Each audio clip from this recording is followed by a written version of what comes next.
Já, velkomin að Rauðaborðinu á 50. Það fjölbreytt efni hérna framundan. Í lok þáttarins þá kemur hann Björgvin G. Sigurðsson sem satt á þingi, var þetta ráðherra fyrir Samfylkinguna hér fyrir nokkrum árum, en hann hefur verið að kenna undanfarið, hann hefur verið að kenna útlendingum íslensku. Hann hefur verið að kenna í grunnskólum en mest hefur verið að kenna í framhaldsskólum, og af því hann hefur svona innsýn inn í skólakerfið sem kennari, en mann líka svona pólitísk átök skólakerfið, þá ætla ég að fá hann hérna í spjall í lok þáttarins. Það var sögðu allt, láfið að myndi sjóða upp úr á óvenju fjölmennum framhaldsaðalfundi blaðamanna í gær. Það miklar deilur í félaginu, stríðandi fylkingar. Ég fór ekki á fundin, heldur fór Björn Þorláks á fundin og hann ætlar að spjalla hérna á eftir við annan blaðamann, Maríu Lilju Ingveldar Þrastardóttir Kemp, sem hefur oft komið hingað til okkar, og þau ætla svona að fara yfir fundin og hvað gerðist þar og hvað þessar deilur snúast, það sem að eru hatramar deilur inn í blaðamenn, þetta er svo að segja það. Áður en að því kemur, þá kemur Maggastína hingað með fréttir frá Gaza, og það nú aldrei hatramar deilur sem eru þar. Við förum yfir stöðuna, hvað við gert svona undanfarið og reynum að viðhalda fjöllun þetta stærsta fréttamál okkar tíma. Það í gangi hryllilegt þjóðarmorð og því miður virðast stjórnvöld í okkar heimshluta ekki hafa mikinn áhuga á því að stöðva það, þó að það sé raunverulega skylda allra ríkja, að ef það grunur að sé þjóðarmorð einhvers staðar í gangi, að þá ber öllum ríkjum að gera allt sem þau geta til að stöðva það. Við okkar stjórnvöld gera það ekki. Við ætlum svolítið að vera á vígvellinum, því að hérna eftir smá hlé að þá kemur hann Hilmar Þór Hilmarsson, prófessor á Akureyri hingað, eins og hann gerir oft á leið sinni út í heim og heim aftur til Akureyrar. Við ætlum að ræða Úkraínustríðið, þar sem að hafa verið mikla sviptingar bæði á vígvellinum, þar sem að Úkraínumenn sóttu inn í Rússland einhver leyti, en á sama tíma hafa Rússar verið að vinna sigra á vígvellinum í austurhluta Úkraínu, en þetta mál stórvelda pólitík háu stigi, og við förum líka yfir það, líka ólíka afstöðu landa til þessara átaka. Alltaf gaman að fá Hilmar Þór Hilmarsson, og ég teki eftir því að spjall okkar fær alltaf betri og betri útbreiðslu. Enda verði nú að segja að Hilmar til hróss að þetta eiginlega það sem sagt að mest að viti Úkraínu málið í íslensku fjölmiðlum. Þetta prógrammi hjá okkur í kvöld, en áður en að ég hleypi hérna örstuttum skilaboðum að og fæ síðan Hilmar Þór til þess að setja þetta á móti mér, þá ætla ég að minna á að samstöðin hefur verið búin til af áhorfendum og áheyrendum. Það gerist með tvennum hætti. Annars vegar hefur fólk sagt frá efni sem að hér má finna, vinum og vandamönnum, og þeir síðan leitað uppi, til dæmis á Facebook eða YouTube, í hlaðvarpsveitum, við erum öllum hlaðvarpsveitum, við erum í útvarpinu 89,1 á Stórhöfuðborgarsvæðinu, það má sækja þar útvarpsendingar líka á spilarann, spilari.is á netinu, og svo spilar líka app sem má hlaða niður í síma og hlusta á samstöðuna hvað sem í heiminum, það sem net. Og svo erum við komin í sjónvarpið til þeirra sem svo heppin að skipta við síman. Þar eru númer 5 á fjarstýringunni, aðrir eru óheppnari því að Vodafone og Nova og þau dreififyrirtæki hafa ekki séð ástæðu til þess að bjóða sínum viðskiptavinum upp á efni frá samstöðinni 24 tíma sólarhrings, 7 daga vikunnar, allan árs hring, samfélagsumræða við þetta rauða borð og í öðrum þáttum samstöðurinnar. En þetta ein leiðin, það að segja vinum og vandamönnum frá efni á samstöðinu og taka þá þátt í því að byggja raunverulega upp dreifikerfi samstöðarinnar. Hinn kosturinn að leggja okkur eitthvað lið, og það gert með því að gerast áskrifandi. Hluti af þeim sem að horfa og hlusta hafa þegar skráð sig sem áskrifundur, það grunn áskriftin 2500 krónur. Til þess að skrá sig fyrir henni þá farið inn á samstöðu.is, það hnappur sem ástendur áskrifti, megið borga meira ef þið viljið, og því sem að kjósi getur látið áskriftin að renna sem félagsgjöldin í Alþýðufélagið, og það Alþýðufélagið sem á og rekur samstöðuna. En það þetta fólk sem hefur gert okkur kleift að byggja upp samstöðuna. Og ef að þú ert þarna úti og ert þegar orðin viss það að samstöðun eitthvað sem ætti að vera til í íslensku samfélagi, þá hvet ég til þess að láta verða að því að slást í hópinn þeirra sem að halda samstöðunni gangandi. Því fleiri sem að slást í hópinn, því öflugri verður dagskráin okkar eins og því sem hafa fylgst með okkur lengi. Allir peningar sem hingað koma fara beint í dagskrá. Hér engin yfirbygging, hér ekkert annað en dagskrá. Hvet ykkur til þess að skoða það.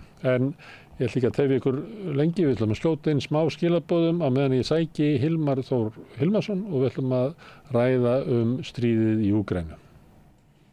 Gerist áskrifendur á samstöðinni og taki þátt í að byggja upp öfluga og róttæka samfélagsumræðu. Með því að ganga í leigjendasamtökin styður þú baráttu leigjenda. Leigjendasamtökin eru fyrir öll þau sem vilja vinna að réttlæti og öryggi á húsnæðismarkaði. Leigjendasamtökin.is. Allir þættir samstæðvarinnar eru fáanlegir á öllum helstu hlaðvarpsveitum. Þarftan að tala borgarfulltrúa. Borgarfulltrúar Sósíalistaflokksins eru með viðtalstíma alla mánudaga klukkan 13:30 til 14:30. Það þarf ekkert að bóka tíma, endilega kíkja við í Bólholt 6, 105 Reykjavík. Við erum í útvarpinu á FM 89,1. Segðu það á samstöðinni. Samstöðin í eigu hlustenda, áhorfenda og lesenda. Sláist í hópinn og gerist áskrifendur. Allt það besta ókeypis. Hrósaðu náunganum. Það betra. Samstöðin, þar sem manneskjurnar koma saman.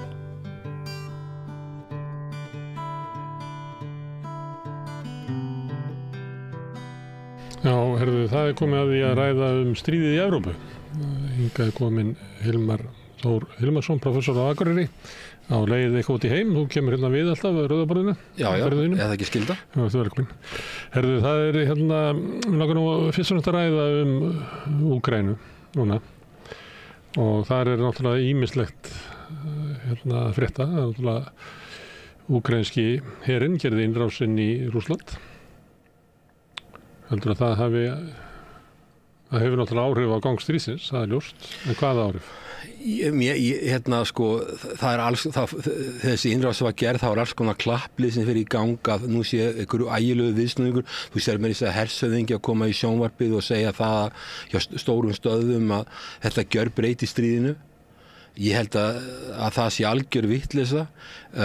Það eru landamærin við Rússland eru Úkraínu 2000 kilometrar og það mjög erfitt að vera allstaðar með lið til varnar, en það sem var aðalgallin við þetta því virðist vera það að það hefur verið að fara hann inn í Rússland og veikja þá varnirnar í Austur-Úkraínu þar sem Rússar að sækja fram. Það er að segja að það hefur verið að veikja stöðuna þar sem Rússland að sækja fram og taka mikilvægar borgir frá Úkraínu. Á sama tíma verður að fara inn í Rússland að taka svæði sem að Úkraínumenn segja þeir allir ekki einu sinni að halda.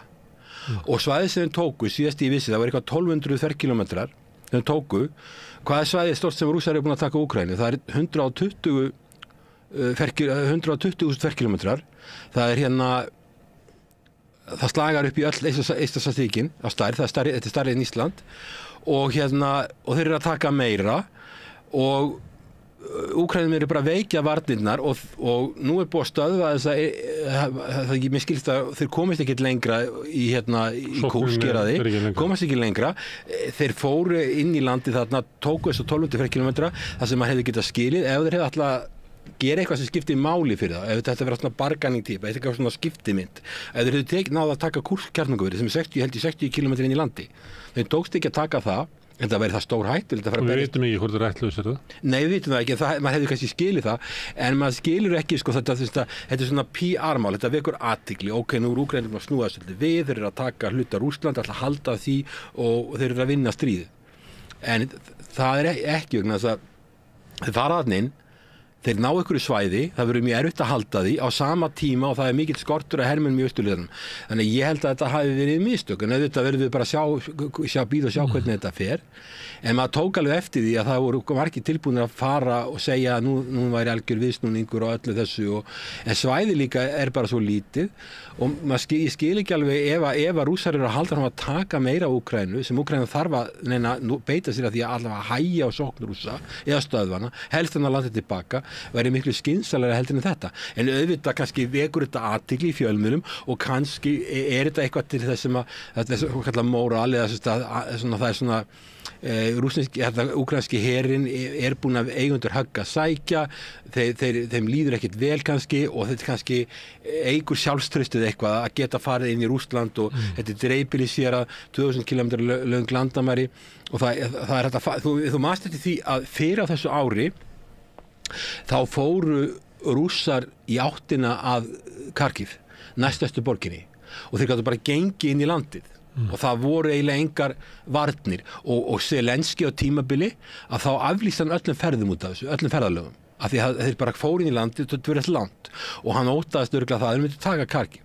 En þeir gerðu það ekki og Putin var búinn að segja það áður að hann væri að skapa svæði sem væri hlutlaust til þess að minnka líkurnar á árásum inn í Rússland og þeir tóku þetta svæði en svo stoppuðu þeir og það er eins núna að Úkraínumenn taka eitthvað ákveðið svæði, hætta svo en svo náttúrulega spurningi hvað er alltaf að gera, hvað gerist næst, það er það sem hefur verið að spyrja Zelenski, hvað gerist næst og hann getur ekki svarað því vegna þess að ef hann ætlar að halda þessu svæði til þess að nota það sem skiptimynd þá náttúrulega getur hann ekki sótt varið Austur-Úkraínu sem er mjög mikilvægt að gera núna. Þegar maður heyrir herforingi að tala um þetta stríða þá er oft talað um þetta sé í þeim fasa að það sé verið að láta andstæðinginn blæða út, bæði þá út af mannfalli en líka út af bara byrðum og getu til þess að verja sig á löngu svæði. Í því ljósi að þá hljómar það ekki snjallt hjá Úkraínumönnum að raunverulega lengja víglínuna með því að fara þarna inn í Rússland. Nei. Og það komið fram í samtölum okkar að megin vandi Úkraínumanna er að þau hafa ekki mannafla til þess að standa í eða geta Rússa bæði í vopnum og í mannafla er svo miklu meiri. Já. Það er alveg opinbert að Zelenski fyrir ekkert leynt með það skortir mannafla, það skortir vopn og hann er alltaf að biðja meiri vopn. Þetta tókst eftir því þegar þessi innrás var gerð í Kursk þá kom fljótlega plan for victory, eða sigurplan sem hann sendi eða presenteraði fyrir Washington og bandamönnum ætlaði að sína Biden það og Kamala Harris og Donald Trump sína þeim allir með þetta plan for victory sem snerist það fá meiri vopn og þá aðalega langdrægi vopn til þess að skjóta inn í Rússland og þá kannski virkaði að vera sem PR-mál að já, Úkraínumennir fattir að taka stóran hluta Rússlandi. Stóran hluta Rússlandi? Þetta var bara 1% af því sem Rússar er búin að taka Úkraínu. Ég meina, í fréttum var þetta að tala um þetta verið tvö svæði, annars vegar það sem að Rússar er búin að taka Úkraínu og það sem að Úkraínumennir búin að taka Rússum. Og þetta var, síðast þannig sem ég sá var 1200 ferkilometrar og það er bara smáminn, það er 1% af því sem að Rússar er búin að taka Úkraínu. Þannig þetta er svona, þú veist náttúrulega hvernig stríð þetta er áróðustríð líka. Það sem ég er að velta fyrir mig, hvað ræður stríðinu? Er það áróðurinn eða er það svona eitthvað svona herfræði? Því að ef mann horfir á söguna þá hafa Rússar bæði á tímum keisaranna og Sovjetsins leyft innrásaherum að fara bara inn og sækja langt vitandi að á endanum að þá er bara þreyta þá með því að fara inn. Já, það er einn kenning. Og það er eiginlega það sem að virðist vera að rússneski herinn hafi ákveðið með þessu, að svara þessu bara sára lítið. Ef þau færi eitthvað lengra inn í landi þá opnuðu kannski tækifæri til þess að einangra þessar herdeildir. Lokar inni. Þetta er dreifbýlissvæði, skiptir ekki miklu máli. Þeir voru fljótir að fjarlægja það fólk sem þarna var inni en þeir passuðu það að þeir kæmist ekki að þessu kjarnorkuveri. En ég held að það sé alveg rétt kenning það er alveg ósagt að þessar herdeildir séu uppteknar á því að hanga þannig á þessu svæði. Já. Það er þó ekki að verja svona hérna raunverulegu víglínu sem austurhéruð Úkraínu. Já sko, Rússar hafa sagt að ef að verður gerð innrás í Rússland sem ógnar öryggi ríkisins, að þá myndu þeir fara að beita kjarnorkuvopnum. En þetta svo lítil innrás, hún skiptir svo litlu máli. Þetta fámennt svæði, það auðvelt að fjarlægja fólki tíðanbundið. Eins og segir, þeir fara inn og þetta, mér skilst að þetta lið sem fór þarna hafi svona verið á betri endanum á úkraínska hernum.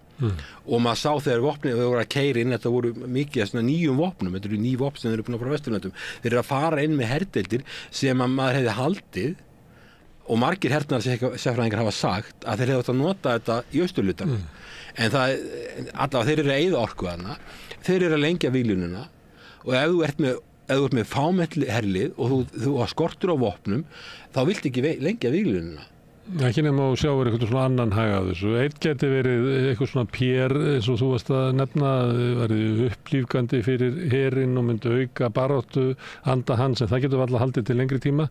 Annað að það líti betur út á Vesturlöndum, en svo það kannski þriðja, það sem við höfum oft rætt hérna að það stjórn Úkraínu hefur mikinn hag af því að verið stigmögnun þannig að Vesturveldir og einhver Bandaríki neyðist til beinni þátttöku heldur eru með núna. Og þá væri þá innrásin þannig að það fara herir inn í Rússland í vonum að Rússar svari með einhverju sem að Vesturveldin líta á sem. Ég meina, Zelenski í svipari stöðu, þó að sé ólík dæmi eins og Netanyahu vill fá beint stríð milli Bandaríkjanna og Íran. Íranar eru sennilega stutt í að þeir taka upp komið með kjarnorkuvopn og hann vill beint stríð. Alveg sama með Zelenski, ef að hann ætlar að lifa af pólitískt, þá þarf stríð við NATO og þá erum við að tala um stríð milli Rússlands og Bandaríkjanna og þá erum við að tala um stórveldastríð. Og þetta stríð eins og núna dugar ekki, þótt að það hafi ekki verið kosið samkvæmt prógrammi núna síðla vetrar eins og átt að vera forsetakosninga þá, að þá ef að þetta heldur kannski áfram í svona 2 ár, að þá mun Zelenski ólíklega lifa það af. En ef að stríðið vex eða stigmagnast, að þá geti komið svo aðstæða þess ekki hægt að skipta fórustu í Úkraínu, það sama og Netanyahu hugsar í Ísrael. Já, ef tökur Netanyahu fyrst þá ef að stríðinu, ef það eru vopnarhríð og stríðinu líkur, þá Netanyahu í hættu og hann getur lent í fangilsi, sagt, segja sérfræðingar sem ég fjalla sem lagalega atriði sem ég ekki að... Það eru mótmæli út á götum í Ísrael núna. Mjög mikið verkföll og mjög mikið lókið, efnahagslífið allt í klessu og bara mikil óánægja og fólki sér ekki framtíð og það ég skilst að séu mjög margir Ísraelar sem að reyna að komast úr landi og fá erlend vegabréf eða komast burtu frá þessu. En varðandi Úkraínu þá þetta þannig að ég held að Zelenski, hann sko, stríð milli Rússlands og Úkraínu eitt, stríð milli Rússlands og Bandaríkjanna allt annað. Þannig að eðli stríðsins breytist alveg algjörlega ef þú ert komið með beint stórveldastríð. En það náttúrulega komið getur orðið stigmagnast, getur orðið bara tortið með okkur öllum. En allavega það allt annað stríð og þá Zelenski komin fyrir hot. Nú maður skilur að hann skulle hugsa þannig. En ég held að Washington veit líka, ég held Washington veit tvennt, Úkraína að tapa stríðinu. Hún veit það líka að það eru kosningar 5. nóvember í Bandaríkjunum og fyrir Biden og Kamala Harris þá verður stríðið að fara fram yfir og þeir verða að halda áfram að láta Úkraína berjast fram yfir 5. nóvember. Við vitum ekki hvað gerist eftir það. En ef að Bandaríkjunum eru komin í beint stríð við Rússland, þá náttúrulega allt staða komin upp og þá vitum við ekkert hvað gerist næst. En ég skil alveg og horfir þetta út frá Zelenski. Þá það alveg sem fyrir Netanyahu, þá viltu fá Bandaríkin beint borð. Þá breytist algjörlega eðli stríðsins. Og hann þá komin fyrir hotn, alveg eins og það verið stríð í Íran, milli Bandaríkjanna og Íran, þá Netanyahu komin í ákveðið skjól. En Bandaríkjastjórn vill það ekki? Þeir vita þetta alveg. Og þeir viljið ekki? Nei, því þeir vita ekkert hvað kemur út úr því. Og það ekkert, eins og svo, til dæmis, varaforseti efni Donald Trump, hann hefur sagt að hann sé alveg sama hvað verður Úkraínu. Og hann hefur sagt það bara í ræðu í öldungadeildinni. Hann sé alveg sama, þetta skiptir ekkert miklu máli og Úkraína skiptir ekkert úalega miklu máli strategist fyrir Bandaríkin. Bara til þess að veikja Rússland. Já, Bandaríkin eru í stórveldasamkeppni og sterkari Bandaríki og veikari stórveldi sem þeir eru að keppa við, hvort sem það Kína eða Rússland betra fyrir þá, þeir eru í stórveldasamkeppni og það er það sem er að gerast og ég skil alveg Zelenski, en svo hann búin að vera að gera breytingar á ríkisstjórninni, það ákveðin örvæntingar reyna að fá, að því það skortur á hermönnum, reyna að fá Pólland og Litháen önnur land að smala saman ungra hermönnum sem hafðu farið úr landinu sumir löngu fyrir stríð til að koma tilbaka, til að berjast. Maður sér líka bara myndir, ég get ekki tölfræðilegt úrtak, maður sér bara myndir af nýjum hermönnum sem að fara inn í Rússland, eða fara í þetta stríð. Þetta eru öllum fólk á miðjum aldri, maður sér jafnvel fólk á 60, 70, 80 áttræðis aldri að fara á Ívöllin. Hvað sérðu? Fólk á áttræðisaldri að fara á ég hef séð það, ég var bara helvista professor í Chicago sem var að segja að hann hefði séð myndir einmitt sko að fólk á sínum aldri, sko hann er 77 ára held ég. Þannig að sko auðvitað er það minni hluti, meðalaldur hermanna er 45 ár sem er mjög hátt. Hann er orðinn held í 45 ár, það er mjög hátt, en það er verið að senda gamalmenni á Vígvöllin. Vegna þess að yngri kynslóður eru uppurnar. Það er látað sig hverfa, það er reyna að flýja. Mér skilst að mikið af Úkraínumönnum sem eru kallmenn á herskildu aldri, þeir bara sjálf átt ekki sjá sig út á götu og þeir reyna að flýja. Það er bara alveg eðlilegt og ef þetta er líka eitthvað vandamál frá Rússum, en það er bara, þeir eru bara miklu fjölmennari, þannig að þörfin hjá þeim er miklu minni. Já, það er bæði, getur fólk séð fyrir sig sko hlutföllin á íbúafjölda þessara landa, en svo þegar það skoða sko aldurspíramídin, að þá eru svona venjulegum herskildu aldri, að þá er hlutfallslega miklu færri í Úkraínu. Landflóttinn frá 1990 hefur verið miklu meiri. Já, landflóttinn það er mun meiri landflótti frá Úkraínu 1991 til dagsins í dag heldur en frá Rússlandi. Það var líka fólksflóttir frá Rússlandi, það fólk fór líka eins og Eystrasaltsríkin, það fólk fór frá Rússlandi, en ekki næstu því eins hlutfallslega miklu minna. Fyrir utan það að Rússar eru 145 milljónir, hinir eru kannski 30 milljónir og þú ert að tala með þessa fólksflóttapínum, þú hefur fjallað um það. Þú sérð að sko börnin sem að hefðu fæðst í Úkraínu á 10. áratugnum, að hluti þeirra fæddist bara allt annars þar, því að foreldra kynslóðin þar var byrjuð að flýja, þannig að það er ekki bara þeir sem hafa fallið, heldur eru sko kynslóðunar, yngri kynslóðunar eru svo miklu fámennari heldur en var áður. Já, það er alveg ljóst að það hefur verið gerðar rannsóknir og með eiginlega öll fyrir Sovétlýðveldin, að þessi fólki sem fór var yngsta fólki sem hafði bestu menntunina, sem hafði kjark, talaði tungumál. Það er það sem fór, ég slekkja sjálfur, ég er að fara til Ríka. Ég meina, nemendur, ég er búin að kenna hér 20 ár, það er nálgast 20 ár. Ég hef orðið var við það mjög mikið, að nemendur sem eru þar, og þó að sé miklu betra ástand, að þeir eru konum með prófskírteinið sín, að þá eru þeir fattir að tala um að fara í burtu. Og það er slæmt ástand þar, það er miklu verra í Úkraínu, fólk reynir að komast í burtu.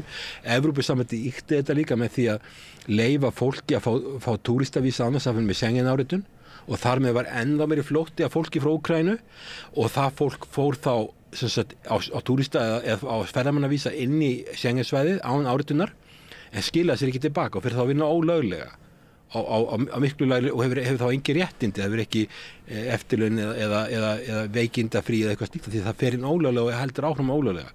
En þessi straumur hélt áfram og þetta stafaði líka bara því það voru ekki tækifæri í Úkraínu.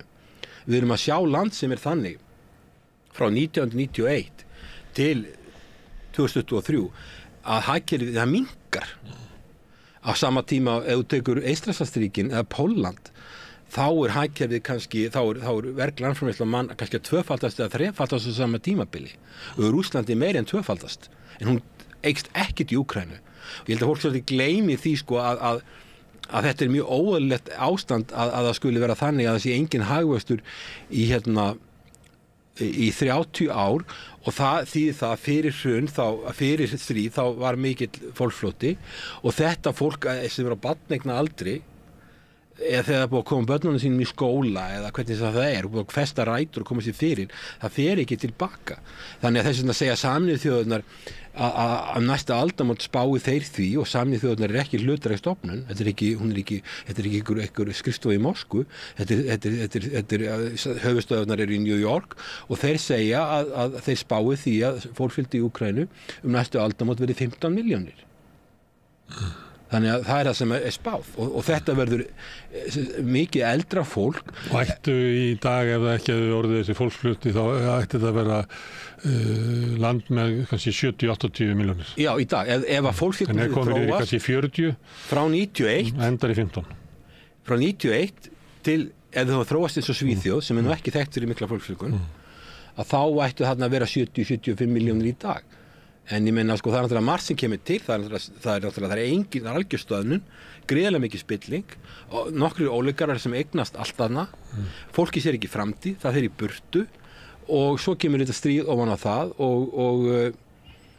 og svo segja bara Evrópubúar, ok, þá ekkert að semja, Úkraínumenn að berjast fyrir okkar frelsi. Og ég meina, að fara í 15 milljónir næstu aldamót, þetta er náttúrulega alveg hræðileg staða en þetta er það sem blasir við. En ættvarandi innrás Úkraínu inn í Rússland, að ég heyrði það í einhverjum svona spjallþætti á Íslandi, að þetta gæti verið snjallt vegna þess að þetta myndi grafa undan Pútín heima fyrir og þarna sæi Rússar það að stríðið væri komið heim og þar leiðandi myndi Rússar fá ógeð á þessu stríði og skiptum stjórnvöld. Já, mér finnst þetta óttalega barnalegt, sko. Ég meina, ok, menn geta, ef ykkur getur huggað sig við þetta er svo lítið. Ég meina, þetta eru 1200 ferkilometrar. Og þetta er eiginlega ekki neitt. Og fólki er fjarlægt og svo er núna verið að það er hætta því þessum Úkraínum verði bara dekkt. En hugmyndin er ekki svo að Pútín úr því að þú getur ekki varið landamærin okkar, að þá ert þú gagnslaus þjóðarleiðtogi. Já, það sem að Zelenský vill gera núna, hann vill fá langdrægra eldflugur til að skjóta langt inn í Rússland, skjóta inn í Moskvu, skjóta inn í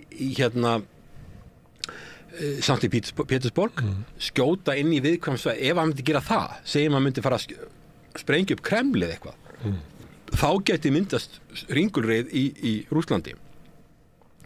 Og Zelenský og ég er alveg viss þessu sigurplani sem hann er búin að sýna Washington, eða er að fara að sýna Washington, þá eru langdrægar eldflögur inn í því og þá er tilgangurinn að fara inn í Rússland og sem þessu utanríkisráðherra Rússlands hefur sagt það séu, ef að þú ert farin að tala árásir á landi sem að ógna öryggi Rússlands og tilvist, þá fara þeir að hugsa kjarnorkuvopn. Ástæðan fyrir því það er alltaf verið að segja að Rússland sé alltaf að tala kjarnorkuvopn, gerir svo aldrei neitt.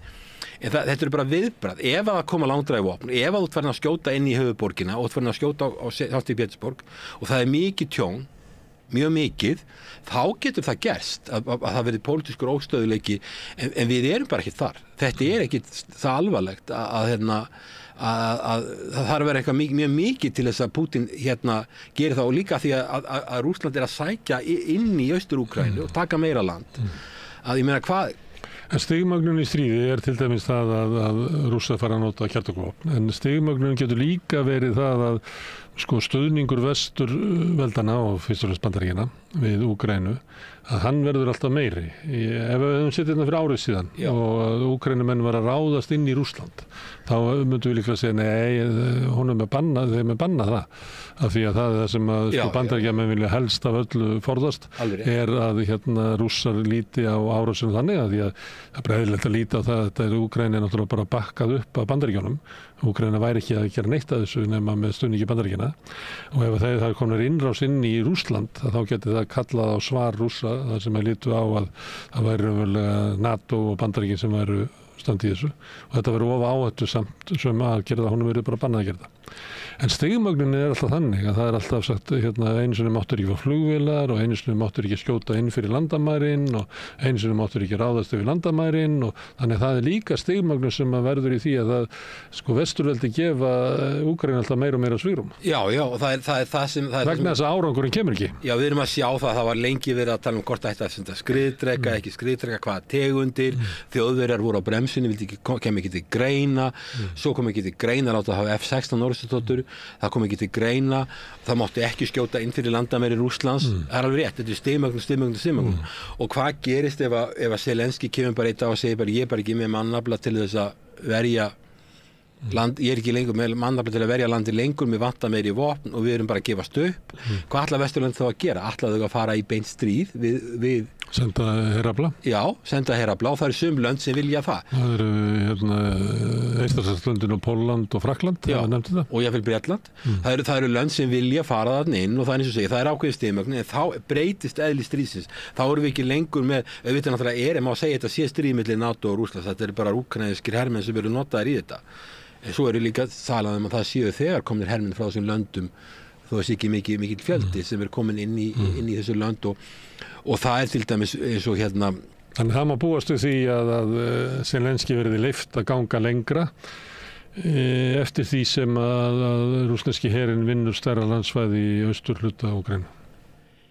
Já, ég veit hvað gerist ef að Putin ætlar að taka til dæmis Odessa og Kharkiv oblasts, taka það bæði, myndi hann kannski segja ok, ég tek þetta og svo ger ég ekki meir og myndi þá kannski Vesturlönd halda aftur af sér. Það er spurning hvort þau myndi gera það. Svona frosið stríð. Ef hann myndi segja ég tek þetta og svo ger ég ekki meir, svo er ég hættur og þá spurning hvort þau haldi aftur af sér. En ég held að Washington veit vel þetta og hefur verið á bremsunni og verið allavega ennþá, en það er alveg rétt sem út að segja að það hefur alltaf, það sem var ekki lyft í gær er allt í einu lyft í dag og þetta er stigmögnun og það er eiginlega ekki talsamband á milli, það er náttúrulega ekki talsamband á milli aðila, þannig að það er ekkert vel að reyna slíkt en ég veit ekki hvar þetta endar, en ég get ekki séð þetta sé að enda vel fyrir Úkraínu, ég held að tíminn sé ekki að vinna með þeim og svo er náttúrulega við vitum það að Rússar eru búnir að vera að eyðileggja hjá þeim orkuinnviði og þeir eru að fara inn í vetur. Þannig að hvort það verður líft í stórborgum þarna, ég efast það er spurning hvernig það verður. Þannig að Zelenský var að stokka upp í ríkisstjórninni eða einhverjir ráðherrar að segja af sér, það er eitthvað svona pólitískur óróleiki þar, eða lítið á þessi þörf á að breyta ríkisstjórninni. Kanntu að ráði það hvað það er á ferðinni? Ég held að skipti engu máli. Ég meina, það eru nokkri ráðherrar sem eru látnir fara en það kjörtímabil Zelenský er runnin út og hann er að gera einhverja breytingar, ég veit ekki hvort hann sé að reyna að segja það að við séum með eitthvað nýtt og hann náttúrulega getur ekki... En hvernig er kerfið í Úkraínu? Er bara Zelenský bara einráður? Ég held að hann sé mjög valdamikill, hann getur náttúrulega skett hvað sem er í þessu. Hann getur skipað til dæmis, það er eitt gallin við Úkraínu að Úkraínu var ekki federal state þegar landið var sjálfstætt. Forsetinn skipar alla governora eða alla sem yfir sem oblast. Það skipar alla. Já, þó að séu fylkistjóra. Já, þó að séu meiri hluti Rússa í summi héruðunum, þá skipar hann alla. Í staðin fyrir að það væri eins og í Bandaríkjunum þar sem demokrati geta ráðið summi fylkjum og republikanar öðrum fylkjum. Hann ræður þessu öllu. En hann ræður hverju eru fylkistjórar, hann skipar ríkisstjórnina. Já. Ríkisstjórnin þarf að fá samþykki þingsins, veistu það? Já, hann þarf allavega að svara þinginu, já, hann samþykki. Nú er líklega þingið að renna út líka, þannig að það ætti að vera að koma bráðum að þingkosningum. Heldur það verið haldið þingkosningar? Nei, ég get ekki ímyndið mér að vera að halda neina kosningar eins og staðan er í dag. Við erum að sjá til með það, en ég sé það ekki fyrir mér. En varðandi, utanríkisráðherrann fór, hann er svona mest ábyrgandi. Ég held að sé lítið eftirsjá í honum. Hann hefur verið mjög svona harðlínu maður og oft orðljótur og svona ég sé ekki að ég held að sé voða lítið eftir sjá í þeim manni, svo kannski má ekki segja svona en ég held að sé það og ég held að skipti engum það sem skiptir máli er það sem er að gerast á vígvellinum. Það skiptir ekki máli hvort þú ert að hrókera inn í ráðuneytunum. Það þeir hafa ekkert mikið að hæfi fólki, maður bara sér það líka í alþjóðasamskiptum. Samskiptum þeirra við Rússland, samskiptum þeirra við Kína, samskiptum þeirra við Indland, samskiptum þeirra við Mongóliu. að þetta aðilar sem kunna ekki til verka í alþjóðasamskiptum. Þeir eru kunnáttulausir og þeir skilji ekkert í alþjóðasamskiptum.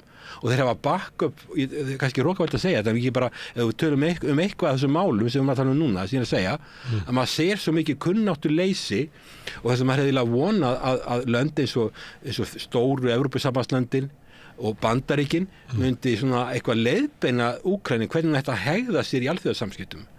Til dæmis þetta vísa til þegar Putin fór til Mongólíu. Já, sko Mongólía er land sem hefur 3,5 milljónir manna. Þeir ráða yfir 1,5 miljón ferkilometra. Þeir eru 15 sinni stærri en Ísland. Klemdir á milli Rússlands og Kína. Já, þeir eru með landamærin við Rússland eru 3.400 km löng og landamærin við Kína eru 4.600 km löng, cirka. Þetta er eitthvað lengstu landamæri í heiminum. Og þetta er land sem þetta er hálf Danmörk eða eitthvað fólkfjöldi. Þetta er svo lítið. Og þá segja að því þeir eru aðilar að þessum alþjóðlega stríðsglæpadómstól að það er að fara að handtaka Putin. Og sem er alveg stór undarlegt. Putin hann bara tilkynir forseta Mongólíu, ég er að koma í opinbera heimsókn. Og ég þarf að ræða gaslisli sem þarf að fara í gegnum hann við Power Siberia 1 og Power Siberia 2 og Power Siberia 2 leiðsla er að fara í gang. Og til að flytja gas til Kína. Já. Og þetta er hluti af því að Nord Stream 2 var eyðilögð og þeir eru að selja gas og þeir að fara gegnum Mongólíu. Og ef að Putin væri þessi útfæslu gæi sem okkur er sagt, þá myndi hann bara taka Mongólíu. Skilu, þetta er 3,5 milljónir manna. Það er eitthvað svona í sögunni dæmi stríð sem hafa verið erfið þar, eða ekki?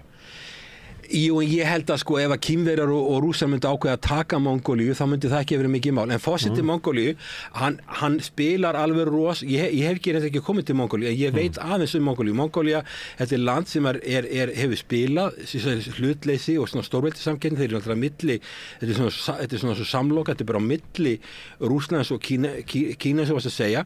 Þeir reyna að halda góðum samskipti við Bandaríkin og Þýskaland og Japan og Suður-Kóreu, en þeir eru þarna á milli. Og ef þú ert forseti Mongólíu og Putin ætlar að koma, þá bara dregur þú fram rauða dreigilinn og þú segir bara úrreistin að fara að æfa rússneska þjóðsöngin til að taka á móti Putin. Sem er kunnarindar. Ég býst í því að þeir eru örugglega margt til listalag. En hvað myndir þú gera ef að þú væri forseti Mongólíu? Myndir þú fara að slátra þjóðinni á vígvellinum eða myndir þú taka við þessu? Þetta er örugglega verið erfið ákvörðun, en ég meina Vesturlönd blása alveg óskaplega mikið yfir því að það skildi hafa verið þessi alþjóðastríðsglæpadómstól sem að Mongólía er aðili af. Rússar eru ekki aðili á honum, Kínverjar eru það ekki, Ísraelir eru það ekki, Bandaríkin eru það ekki. En þessir aðilar blása alveg opaslega eins og Bandaríkin blása yfir því af hverju er ekki þessi maður handtekinn, skilur. Þeir eru ekki svona aðilar þessum dómstól sjálfur. Og hvað með Netanyahu? Netanyahu er líka dæmdur eins og Putin að þessu dómstóli. Hvað var gert við hann þegar komið til Bandaríkjanna? Var hann handtekinn? Nei. Hann er sendur, hann flytur ávarpa þingi sameiginlega bæði öldungadeildina og fulltrúadeildina á sama tíma og Bandaríkjaþing stappar og flautar og klappar. Klappar raufræðan 60 sinum. Já, 60 sinum eða hvað. Maður aldrei síðan, ég hef ekki hort á þetta. Og það var eitthvað sem taldi það var 60 sinnum sem hann þurfti að gera hlé á máli sínu út af fagnaðarlátum þingum. Já, ég heyrði í prófessorum maður sem alþjóðadómstólinn segir að sé líklega standa fyrir þjóðamorði. Þeir sem bara hafa, þetta verður bara niðurlæging fyrir sig sem ríkisborgarar Bandaríkjanna að horfa upp á þetta. Þannig að, sko, ég meina, ef að þú ert forseti Mongólíu og þú ert að stendur frammi fyrir því að þú ert með 145 milljarðar þjóða norðamegin og svo með 1,5 milljarð hinum megin og þeir vilja koma þessi gegn og fyrir utan það að það verður mjög kalt í Mongólíu á veturna á þessum tímum og þeir eru háðir 95% af öllum orku kemur frá Rússlandi. Sko, Putin getur bara skrúa fyrir þá. Og þá segir utanríkisráðherra Litáen, ég var að hlusta á hann, bara viðtala hann, það er að refsa Mongólíu og þetta væri, og bara talaði eins og þeir væri bara mjög segir. Hvað myndur þú gera að vera fórsetið? Þú færir ekki að slátra þjóðinni. Það sem þú gerir, þú tekur á móti Putin, maður veit ekki hvað hann segir við hann á lokuðum fundum, það getur vel fyrir hann að segja eitthvað við hann á lokuðum fundi, en að hann fara að slátra þjóðinni, það er betra, hann vill örugglega fara eftir stríðsglæpadómstólnum. En ef hann stendur fram til svona vali þá bara sópar hann því bara til liðar Og það voru ekki hagsmunum. Sjálfsögðu, og hann semur við Pútín. Svo má líka velta fyrir sig sko tæknilega möguleikunum á því ef að þú handtekur Pútín í Mongólíu, hvernig ætlar að koma honum og hvert ætlar að koma honum? Því að þú þarft að fara yfir sko Rússland eða Kína til þess að koma honum til vestur. Nei, en hvað heldur þú að þessir aðilar sem að gagnrýna svo utanríkisráðherra Litáen, hvað heldur að þeir hafi hugsað mikið þetta? Ég meina, hvað ætlar að gera? 3,5 milljónir manna, þú getur ekki komið um í burtu. Stjórnmálamenn eru oft bara að tala inn í sko sína hjörð, þannig hann bara að tala við fólki í Litáen sko. Já, það getur vel verið, en ég meina þú sér, þú tekur Litáen aftur sem dæmi, þeir eru í stríði við Rússland, sem er eðlilegt í sjálfu sér, þeir gerðu innast í Úkraínu, þeir eru í stríði við Kína, að tilefnist þessu stríði, út af að opna Tævanskrifstofu í Vilnius, sem að sko forsetinn þeirra var á móti því, eða hefur gagnrýnda, yfirgnæfandi meirihluti Litáa, allavega fyrst í stað var á móti því að gera þetta verið óráðlegt, út af því að þeir halda það að þeir hafa svo mikið stuðning Bandaríkjanna, og sem er algjörlega óljós, stuðningur Bandaríkjanna, við erum með Donald Trump gæti orðið forseti Bandaríkjanna, stuðningurinn er alveg óljós, þeir eru í NATO, Article 5 garantí, svo kallar garantí, sem er fyrir NATO, er mjög, ef þú bara lest þetta Article 5 garantí, það er mjög óljóst, það er engin skuldbinding að verja Litáen eða Íslandi eða nokkurt land út af því, gera bara eitthvað, þannig að sko, að þetta er mjög óskynsalegt, en að fara að tala við forseta Mongóli eins og hann sé ykkur sko, hann er bara, þetta er bara damage control, hann er bara að reyna að bjarga sínu landi og hann hefur einhver kosti og Pútín að bjóða honum gas á mjög góðum kjörum fyrir að koma sér í leiðsluðarni gegn og hann hefur enga kosti að reyna að taka þetta og Mongóli er ekki ríkt land, það er tölvöld hátt hlutfall þjóðarinnar sem er undir fátæktarmörkum, þannig að hvað eiga þeir að gera, eins og þú segir, þeir geta ekki komið Pútín í burtu, þeir geta ekki handtekið, það er árás á landi. Líklega myndi utanríkisráðherra Litáen segja sem svo að það eru hagsmunir Mongólíu að stöðva Rússland sem var með tilhæfulausa allsherja innrás inn í Úkraínu og braut þar með öll alþjóðalög og það sé mikilvægt ekki síst fyrir smærri lönd og fámennari að gæta alþjóðalaga svo að þessi maður og þetta ríki valt ekki yfir. Já, bara málið það að Mongólia Já, ég veit að Úkraína átti að fara í NATO og það var samþykkt í apríl 2008 og Angela Merkel stóð ekki í lappirnar þannig að hún var alveg á móti sem hún sagði þetta verið stríðsyfirlýsing. Angela Merkel, hún þekkti Pútín mjög vel, þau voru mjög náin. Pútín talað þýsku. Hann var KGB, hann var í KGB. En er ekki frægt þegar hann mætti með hunda á fund, vitandi það að hún var hræddu hunda? Já, ég veit ekki með það, ég hef heyrt það líka, en ég meina en hún var allavega, hún var á þessu fundi, en hún talað þýsku, hann talað þýsku Pútín, og ég held að hún talið rússnesku. Þau voru náin, þau sömdu Nord Stream 2. Það voru þau sem gerðu það, þau voru náin, og hún sagði, þetta er stríðsyfirlýsing. Forseti Mongóliu, Svo stríðsyfirlýsingin er þegar NATO samþykkir yfirlýsingu þessum segir að Úkraína muni verða aðilar NATO. Já, þó að það sé vita að það verði ekki. Já. Og 16 ár síðan og það vita að það er ekki og það er engum í huga að það sé að fara að verða. Þetta er allt saman vitleysa. Og það var George W. Bush sem keyrði þetta í gegn og en sko forseti Mongóliu, hann spilar hlutleysisstefnu. Hann myndi aldrei þetta til hugar að taka erlent herlið inn í landi hjá sér eða ganga í varnarbandalag með nokkur landi. Þetta er bara eins og Vietnam og tökur Indonesia er land annað þarna í Austur-Asíu sem er 280 milljónir manna, muslimar. Þeir spila hlutleysisstefnu. Þeir myndu aldrei taka inn erlent lið eða fara í varnarbandalag með öðru eða sem við reyndar Rússar og Kínverjar líta á NATO sem árásarbandalag. Þegar hann myndi aldrei ganga í varnarbandalag, hann myndi aldrei taka erlenda hermenn í landið, hann myndi aldrei stofna til neitt sambanda út af öryggismál, því hann veit það að þá eru landamenn í honum í hættu. En sko það hefur ekki verið með út þessu stefna, ég meina Rússar og Kínverjar gætu tekið þetta 1,5 milljón ferkilometra tiltölulega auðveldlega myndi ég halda, þetta er 3,5 ég er ekki sem að Mongólia myndi berjast, en þeir bara passa sig eins og í Vietnam að það er bara ekki erlendur hér, það er ekki varnarbandalag, við gerum ekki til að styggja stærri aðilann, þeir halda sinni landamærum, það sem hann hugsaði með það að nú þarf Kína og Rússland að fara í gegnum Mongóliu að kreista eins mikla peninga út úr Rússlandi svo hægt og Kínverjum og fjárfestingar og alls konar hluti en það er enginn að tala að breyta landamæri Mongólíu, það dettur það engum í hug. Ef að Mongólía myndi til dæmis segja sig svo að taka japanskan her eða bandarískan her eða suðurkóríaskan her inn í landið eða eitthvað svoleiðis, eða stofna varnarbandalag og fara að æfa vera með herdeildir eða senda hermenn sína til æfingar. Sama Úkraína gerði í aðdraganda innrásinni. Þá yrði mjög mikla líkur á því að landið, það yrði þjarmað að þeim og þið bara vita þetta. Þú hefur bent á þetta áður að utanríkisstefna Úkraínu svona á þessari öld eiginlega, eða frá 2008 stærstu hluti, hafi að þeim hafi verið heillavænlegra fyrir þá að vera með sambærilega utanríkisstefnu og Mongólía eða Víetnam sem að hegða sem til þeirrum hætti verandi nágrannar stórvelda.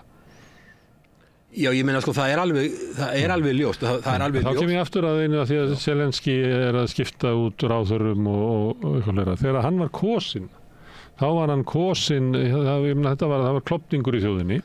Það var bæði það eru stór hluti þjóðurinnar eru rússar, enn fleiri tala rússnesku og og það voru klofningur í þjóðinni. Það voru úkraínskir svona þjóðinnisinnar sem vildu að Úkraína yrði þjóðríki, þar sem væri fyrst og fremst úkraínska töluð og það voru úkraínsk menning og að losa sig frá rússneskri menningu, tengjast NATO og Evrópusambandinu, en svo voru rússnesku mælandi og bara rússar líka sem að vildu vera með tengsl til Rússlands og þetta var klofningur sem hafi verið í landinu árum saman. Zelenski býður sig fram sem svona ticket, eins og sagt sem frambóð sem ætlar að bera klæði á vopn. Markmið hans var að við myndum geta lifað í sama landi saman, einhverjum hætti. Það var erindið hans í kosningunum og þess vegna fékk hann afgerandi sigur. Já, hann ætlaði líka að semja frið. Já. En sko það hefur verið sögulega að sé þessi klofningur, austur-vestur klofningur alltaf. Og maður sér það bara á könnunum, sko, aðild að Evrópusambandinu, aðild að NATO, að það er algjör klofningur í þjóðinni. Þetta er ekki talað mikið þetta. En austurhéruðin hafa aldrei verið mjög stóru borgirnar í austurhéruðunum og bara austurhéruðin hafa aldrei verið mjög áfjáðum að gangi í NATO eða SP. Vesturhéruðin sem að hluta Pólandi hér áður eða Ungverjalandi, þessi héruð þar, þau eru meira höllundi NATO. Svo hafa forsetað verið kjörnir þannig að sko forsetinn var á annari hliðinni. Annarkort austurhlutin eða vesturhlutin, já, það var sögulega þannig. Við munum með þegar hann var kjörinn, það var allir spennt á að hann var úkrænumæður en alinn upp við að tala rússnesku, hans úkrænska var ekkert sérlega góð. Nei. Og þannig að hann var eiginlega maðurinn utan, kemur svona out of the blue, utan úr svona hefðbundum stjórnmála fylkingum, vinsæll leikari, að hann væri kannski maðurinn sem að gæti sko náð þjóðinni saman, þannig að við getum búið hér í friði. Já, sko hann samt fljótlega eftir að hann var forseti, þá fór hann að fara til Brussel og heimta tímatöflu fyrir NATO, heimta tímatöflu fyrir ESB. Og náttúrulega er hann undir þrýstingi frá Vesturlöndu sem er sumt sem við vitum ekki En hvort sem hann ætlaði sér að reyna að ná saman þessum brúa þessa gjá meðal íbúana, hvort sem hann ætlaði sér eða ekki, þá er eiginlega bara leið og hann tekur við embætti að þá er hann eiginlega orðin svona úkraínsku stjórnmálamaður sem að vill tengja Úkraínu sem allra fyrst við Vesturveldin. Já, það sem hefði verið heillamælegast er að ef Úkraína hefði orðið hlutlaust ríki, hún hefði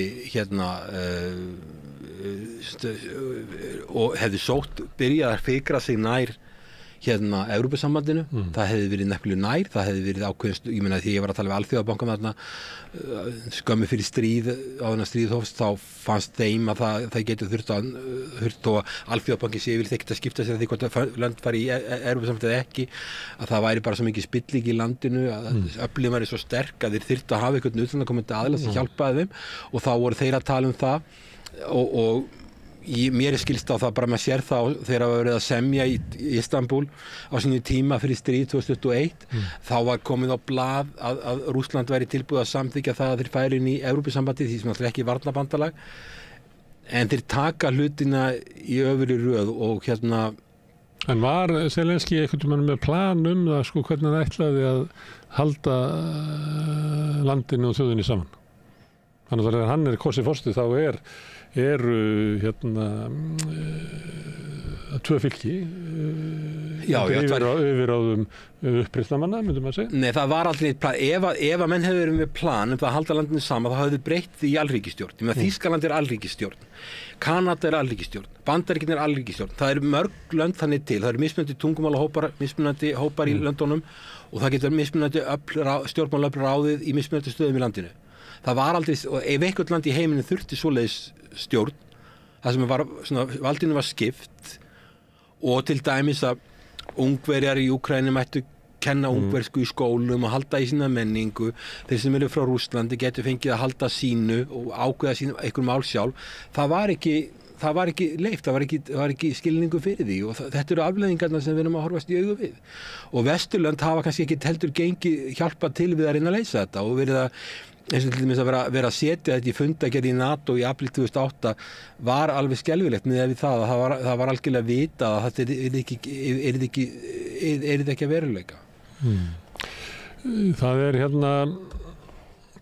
við tökum nefndir utanríkisráðherra Litáen sem svona herskár og það eru raddir í þessum löndum, kannski inn í Pólland, sem eru með kannski svipur sjónarmið og Zelenský og Netanyahu eða eitthvað sem að vilja raunverulega að blanda Bandaríkjamönnum sem mest inn í þessi átök því að þeirra langtíma sín það að það verði engin friður í þessu löndum ekkert öryggi nema að Rússland verði bara farið niður á hnén og helst að þau klofni. Maður hefur séð svona vangaveltur það að það sé eiginlega markmiðið að Rússland verði eiginlega bara helst brotni bara upp. Þannig að þau sjónarmið eru og það eru sjónarmið landa sem við hlustum á í NATO og fleira.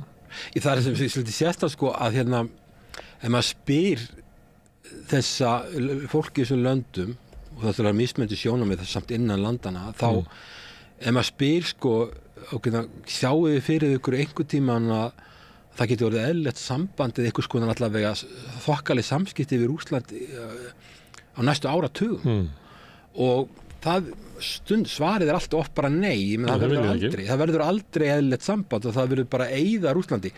Málið var líka það að þessi lönd þeim voru kúuð alveg svakalega Eystrasaltsríkið og það er stór minnihluti sérstaklega Eistlandi og Lettlandi frá þessum löndum og það var fólki sett í alls konar tungumálapróf, kannski fólk sem var 60, 70, 80 að fara í próf og sagt ef þið standist ekki í prófin þá verður það að fara úr landi og fólk fekk ekki sem stóðst ekki í tungumálapróf fekk svona non-alien passport fekk ekki kjósa í þingkosningum það var deilt þetta innan landana þetta voru svona róttækar aðgerðir og náttúrulega þetta eldra fólk sem var rússneskt þarna sem treystist sér ekki til að fara að læra neitt tungumál þetta fólk hverfur með tímanum þetta vandamál leiðréttist með tímanum þetta bara fólk fellur frá en þetta voru ábáslega viðkvæmt og fyrir minn smekk fannst mér verið að gengi og langt í þessu og bara því ég hef verið að kenna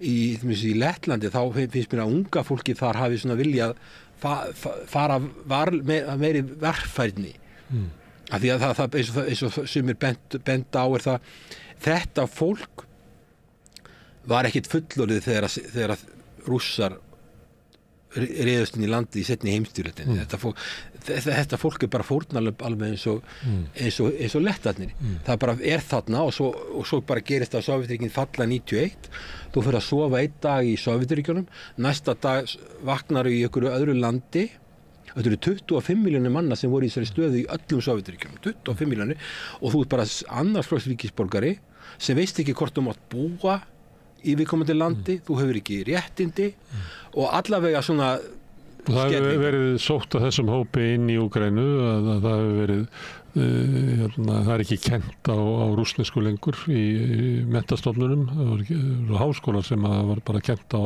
rússnesku það hefur verið hætt og núna bara fyrir einhverjum, ég held að séu svona 6 vikur síðan eða eitthvað leys að þá var Zelenský að banna rússnesku rétturinn á kirkjuna það er endalega Sko þegar að ég veit það bara sko þetta á báða bóa þegar að Rússar taka Eystrasaltsríkin þá farið í gegnum svona russification og þá takmarkanir á því hvað það mátt tala lettnesku. Ég veit unga letta sem ég kynntist þegar ég var hérna úti í Ríka og þeir sumir neituðu bara að tala rússnesku, töluðu bara lettnesku og það var svona kannski ekki beinlínis refsivert en það var litið mjög hotnauga stjórnvöldum. Svo snýst þetta við og þá hinn öfgin á móti að þess að banna að tala rússnesku, banna að kenna rússnesku í skólum og svo framvegis. Þetta er allt saman ábáslega viðkvæmt.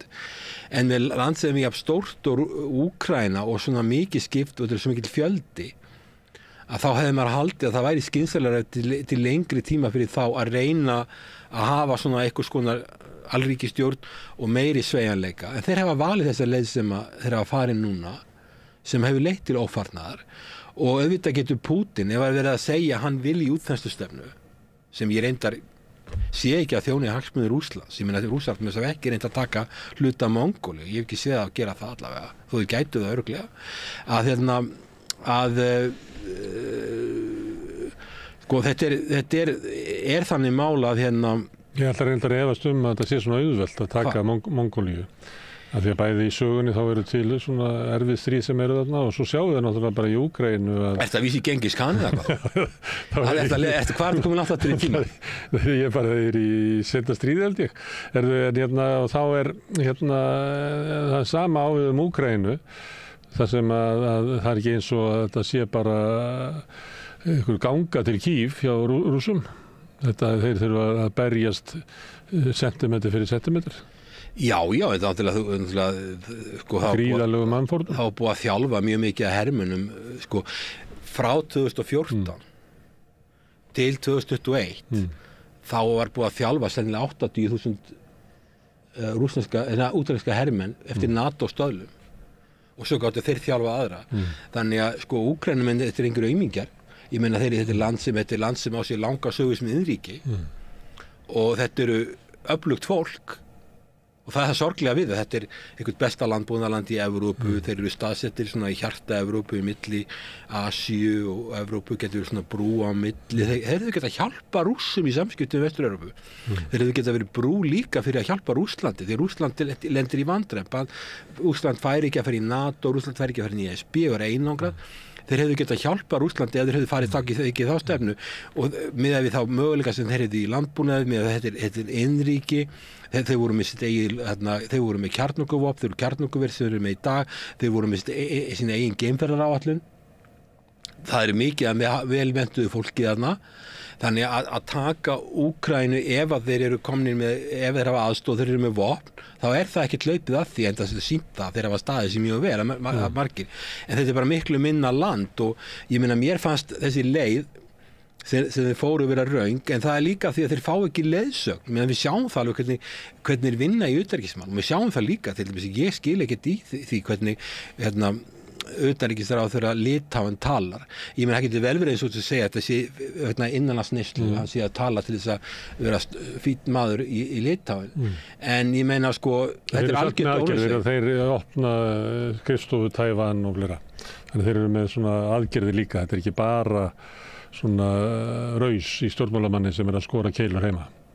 Nei, þetta er svakalega mikil ögrun og það alveg á eftir að reyna það hvort að Eystrasaltsríkin hafa þann stuðning sem þau halda þau hafi. Þau treyst algjörlega á Bandaríkin, þau treyst ekkert á Evrópusambandið og mér finnst sko við smáríki það þurfið að fara varlega. Við erum að segja það, smáríki þurfa að fara varlega og Mongólía er náttúrulega algjör smáríki. Þeir fara mjög varlega.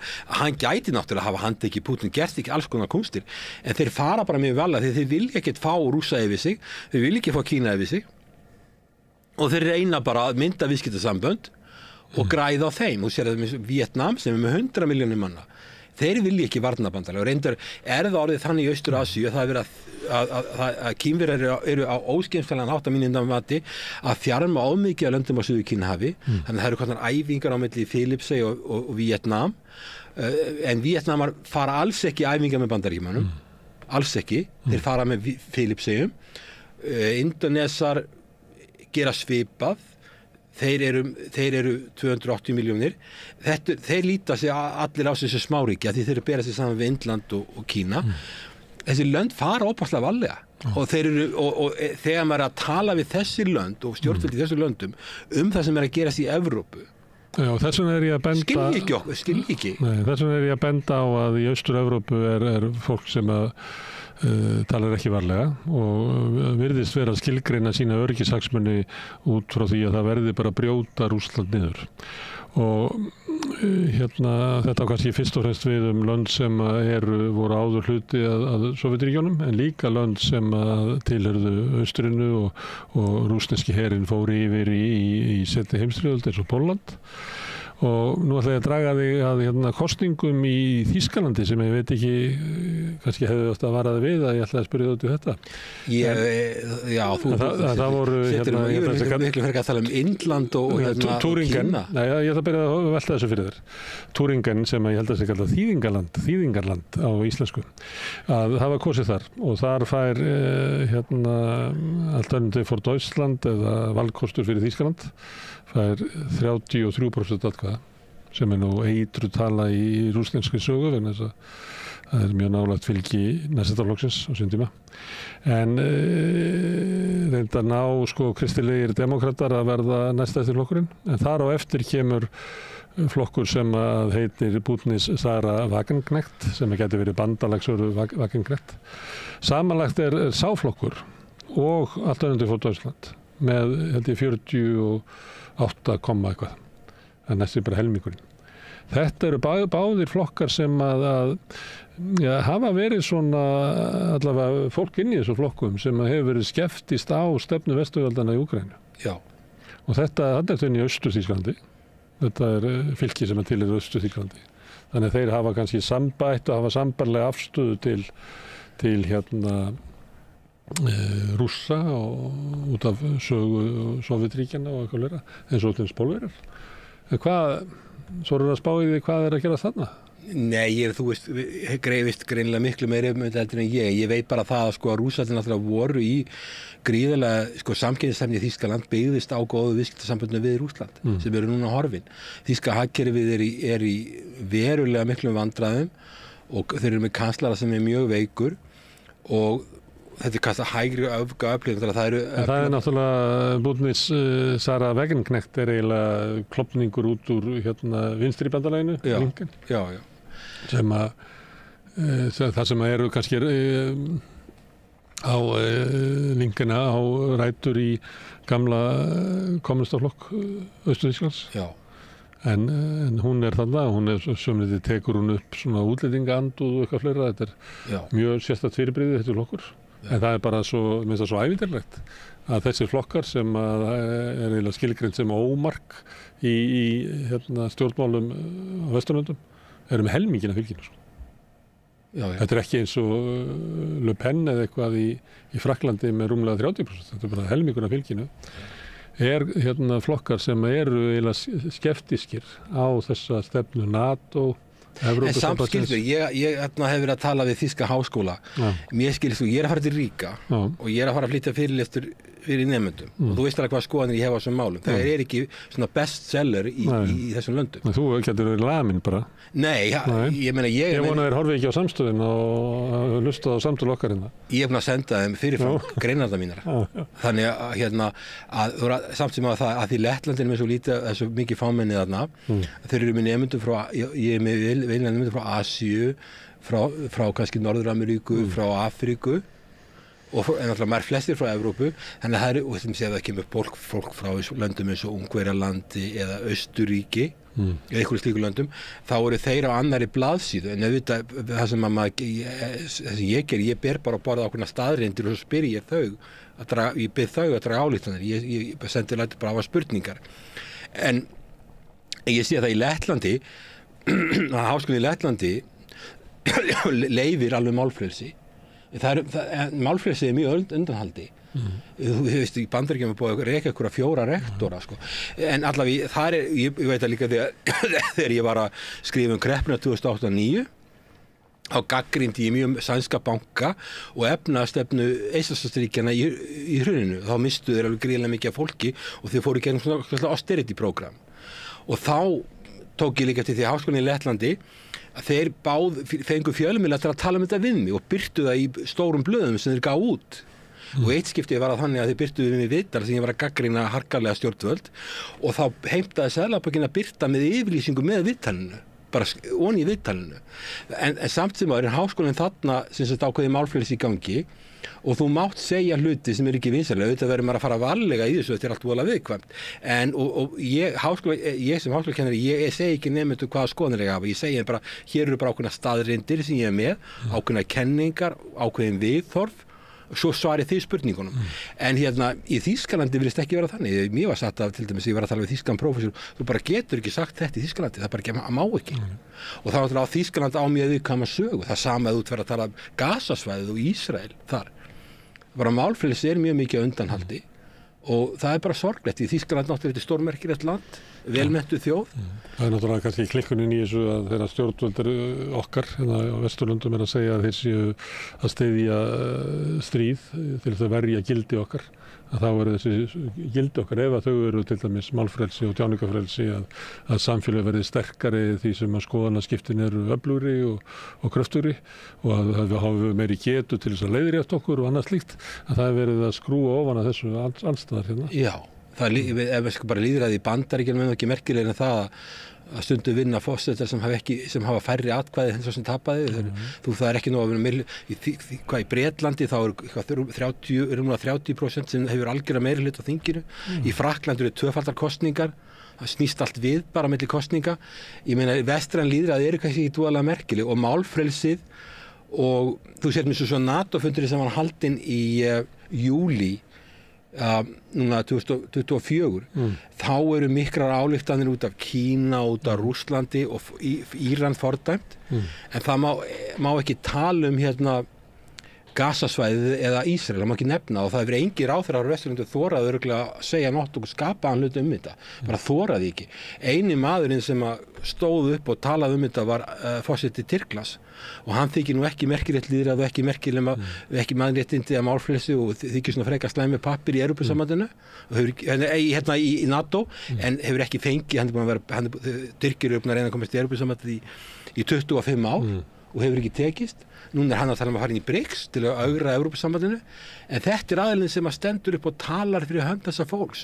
En þessi vestræni gildir ekki merkilegur en það þorir engin vestræn leiðtogi að taka til máls og þetta er kallað þjóðarmorð, ég myndi kalla að minnstu hvort í fjöldamorð sem er eiga sér stað á Gassasvæðinu, margir segja þjóðarmorð, þetta er skilgreiningaratriði, en þessi vestræni gildi er ekki mjög merkileg og það er óhugnalegt með þetta að stór Evrópusambandsríki sé að segja manni það að þú mátt ekki segja þetta sko háskólar til dæmis eiga að vera vettvangur skoðanaskipta og ef þú ert háskólakennari þá ferði ekki að segja fólki hvaða skoðanir það hefur og þú bara reynir að presentera að koma með alls konar upplýsingar og viðþorf og benda um þessar staðreyndir en þetta, ekki einu sinni þetta má orðið í sumum háskólum í Evrópu og í Bandaríkjunum er það ekki heldur, það eru einstaka háskólar eins og háskólinn í Chicago sem að stendur í lappirnar en við erum að tala um háskóli í Bandaríkjunum eins og Harvard háskóla, University of Pennsylvania sem er toppskóli, Columbia háskóli og fleiri skólar það sem að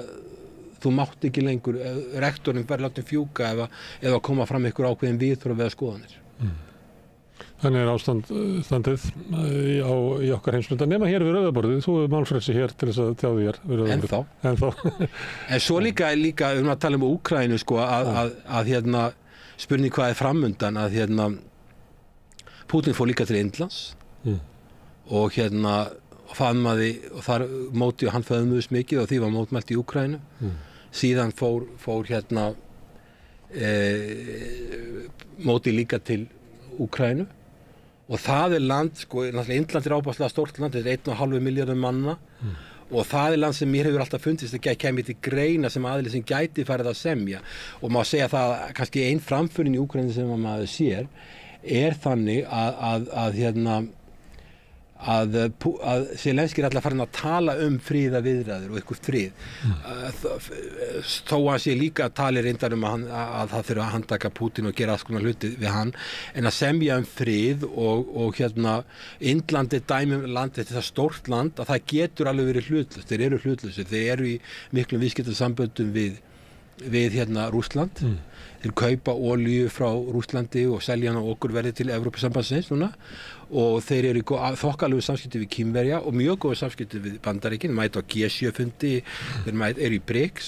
Þeir gætu kannski samið þetta, en það sem ég var að tala þetta reynsluleysi og þetta fálm Úkraínumanna, til þess að það halda einhverja ráðstefnu halda einhverja ráðstefnu í Sviss, þar sem að Rússum ekki boðið, að þetta skuli eiga sér stað svona vitleysa, og það er náttúrulega engin von á samningum þar. Svo er verið að tala jafnvel að semja fyrir kosningarnir í Bandaríkjunum, og náttúrulega Pútín vill ekkert semja núna, hann vill bara bíða, hann til þess að vera með yfirhöndina, hann er að sækja fram og hann vill ekkert semja. En það er þetta það er eins og Vesturlönd sé ekki tilbúin að beita Úkraínu einhverja leiðsögn, hvað er raunhæft. Og mér þetta eins og Módi sem er forseti Indlands gæti haft einhverja stöðu til þess. En það er ekki hvað kemur út úr því. Ég reyndar held að það mun ekkert gerast fyrir eftir kosningarnar 5. nóvember. En allavega Zelenský farin að tala frið og eitthvað, og það er náttúrulega líka bara því að hernaðarlega séð held ég að Úkraína sé að verða búin að vera. Herðu, við látum þetta gott heita að sinni, Hilmar, og óskar bara góður að ferða til Ríga. Og kannski kemur við í bakleðinni. Aldrei að vita.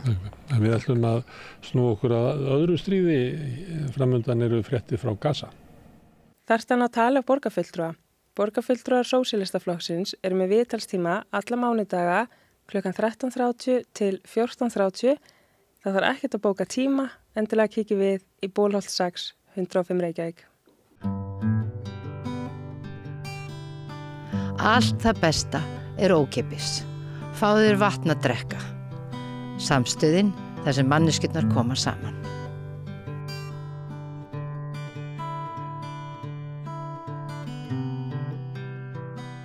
Já, það er komið að fréttu frá Gaza og Magga Stína er hingað komin. Hvað, var það ekki góða fréttir? Nei, það hafa ekki verið góða fréttir. Það eru margir myrtir í gær, veistu það? Ég veit ekki hvað voru margir myrtir í gær. Þetta eru að jafna þau svona 40 manns á dag. Aðalfréttin var um 16 ára gamlan dreng sem var drepinn í gær. Hann var fyrst skotinn af ísraelskum hermönnum og það voru margir sem skutu hann í einu. Þetta er svona pyntinga, þetta er hann að dystopían sem við lifum í núna.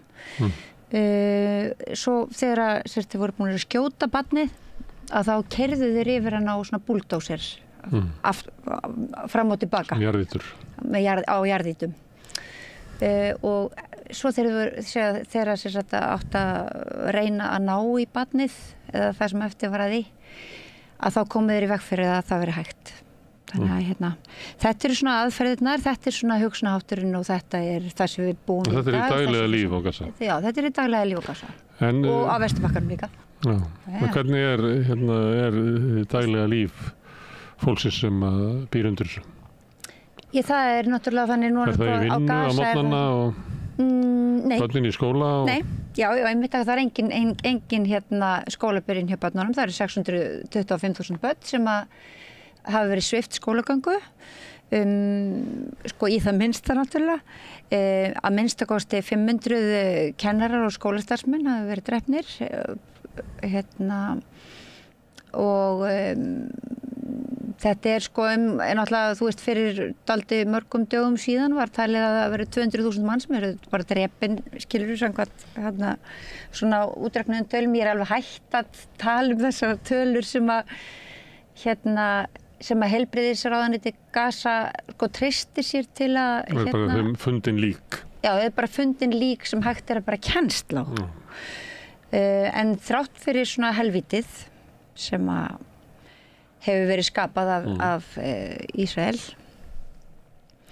að þá til dæmis verður maður eins og þetta hefur náttúrulega verið bara, þá til dæmis finnst mér vera mikil frétt að hérna Al-Aqsa spítalinn til dæmis sem að jafnaður bara var við jörðu, var bara sprengdur í loft upp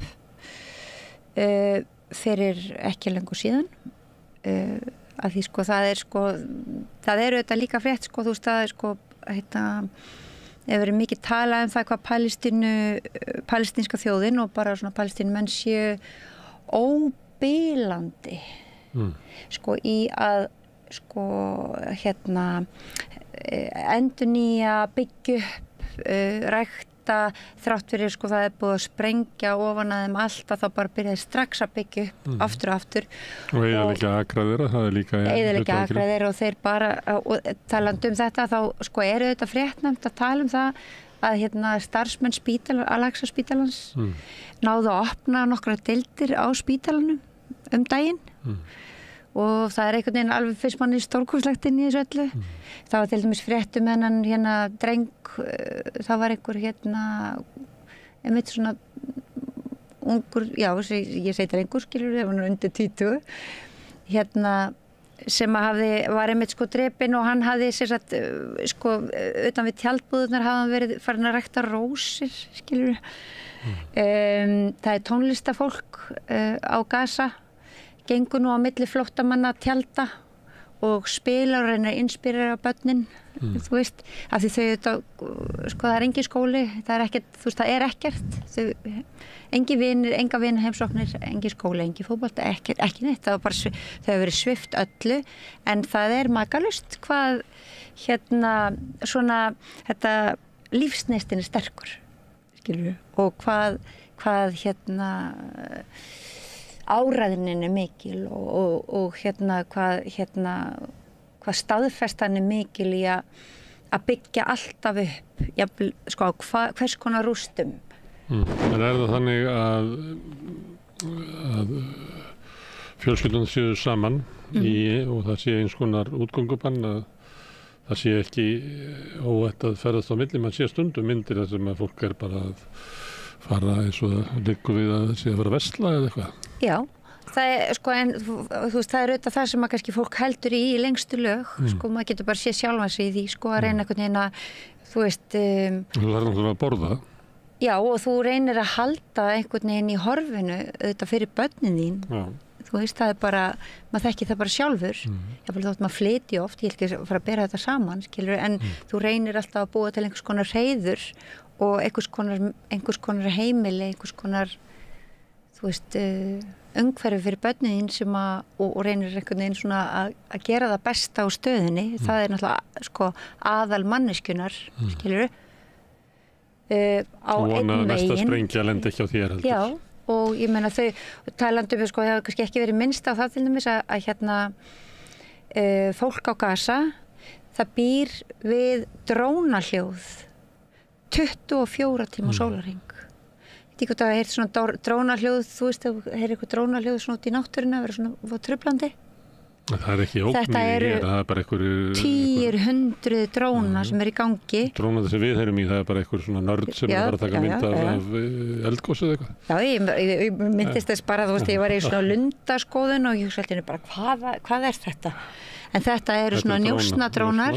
Og sem að bera líka stundu vopna. Og vopnadrónar sem að sko eru 24 tíma áreiti á heilan á þér, skilur. Þannig að daglegt líf, sko, þess að vera alveg saman hvað það ert. Þú ferð klóstið, þú ferð að sjónum, þú ferð inn í tjald, þú ferð, það eru 200 mann sem að nota sama klósettið. Sko, öll sápa er búin á Gaza. Það er ekki til neinn sápa. Hérna, ég talaði við konum daginn sem að hérna var komin að því að fæða sitt 4. barn, nýbúin að missa 1 barni sitt. Sko, þú veist, þetta er bara, já, þetta er svona, já, ég veit ekki, þú veist, þetta er náttúrulega löngu komið, sko, það er svona gengur neti líka einhver svona, þú veist alltaf einhverja svona setningar, þú veist, frómar setningar sem settar eru á netið og það eru bara einhvern veginn allar á þann veg að það séu löngu hægt að vera til orð í okkar orðaforða yfir það sem að er að gerast og ég held að kannski aðalfrétt hvers einasta dags sé sko svo hvenær við ætlum að segja stopp sko. Hvenær, þú veist, hvernig ætlum við að tækla þetta? Hvernig ætlum við að tækla það að það sé sko vestræn stjórnvöld taki þátt í þessu og þá ég segja, þetta eru undantekningar, þú veist, á einhvern hátt, en samt ekki. Evrópusambandið, Þýskaland, ég meina fasismin í Þýskalandi sko, þú veist, sko, hann á einhverju, já, ég meina hann þá hann vísa til bara ákvarðana stjórnvalda en ekki uppgangs alltaf fór Deutschland í Austur-Þýskalandi. Og það talað bara lögformlegu stjórnvöld, hefðbundnu stjórnmálaflokka Þýskaland sem eru að sveigja sig á til þöggunar og ritskoðunar og já, þeir eru ekki að sveigja sig neitt sko, það nú langt síðan sveigja þeir voru annars þar en þessu. Já, ég meina þetta bara, þú veist, það bara sko full on fasismi, sko, þú veist, og lögregluofbeldið sko, eins og amma mín hefði orðað viðunnilegt, sko, það rosalegt, sko. Og þannig það líka í Bandaríkjunum og þú veist, og þetta nú búið að gera, sko, þeir hafa notað sumarið mikið í Bandaríkjunum við talaðum núna, sko, að gera háskólastúdentum það ókleift að mótmæla. Þú veist, að til dæmis tjaldbúðirnar sem settar voru upp síðasta vetur og voru svona aðal og það sem svona þunga miðja mótmæla í Bandaríkjunum. Þeir hafa gert það þannig sko, að þú veist að gefa gert stúdentu það ókleift að setja upp tjaldbúðir á háskólalóðunum og þetta svona og, sko, þannig að þú veist þetta í raun og veru aðalfrétt hvers dags náttúrulega uppgangur fasismans þú veist sem bara í ætt við sko sadismann og fasismann sem að viðgengst þarna í þessu svo kallaða Ísraels ríki sem að nú vonandi að líðundi lok og og já, og í raun og veru siðferði okkar sko, já, ég sé bara já, aðalfrétt dagsins kannski, þú veist, hvernig svona við fáum bjargað við okkar siðferði við mannkyn úr þessu. Við mannkynni erum ekki svona þetta ekki beint svona félagskapur það eru alls konar sjónarmið sem að stangast á og inn í löndunum líka og það kannski ekki alveg gefið hvernig mannkynið á að komast að einhverju einni niðurstöðu. En það virðist að stjórnvöld, allavega í okkar heimshluta, að þau telja ekki ástæðu til þess að grípa inn í þetta með einum svona raunhæfum hætti. Nei, þau gera það ekki. Og við höldum áfram að, sko, að þú veist að fiska upp einhverja sögur, þú veist, eða ekki sögur, heldur fréttaflutningur, þú veist, ég meina fjölmiðlar hafa til dæmis algerlega brugðist, sko, fréttaflutningurinn, sko, snýst það hvort að það sé, sko, yfirmáta mikill harmleikur að 7 gíslar hafi dáið, og það verður svona þungaviktar fréttin sem að ríður yfir heimsbyggðina á meðan sko enginn talar í þeirri sömu setningu þessa 200.000 sem hefur verið bara bókstaflega 1 skilurðu, þú veist þannig að sko, það nú kannski bara svona það merkir náttúrulega, ef það raunin þá merkir það að við búum í samfélagi sem að lítur svo á að dauði 7 Ísraelsmanna réttlæti morð á 200.000 palestínumönnum. Já, viljum við vakna upp í þannig heimi á hvern einasta dag. Þetta hefur verið gert áður í Mækisunni. Já, og minnur á tímum þá bara Sesars og Neros og það brotið einhver brýtur eitthvað af sér og þá farið einhver refsilegangur og fjöldi fólks drepinn. Já, ég meina og við erum bara að upplifa nákvæmlega með svona tíma, já, ég ekki til að segja sko þetta sé eitthvað nýjung en hins vegar sko erum við að upplifa það að sko dráp, slátrun á 200 og eitthvað þúsund manns. Og stjórnum okkar reyna að réttlæta það fyrir okkur. Já, stjórnvöld að gera það, já. Og segja við þig að þessi góðmennska þín að við höfum ekki efni á henni, af því það eitthvað önnur lögmál sem eru mikilvægari. Já, þannig að það flokkast undir góðmennsku að finnast það aðtógavert að 200.000 mann sé slátra. Það náttúrulega góðmennska, sko. Jæja. Þeir segja við þetta er góðmennska sem við höfum ekki efni á. Ef ég að reyna svona átta mig á því svona af hverju þessu stilt svona upp. Já, en ég bara minnist þess að hafa séð næstu því. Þessi góðmennska geti tortímt heiminum okkar. Við lifum í heimi sem hefur ekki pláss fyrir góðmennsku. Ekki pláss fyrir samkennd. En þetta náttúrulega kannski svona hugtök sem kannski bara hefur allt svona tungutak og orð bara tapa gildi sínu. Þess að ef það flokkast undir góðmennsku, ég veldi fyrir mér að því rifja svo oft upp þegar einmitt svona fréttaflutninga einmitt aðeins svo að þessum 7 gíslum ég er ekki að tala að auðvitað hann harmdauði öllum þeirra aðstandendum og allt það heilagt líf eins og allra annara. Já, algjörlega. En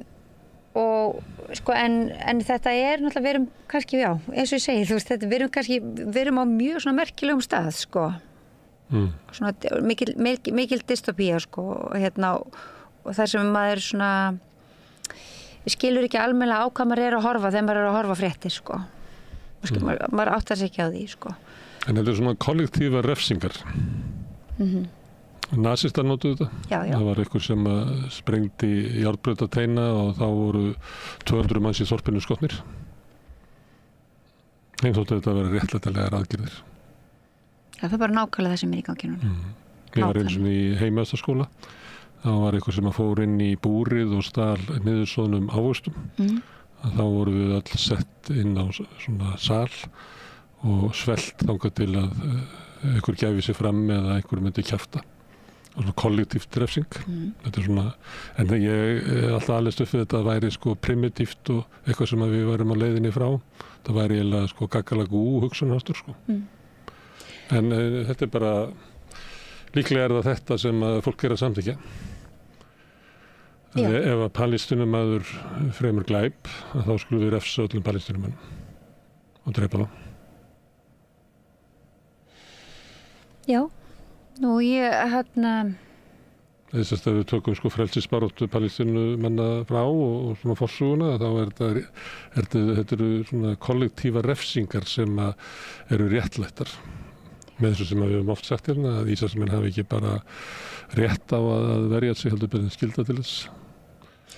Já, sem er náttúrulega kólránt, eins og við bentum á síðast, það er þetta ekki þannig, og raun og veru þetta bara þá erum við náttúrulega komið þangað, við bara lifum við það að samþykkja lygi ofan í lygi, ofan í lygi, ofan í lygi.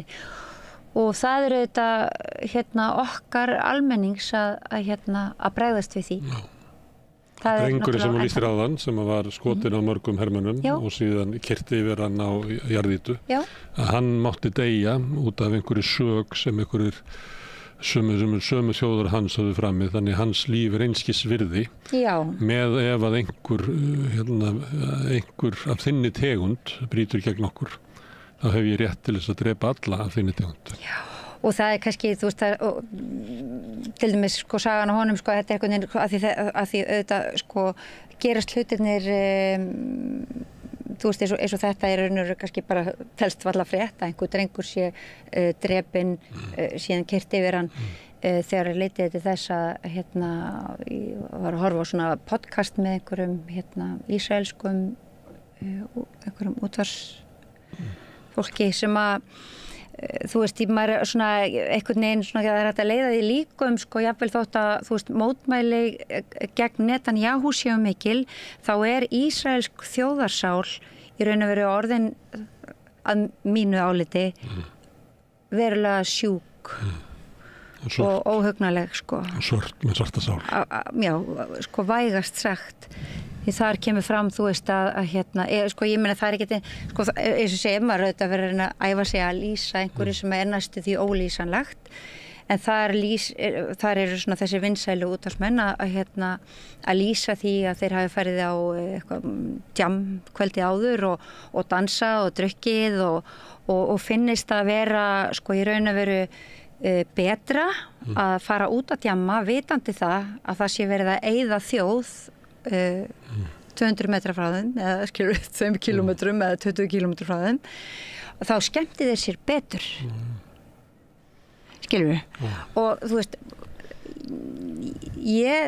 Þetta svolítið svona kinky Ég meina, ekki bara eitthvað konar ögurstund Ég spyr sko Nú fengir henni til þess að tala en ég einhvern veginn orðlaus. Ok, en það hafa verið mótmæli í Ísrael sem að beinast gegn stjórnvöldum. Já. Og fyrst og fremst það ekki út af því að mótmælendur telja að höfuðáherslan eigi að vera að frelsa gíslana. Já. Ég segi ekki svona hvað sem það kostar en svona að það væri eftir að vera höfuðhlutverk stjórnvalda og aðgerðirnar hinga til tefji það að gíslarnir verði lausir. Já, en það svona, einmitt, og þessi höfuð áhersla á að frelsa gíslana, að gera það verkum, að þetta verður mjög svona,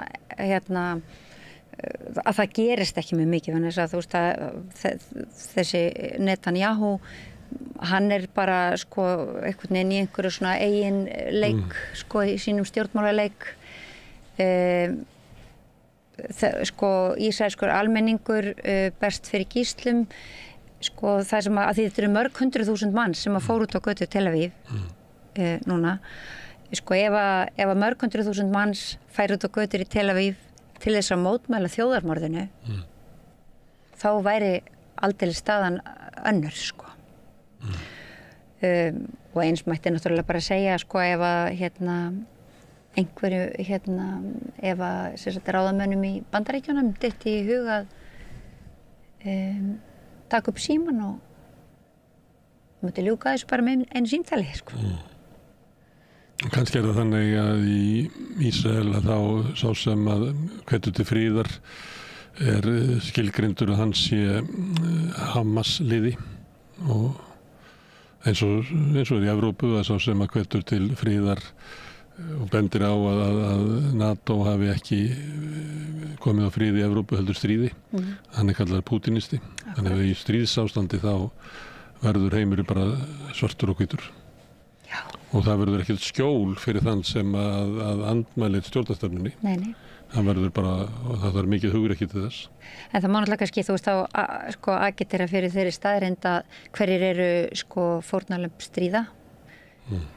Í hverju einasta stríði eru bara fórnarlömb stríða, það er bara börn, konur og almenningur, sko, almenningur allir sem að geldur fyrir það.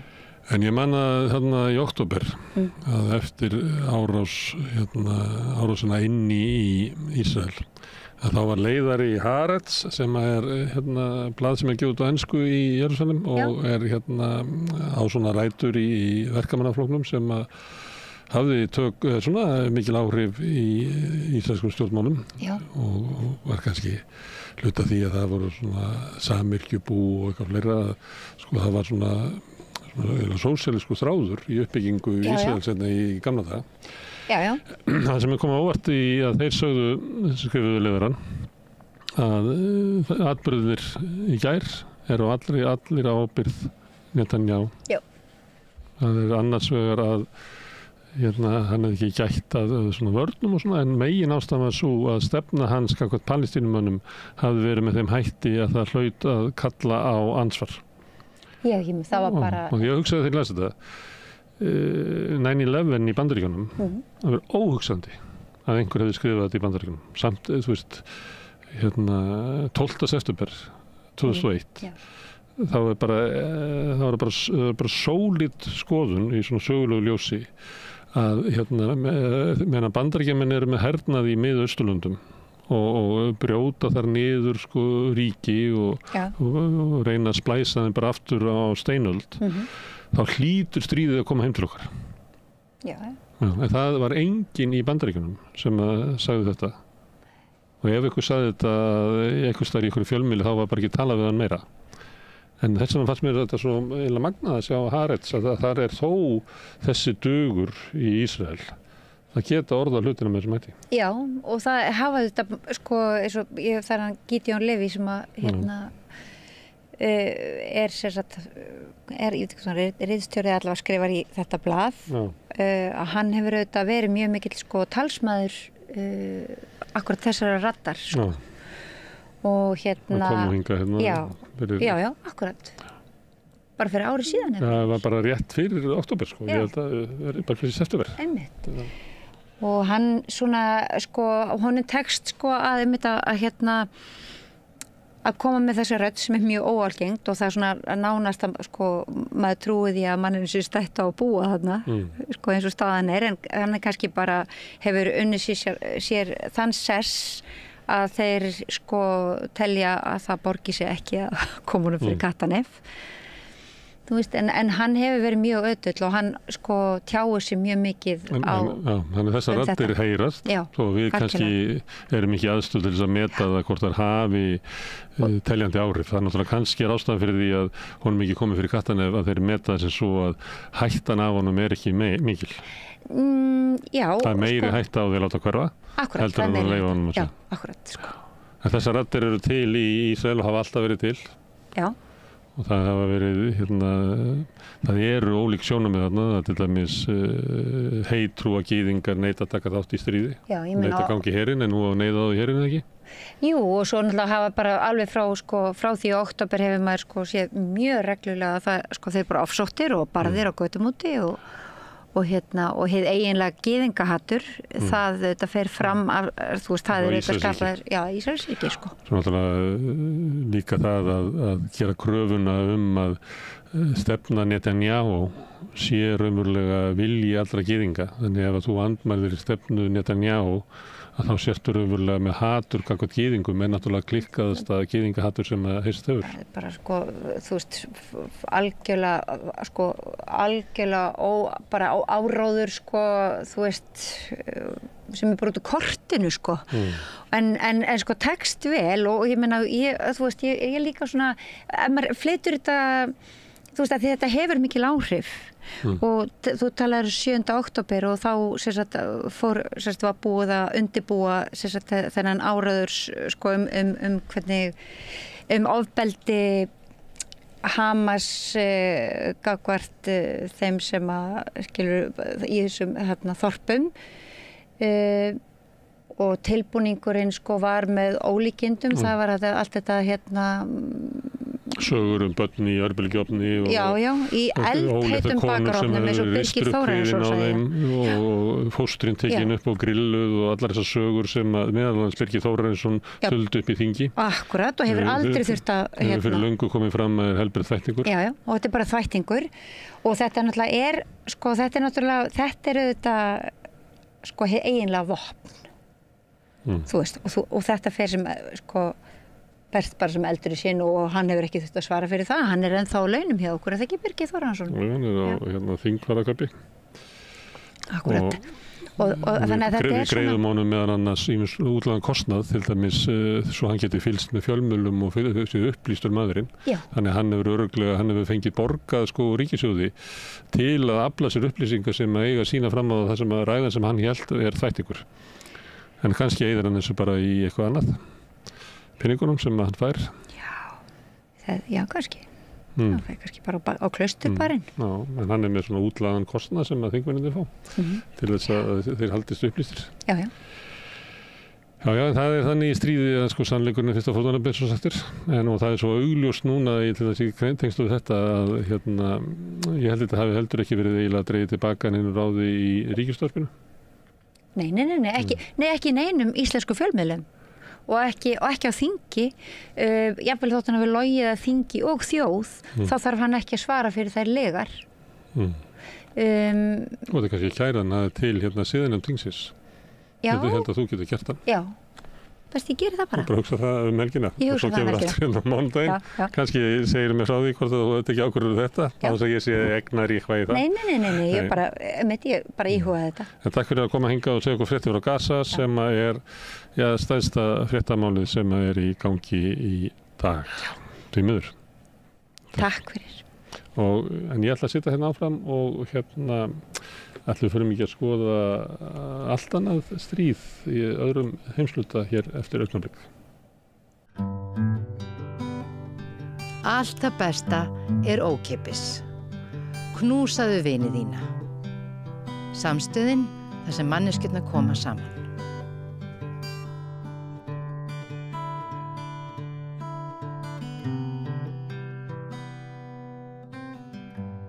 Já, komið þið sælblessuð.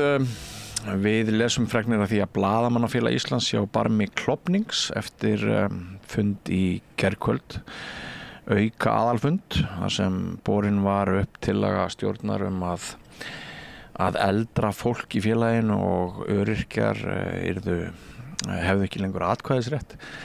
Þetta var fellt, þessi tillaga var fellt, en félagið í nokkrum sárum. Og það eru fylkingabrjóst þarna innanum. Ég var sjálfur á þessum fundi, hann var mjög langur og mikil íllindi. Það fjallu stór orð. Það ekki gott fyrir tjáningafrelsið, fjölmiðlafrelsið, fyrir upplýsingu í landinu. Þegar félagið eins og Blaðamannafélagið logar, að maður getur sagt stafnum á milli í deilum. Við höfum fylgst með mjög hörðum ummælum frá fyrrverandi framkvæmdastjóra. Það hefur verið fjallað meint skattasvik formanns félagsins. Hún hefur rekið þau tilbaka, en þetta búin að vera ansi svona mikill leðjuslagur og eins og ég segi, í gærkvöld þá fjallu stór orð. Þarna var mikill hiti.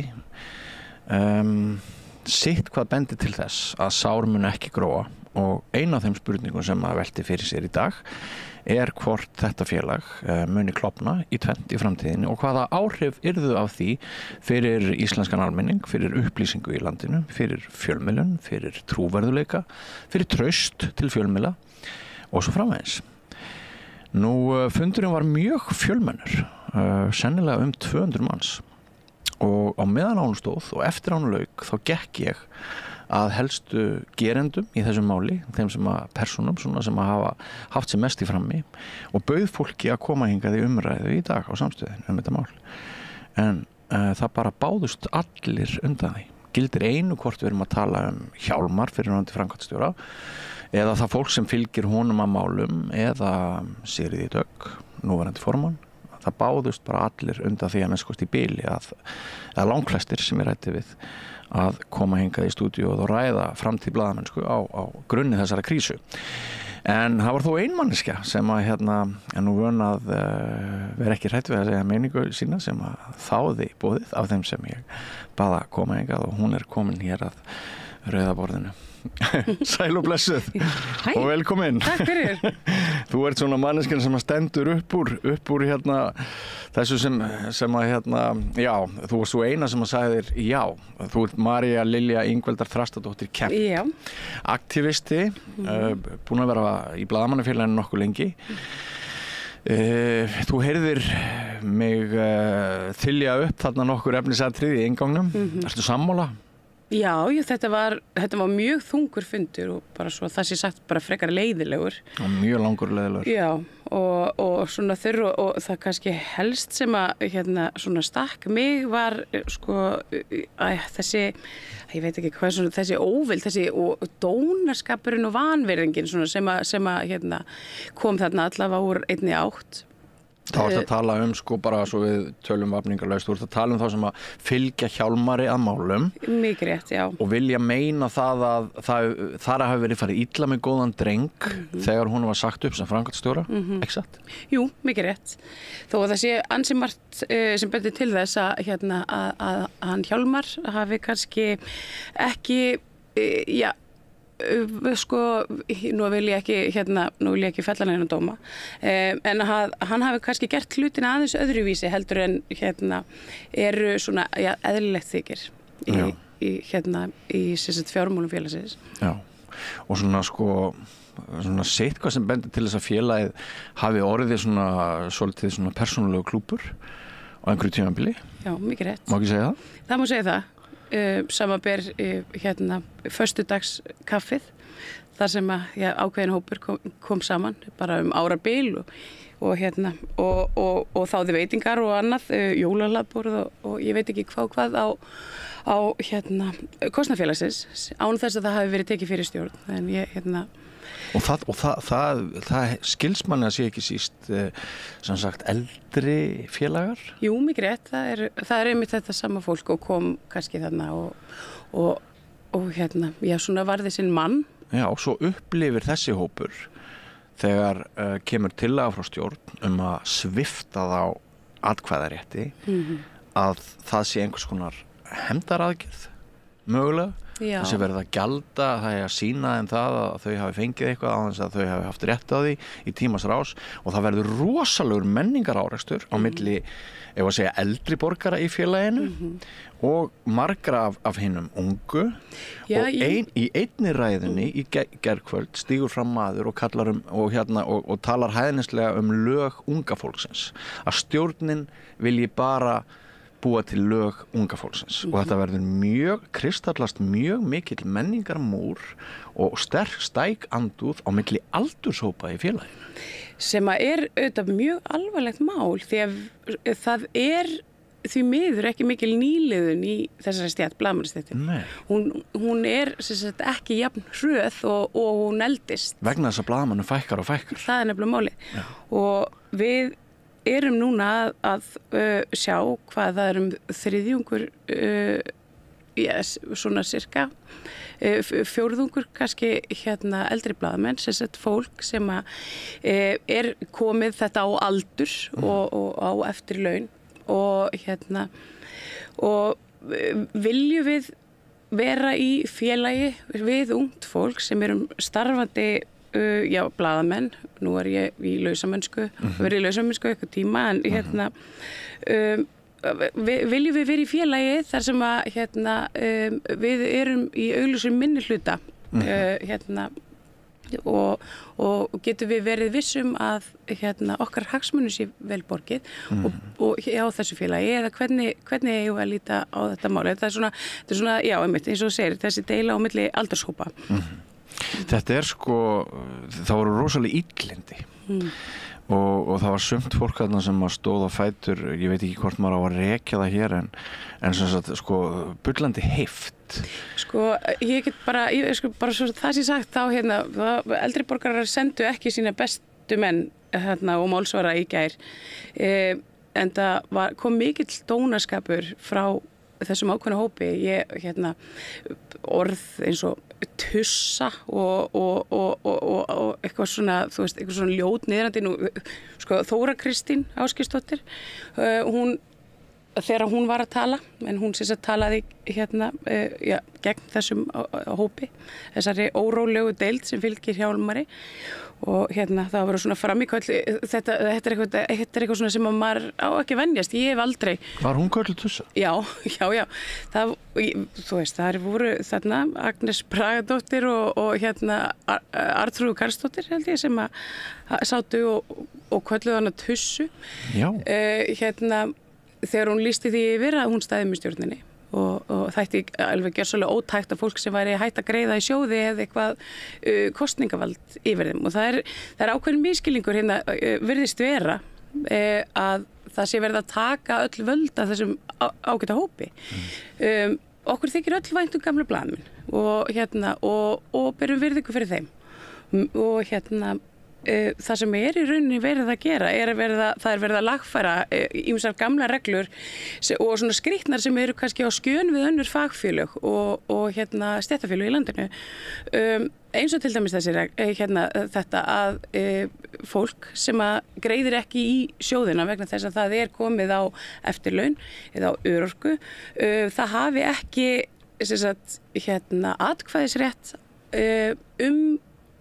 ráðstöfun sjóða og það er rauninni það eina, það er enginn að segja að það taka af þeim málfrelsið og það er skýrt tekið fram að þau geti mætt á alla aðalfundi og þau geta haft þar skoðun og áhrif en atkvæðisrétt hafið þau ekki og þetta er bara í takt við það sem er í öðrum félögum. Tengist þetta einhverju leyti reyndar veit maður ekki alveg hverju maður á að trúa en það komi fram þau sjónarmið í gær að sjóðir félagsins stæðu tæft og það hefði þurft að grípa til einhverja ráðstafana og tengist þessi deila að einhverju leyti því að í hópi eldri borgarana séu meðlimir sem að myndu vilja njóta tekna úr þessum sjóðum sem myndi stefna fjárhag félagsins enn frekar í tvísinu. Sko, það vissulega ef ég skil þetta rétt þá er það þannig, en svo er það nú líka bara virðist vera þetta er orðið svolítið persónulegt líka, við skulum alveg, þú veist, þetta er bara orðið þannig að þetta og fylkingabrjóst og flokkadrættir og við þurfum bara einhvern veginn að, ég veit ekki, leysa úr þessu, finnst mér að þú veist, það verður ég spurði nú að því við vorum að tala fjármál félagsins og það kom í ljós að það var margt skrítið og það var undarlegt hvernig fjármunum var varið í félaginu í tíð fyrirverandi framkvæmdastjóra. Já, og það eru svona margar spurningar sem vöknuðu hann á leiðinni þegar farið var yfir af nýrri stjórn óútskýrður kostnaður og það var persónulegt lán úr neyðarsjóði, sem neyðarsjóður er eitthvað sem á að grípa blaðamenn sem að veikjast eða þurfa okkur aðstoð að halda og öll fag- og stéttarfélög þeim ber skylda til þess að hafa góðan neyðarsjóð.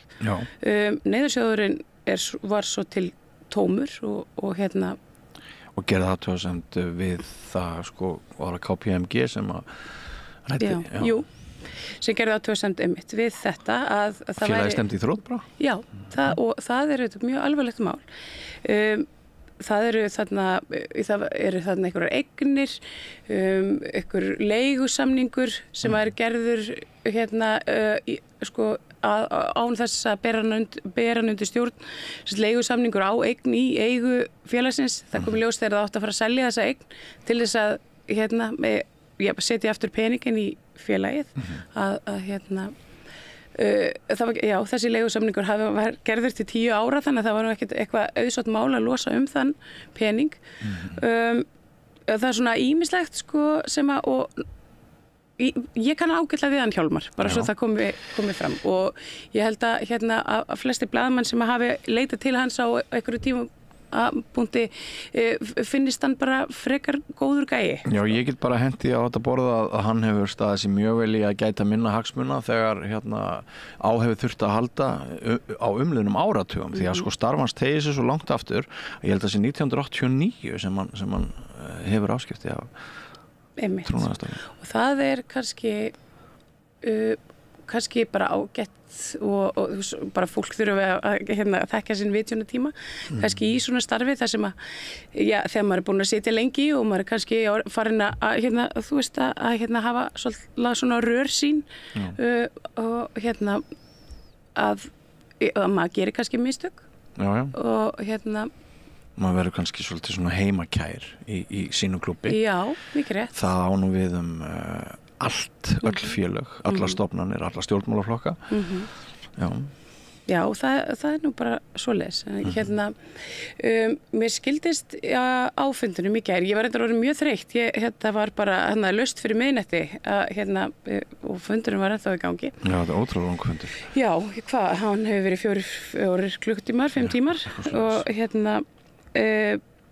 þá kemur ég bara upp þá spurningu að lókum hvers vegna í ósköpunum ef að fjármál félagsins voru með þessum hætti og það voru þannig einhverja svona vafarsama tilfærslur og annað, af hverju þetta hefði ekki verið kært til lögreglu og það var svolítið áhugavert að heyra svarið frá formanninum Sigríði Dögg, en hún sagði frá því að það hefði verið mikið rætt og þeim hafi í raun verið svona bent á það og ráðlagt af utanaðkomandi að hér væri lögbrot að ræða og þau tóku nú samt þá ákvörðun út frá bara svona heildstætt væri það félaginu ekki til framdráttar að stjórn færi í þá vegferð að kæra fyrirverandi formann og framkvæmdastjóra en það er ekki neitt sem mælir gegn því að blaðamenn geti gert það sjálfur. Og það svolítið áhugavert að sjá hvort að, og nú velti ég fyrir mér sko að því að þetta sjóður blaðamanna og þetta fagfélagið okkar og hvort að við viljum ekki bara hreinlega gera það, hvort að þessu máli ljúki þá kannski loksis. Ég meina, það fellur þá væntanlega öðru hvoru megin, ég meina þá kemur það bara í ljós að undangenginni lögreglurannsókn hvort að óeðlilegar tilfærslur á fé hafi verið að ræða eða ekki. Þú vilt segja að það væri betra að fá bara úr þessu skorið? Ég tel það já. Að því að við getum einhvern veginn ekki bara sem hópur haldið áfram einhvern veginn í þessum skotgröfum. En svo það hitt viðkoma málið sem varðar það sko hvernig hann talar Sigríði Dögg og hennar skattamál. Já. Og þú telur að hún hefði gert grein fyrir því. Já, hún virðist hafa gert það. Já. En þetta náttúrulega alveg afleitt sko. Við erum að tala trúverðuleika, við erum að tala stéttarfélag sem hefur mjög mikið með það að gera hvort almenningur ber traust til fjölmiðla eða ekki. Við lifum nú í nógu stórum krísum. Hvað varðar vantraust heilt yfir og þarna best fólk á banaspjótum, það eru ásakanir skattsvik, það eru óskir lögreglurannsókn á fjárreiðum fyrrverandi framkvæmdastjóra. Við erum með að þér virðist sko flokkadrættirnir eru að þér virðist svolítið þannig að ég held ég geti fullyrt að mjög mikil meiri hluti sem að starfa á Morgunblaðinu fylgi Hjálmari að málum. Já. Og sé gegn Sigríði Dögg, núverandi formanni. Við skulum ekki gleyma því að það var borin upp vantraust tillaga á Sigríði Dögg Auðunsdóttur í gærkvöldi. Niðurstaðan úr henni var svo að hún hélt velli en eiga síður hlýtur það að hafa verið henni töluvert áfallað, ég held að hafa verið á milli 40 og 50 manns sem studdu vantraustið. Já. Það eru ansi margir félagsmenn. Jú, mikið rétt. Og sko það sem ég er að reyna að segja það að mér finnst að það væri barnaskapur hjá stjórn félagsins og þeim sem að láta sig blaðamennsku og upplýsingu í landinu öllu varða að halda bara nú verði allt gott. Sko ég hugsa þegar að fólk búið að standa í svona átökum, svona persónulegum átökum eins og þessar deilur eru sannlega orðnar að einhver staðar verði þau líka að segja bara stopp og ég held að sú ákvörðun að einmitt kæra ekki til lögreglu og einhvern veginn svona halda bara áfram með smjörið svolítið, hún endurspeglist kannski svolítið í þessari þreytu. Ég veit að bara persónlega hvað það getur verið erfitt að standa í sífellu í einhverjum svona stríðum straumi persónuárasa og ásakana svona Ertu að tala vegna áskipta þennan af baráttu fyrir hælisleitendum? Já, ég er að tala það. Ég er einmitt ennþá í lögreglurannsókn út af því máli. Fyrir að hafa fjármagnað hryðjuverkasamtök. Já, það hlýtur að vera alveg í brjóstinu. Auðvitað gerir það og það er ekkert auðvelt svo sem að sitja undir slíkum ásakurum.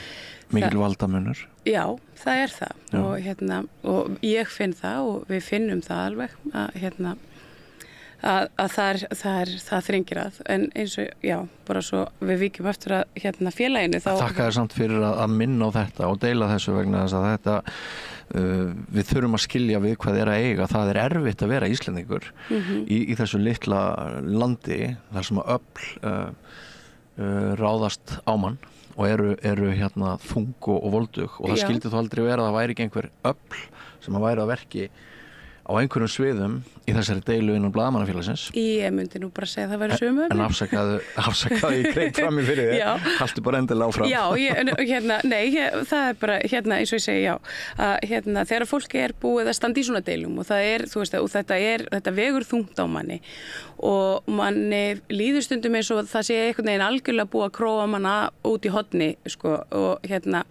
fyrir það eitt að standa með sannfæringu sinni og vilja gera vel. Bjarga mannslífum. Já, bjarga mannslífum, kannski í okkar tilfelli og ég meina, og kannski, ég ætla ekki að efast það að hún Sigríður Dögg vilji bjarga mannslífum, en það kannski öðruvísi, Það eru til margar leiðir til þess. Það eru til margar leiðir og hún hefur einsett sér það að bjarga þessu félagi og hún Sigríður Dögg frábær blaðamaður og hugsjónakona og stórt hjarta. Áfbúslega, bara frábær og síðan hún steig inn í þetta félag og mér langar ekki að segja steypti hjálmara stóli en nota það orð einhversir þá hefur hún þurft og setið undir árásum frá ákveðnum hópi og þessu afli sem að við kannski þau sem að kannski tengja svo litið inn í þetta. Má ég bæta við núna? Já. Þú ert að segja að sko hún komi svona ekki beint úr hægri áttinni og það séu einhver svona hægri borgarleg voldugöfl sem setja strax spurningamerki við. Já, það svona svolítið mín tilfinning kannski, nú veit ég svo sem ekkert hvar Hjálmar stendur í pólitík eða eitthvað svoleiðis, en ég ætla ekkert eitthvað gera honum það ef hann er ekki hægra meina. Mokkahópurinn. Já, en mokkahópurinn það vissulega. Hann nokkuð öflugur. Og þetta eru þessi hægra öfl, við skulum bara segja það. Já, og þegar þú situr undir þessum endalausu skítkasti og árásum, þá verður þú svolítið þreyttur og einhvers staðar verður þú bara að setja þín mörk og taka ákvörðun ætla ég að halda áfram í þessum skotgröfum eða ætla ég bara að reyna að svona leiða þetta hjá mér og fara aðra leið. Og en mig langar persónlega að sjá blaðamenn bara taka málið svo litið í sínar hendur og hreinlega fara með þetta mál bara á borð lögreglu. Bara til þess að fá úr þessu skorið. Svo, já, það voru reyndar, þetta var ekki eina tillagan sem var felld þarna. Ein varðaði gagnsæi. Já, það var sem sagt, Persónuvernd hefur gert athugasemd við það að félagatal blaðamannafélagsins sé opið á internetinu. Þetta í rauninni, persónuverndað mál hvers og eins hvort að og hver hans atvinna ég veit ekki alveg, ég þekki ekki alveg inn á persónuverndarlögin en og fyrir vikið þá tók stjórnarákvörðun það að breyta þannig í lögum að félagatalið yrði aðgengilegt á vefnum og taka það út. Það voru þannig einhverjir sem settu sig á móti því og svo tillaga var felld sem mjög áhugavert vegna þess að núna verður og núna þarf félagið að standa í því að verja lögbrot gagnvart persónuvernd væntanlega vegna þess að þessi órólega deild felldi stjórnartillögu sem bara ofboðslega eðlileg sko. Ég veit að í minni vinnu þar sem að ég oft í kringum og og bara í fólk sem í svona mannúðarstarfi og kannski flýgur í svona mishættulegar aðstæður það ekki svona ideal að vera mertur blaðamaður allstaðar. Það getur bara beinleiðis verið hættulegt. Og þeir eru náttúrulega drepnir út allan heim. Það nefnilega málið sko. Og ég held að þetta hafi verið mjög vanhugsað og gagnvart persónuvernd líka því að ég meina félagið þarf þá væntanlega að standa í því að greiða sektir fyrir að halda inn í þessu félagatali sem virðist vera ólöglegt að gagnvart persónuverndarlögum. Mjög illskiljanlegt mál. Þetta alveg, já, svo ég segi, ég svolítið þreytt og svona ringluð eftir hennar fundið, svona, ég var svolítið hissa líka bara að upplifa sko einhvern veginn hrokan og leiðindin. En mér varst hrokin og bóa. Já, jú, það er það. Nú ætla ég að halda einu til haga. Ég tók ekki afstöðu til neins sem greittur atkvæðum, bæði vegna þess að ég var búin að ákveða að ég ætlaði að gera þátt í dag á samstöðunum þetta og fannst bara ágætt að ég hefði þá ekki greitt atkvæðum með einu. En ég skal líka bara vera svolítið hreinskilinn við þig. Mér hefur bara fundist mjög erfitt að átta mig á því hverjir eru góðu gæjarnir og hverjir eru vondu gæjarnir í þessu máli. Og mér finnst þú bara alltaf lægi líka að takast á bara svona hugmyndafræðilega og innanborðs í félagins og blaðamannafélaginu og það er ekkert að því að vera ekki öll sammála en það skiptir svolítið máli sko hvernig þú gerir það og mér fannst fundurinn í gær ekki vera blaðamannastéttin til sóma ef ég var að segja alveg eins og Nei, ég er bara alveg sammála. Þú tekur undir það? Já, þetta var ekki flottur fundur. Nei, og ég hef bara dálítið áhyggjur af stöðu blaðamennsku og fjölmiðlunar í landinu eftir þennan fund. Já, ég veit ekki, ég er það er aðalega svona nýliðunin sem að ég hef áhyggjur af. Ef að þetta ég meina, ef að þetta ætlar að vera blaðamannastéttin og framtíðina hennar og starfandi fólki og nýliðum þeim er ekki vel tekið. Þá þá veit ég ekki alveg hvert við erum komin sko. En sko þú minntist á hann á mjög áhugaverðan og alvarlegan hlut í raun þegar þú varst að tala um að hvað maður að segja að aldurssamsetning var að breytast innan félagsins. Það kom held í fram í gær að 15% félagsmanna núna eru eldri borgarar sem er mjög hátt hlutfall með önnur félag og ein ástæði þess er svo að blaðamönnum fækkar og það var sátt um það fyrir nokkrum áratugum og þá held ég að við getum sagt að íslensk blaðamennska hafi mögulega átt sitt gullaldarskeið ef íslensk blaðamennska hefur nokkru sinni átt sitt gullaldarskeið því að hún hefur nú meira og minna verið í skötulíki og verið áráðurstengt og hluti af spillingunni og hluti af hagsmununum og öllu því ég allavega held því fram en við höfum átt góða spretti fjölmiðlun í landinu hefur átt góða spretti og kannski svolítið síðan að sá sprettur að kom góðu sprettur vegna þess að það er bara búið að slátra starfsumhverfi blaðamanna út og suður til dæmis fall Fréttablaðsins það kom ekkert í staðinn fyrir Fréttablaðið þetta var engin smáræði skaði það er ekkert smáræðis umræðu gat og almenningur hefur einhverju hluta vegna aldrei átta sig almennilega á gagnsemi nýtsemi blaðamennsku við höfum yfirleitt ekki staðið með blaðamennskunni nú er átak hjá blaðamannafélaginu til þess að reyna að auka traust en á sama tíma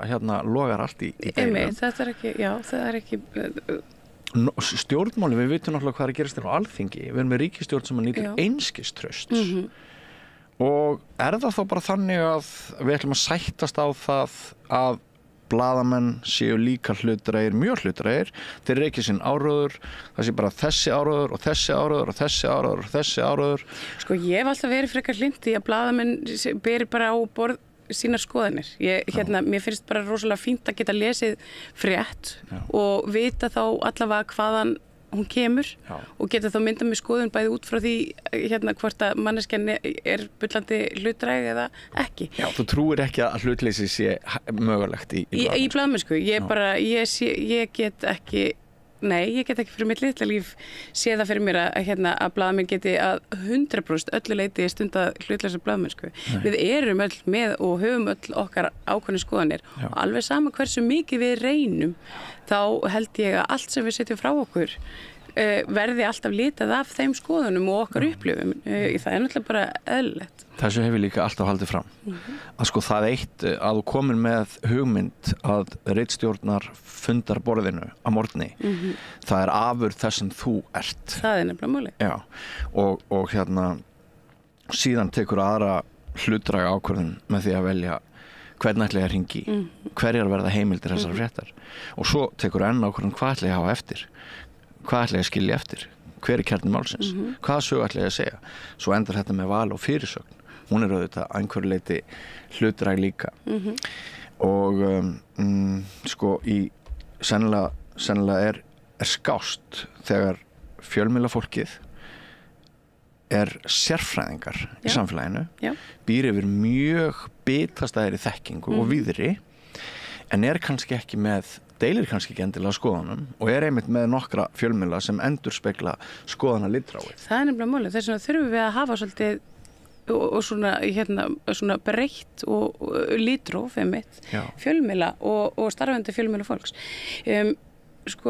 Ég veit ekki, fjölmiðlar eru auðvitað í þróun og núna, þú veist, hefur dauði prentmiðilsins verið boðaður alveg svona, þú veist, í kannski áratug, eitthvað svo leis og við náttúrulega bara höfum séð þetta gerast eins og með Fréttablaðið að þú veist að það er einhvern veginn minni hvati til þess að prenta blöð. Efni hefur færst svo litið á internetið og núna erum við kannski líka... Og því fylgja svolítið svona félagslega undirboð. Já. Það eru óbúslega litli peningar. Það eru mjög litli peningar. Bara ávinningurinn fyrir þann sem að skrifa fréttir þar getur verið sáralítill. Já, en ég náttúrulega bara... Ég náttúrulega svo hlindu hugsjónastarfi en auðvitað þarf fólk að borða. Ég veit ekki, ég velti í fyrir mér og bara þetta í hug kannski núna allt þetta fólk sem að til dæmis miðlar á TikTok er þetta ekki fólk sem að ætti alveg eins heima í blaðamannafélaginu? Einnir hæfari á TikTok? Já, ég meina að það nú getur hver sem skráð sig í blaðamannafélagi í rauninni sem lausamann. Þá greiðir maður félagsgjöld og tekur þar með þátt í félaginu. Þetta var frábært og kannski gert svolítið til þess að halda utan þennan hóp sem í lausumennskinu en það gæti jafnvel nýst þeim hópi sem lítur á sig sem blað og fréttamenn á miðlum eins og Instagram og TikTok og Facebook. Já. Þannig að hvort að það væri kannski, ég veit ekki, hægt að svona, við þurfum einhvern veginn svona að breyka og víkka sjóndeildarhringinn. Breyta hugmyndum okkar hvað sé fjölmiðlun. Eiga þarna heima, já. Hvað sé fjölmiðlun? Ég meina, nú erum við bara öll með okkar persónlega fjölmiðil. Það allir á Facebook eða einhverjum samskiptamiðli eða svona vel flestir og það fjölmiðill auðvitað. Þannig að kannski við þurfum bara að fara að horfast í augu við nútímann svolítið. Já, það eru sannarlega mjög margar þessar áskoranir sem við stundum frammi fyrir því að ef við missum blaðamennsku skipulagða blaðamennsku og blaðamennsku með góðum vinnubröðum bara út á borðinu þá það undanfari kaos. Já. Þá ryðjast populistarnir fram. Það verður engin leið að greina mun á góðum og vondum upplýsingum, réttum upplýsingum og röngum upplýsingum og staðan var vond, mjög vond fannst mér áður en ég mætti á þennan fyrsta aðalfund í minni sögu í gærkvöld. Og ég fór út hugsi hryggur. Mér fannst ótrúlega mörg barnaleg komment hafa fallið. Mér fannst þessi rígur og mér fannst þessi ofvaxna trú á að ég hef rétt fyrir mér og svona þetta frekar en að við áttum okkur að því að heimurinn gríðarlega flókin eins og blaðmenn ættu nú að gera og þegar svona deilur koma upp þá þurfum við að reyna að skilja margþættar forsendur á bakvið það og það rosa gott að bara hlusta virða hegða tjáningu sinni þannig að skaði ekki fólk meiði það ekki beint en hrokin svipuhöggin þetta var bara einhver helvítis vitleysa. Já, þetta var leiðilegt að sjá og einhvern veginn ekki til þess að hef ég þessa stétt svona til vegs og virðingar þessi ágæti fundur eða ekki svo ágæti fundur. En mér finnst hún batnar ekki við það við þegjum yfir því. Nei, mér finnst bara einmitt fínt að tala þetta. Og eins og ég segi, ég var ofboðslega hissa að sjá bara, einmitt þessi og fliss og frammíköll og þetta var svo leiðilegt og þetta var svolítið svona ég veit ekki, þú veist, þetta var svolítið svona ógeðslegt. Já, þetta var svolítið ógeðslegt. Já, þetta var svolítið svona, djúvill er þetta mikið pakk, allt saman einhvern veginn. Sko, já. Eða djúvill erum við mikið pakk. Já, við áttum ekki okkar besta dag í gær. Nei, og ég veit ekki, svo sem ég trú nú alveg á framtíð félagsins, ég veit alveg fyrir víst að núverandi stjórn er með alls konar hugmyndir hvernig sé hægt að halda utan lausa menn og svona aðeins efla félagið, svona burt sér frá öllum þessum deilum og nú veit ég að stjórn vill leggja þetta allt svolítið til hliðar bara. Nú er bara búið, nú er aðalfundurum búinn, það er búið að samþykkja fjármálstjórnarinnar, það er búið að fara þarna yfir þessi mál, við fengum spurningu svarað sem að brunnu á okkur og ég held alveg að það sé hægt að halda áfram hvað þessi svona óróadild sjáu fyrir sér þeim efnum, þú veist, það veit ég svo sem ekkert og ég meina hvort að þau ætla að halda því til streitu eitthvað að mæta á aðalfundi til þess eins að kjósa gegn ákvörðunarstjórnar. Sko, það sem að mér finnst líka kannski gott að koma fram er að það er ekki tillögurnar voru ekki felldar með helmings. Nei, það þurfti 2/3 atkvæða. Það þurfti og munaði mjög litlu. Já. Þannig að í rauninni, þá er það þessi 1/3 sem að fellir þarna þessa breytingatillögur stjórnarinnar.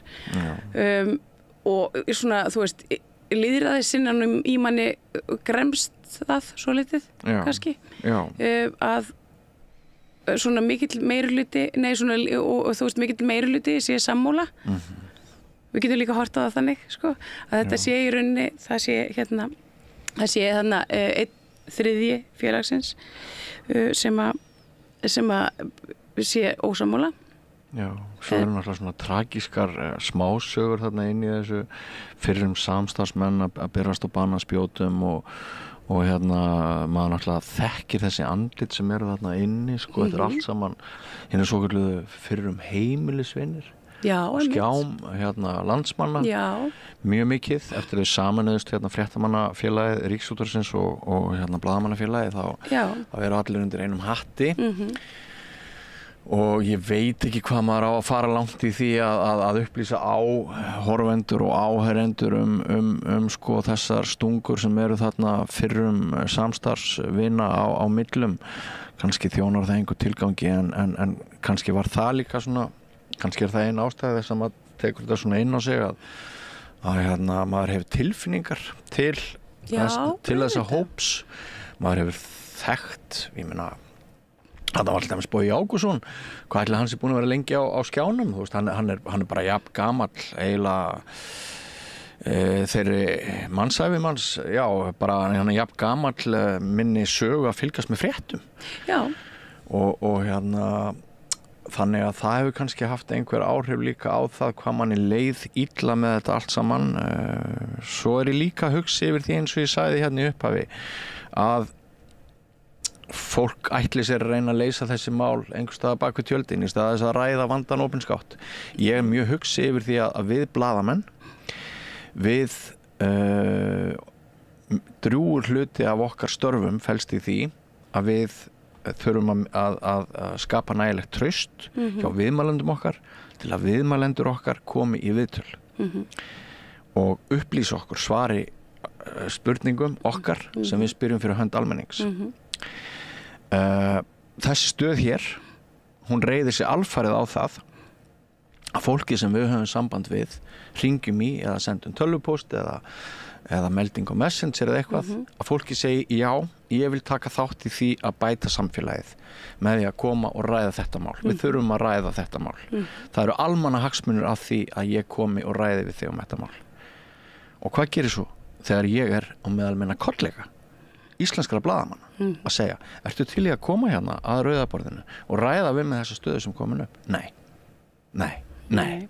ég fær ekki gera það. Af hverju þurfa það að segja?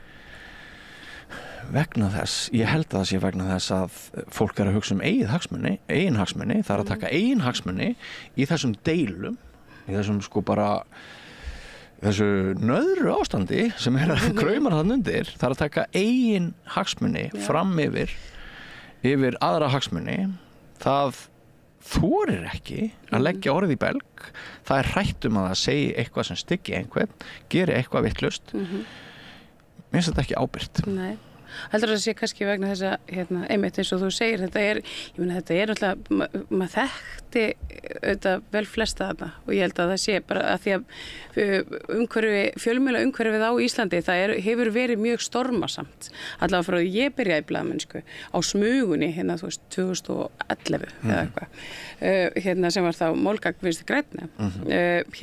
Blessuð sé minning þeirra? Já, blessuð sé minning þeirra. Vinstri grænna þá? Já. Og þar kendi mér og hún Þóra Kristín Ásgeirsdóttir og þaðan flyst ég svo yfir á Fréttatímann og vann þar með Siggu Dögg og Mikael Torfasyni og fer svo með Mikka yfir á 365 miðla og svo þar ég á flakki og fer á DFF og þú veist, þetta bara þetta bara svona að því að fjölmiðla umhverfið sko, vegna þess að fjölmiðlar eru að stórum hluta í eigu auðmanna og þeir þurfa að sjá eitthvað ábata í því að eiga fjölmiðil. Annarkvort, ég meina fjölmiðlar eru nú yfirleitt reknir með tapi, það nú bara þannig. Sem þýðir það að það hlýtur að vera erindið sem fjölmiðlarnir reka sem að kyndir undir reksturinn. Akkurat. Og þannig, og þetta í svona litlu landi gerir þetta bara fjölmiðla starfið mjög ótryggt og skrítið. Já, vægan sagt. Nefnum þú hallir þér að einhverjum svona sugar daddy. Einmitt. Já, nákvæmlega. Og þannig að sko eins og já bara þannig að það svona þú veist við þekkjumst vel flest innbyrðis við höfum á einhverjum tímapunkti unni saman og ég held að þetta sé kannski farið svona fyrir brjóstuðum manni vegna þess að þetta er svona þú veist þetta er svona eins og einhver svona þú veist fjarskild fjölskylda og svona partur af manns fortíð sko í hverju andliti og og það er alveg sérstakt að vinna á stórum fjölmiðli og það er óbærslega mikill kærleikur á milli fólks þar. Spennan býr til samkennd sem er engu lík. Það er æðislegt sko. Og náttúrulega vinna álega stundum bara gjörsamlega brjálað. Það er það. Og þetta er einn erfiðasta vinna sem hægt að vinna vegna þess að þú ert að taka svo margar ákvarðanir á svo stuttum tímastundum að sko ég hef vunnið alls konar vinnur. Ég hef verið upplýsingafulltrúi hjá risastóri ríkisstofnun. Störfin þar eru 1/10 af erfiði þess að vera góður blaðamaður. Já, og ég held að sko, við séum bara búin að búa okkur til þannig fjölmiðla umhverfi núna að sko það, þú veist, að polariseringen hún er kannski bara orðin svo mikil að því að hér höfum við samstöðuna öðrum megin og mokkan hinum megin og einhvern veginn það vantar svolítið svona þú veist, það vantar kannski svolítið að fólk svona saminist ólíkar skoðanir sérst að við séum ekki allir svona í sikvara horninu í einhvern veginn það vantar svolítið upp á það já, það vantar svolítið kannski að þú veist, fjölmiðli eins og Fréttablaðið var og já, einhver svona sem límir saman sem að límir svolítið saman sko, þessa andstæðu póla og til þess einmitt að svona hrista saman fólk og vekja með því aðeins meiri samkennd og ég meina það er fátt skemmtilegar en að takast á við einsinu blaðamannastjætt þú veist inn á gólfi þú veist málefni dagsins eitthvað sem er á gjörsamlega öndverðir skoðun við þig sjálfan það er bara mjög hollt og manni þykir mjög vænt vini sína þó þeir séu með aðra skoðanir mikið ósköp og það er ekkert að manni hollara heldur en að ræða við mannsku sem að maður er ósammála og maður lærir bara óbúslega mikið á því en ég held að við erum orðin sko einmitt við erum orðin svo rosalega svona polariseruð og við erum einhvern veginn hætt að hlusta og ég held að þetta í samfélaginu almennt en svo líka bara auðvitað í blaðamannastjætt líka en sko ég er nú bara svona ósköp breyskur maður sem gerir hellingamýstökum bæði í vinnunni og utan hennar og er síst af öllu í aðstöðu til þess að setja mig á háan hest yfir 1 en 1 alls konar raskanir á helgin og ég veit ekki hvað og hvað. En hérna... Ég held að við séum það nú flest sem röðust inn í þessi stétt. Já, kannski. Þessi lifa fyrir spennuna. Já, en sko, það sem ég veit og hef lært á langri ævi er að án hugrekkis blaðamaður ekki að sinna vinnunni sinni eins og skildi.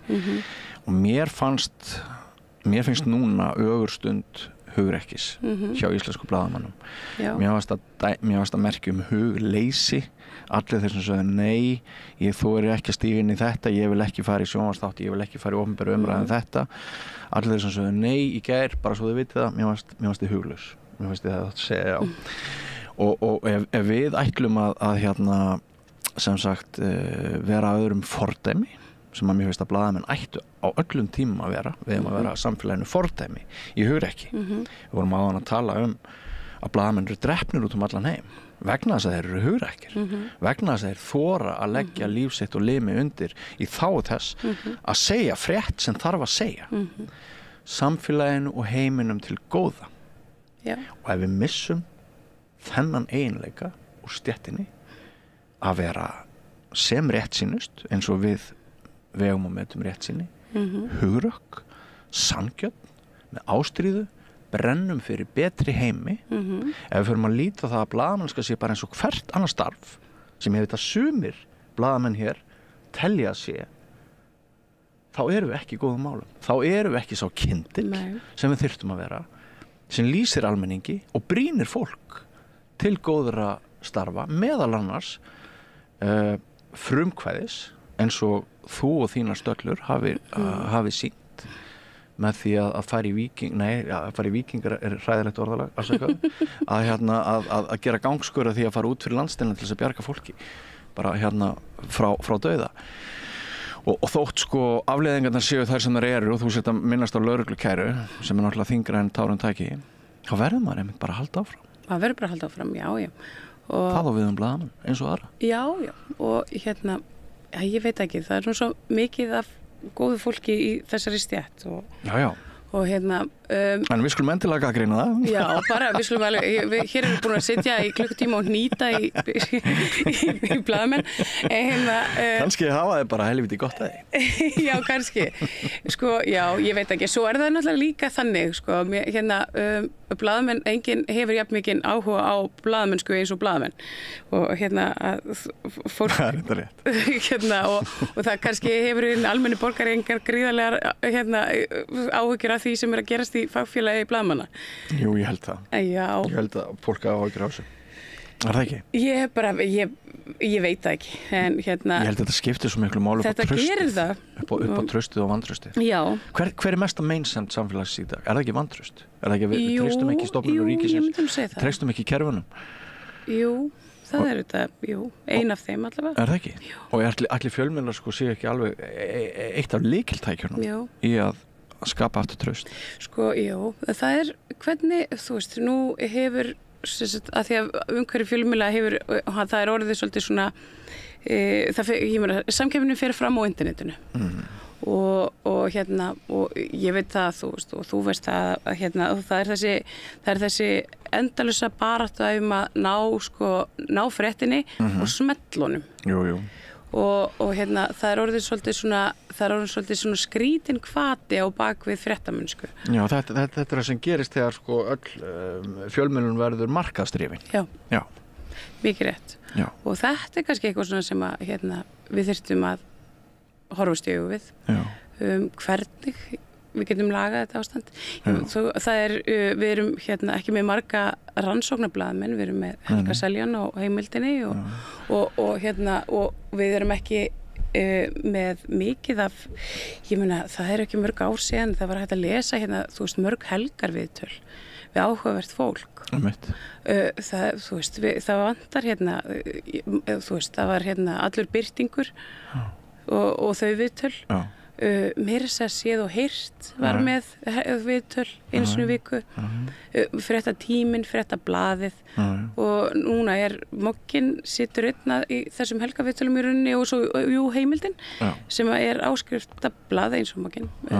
Þannig að, ég veit ekki, það er eitthvað svona, þú veist, ég er ekki með neina lausn hérna, ég er bara eitthvað, ég er að velta þessu fyrir mig, hvernig við getum einhvern veginn, hvernig getum við lagað þetta? Já, sko til samanburðar get ég nefnt af því að ég hef nú ég á 40 ára starfsamali þetta ár. Til hamingju. Já, takk, það er 40 ár síðan ég hóf störfi fjölmiðlun og þá er það þannig að sem sagt launatekjur mínar byggjast kannski svona 60% upp af áskrifendatekjum og 40% er auglýsingatekjur.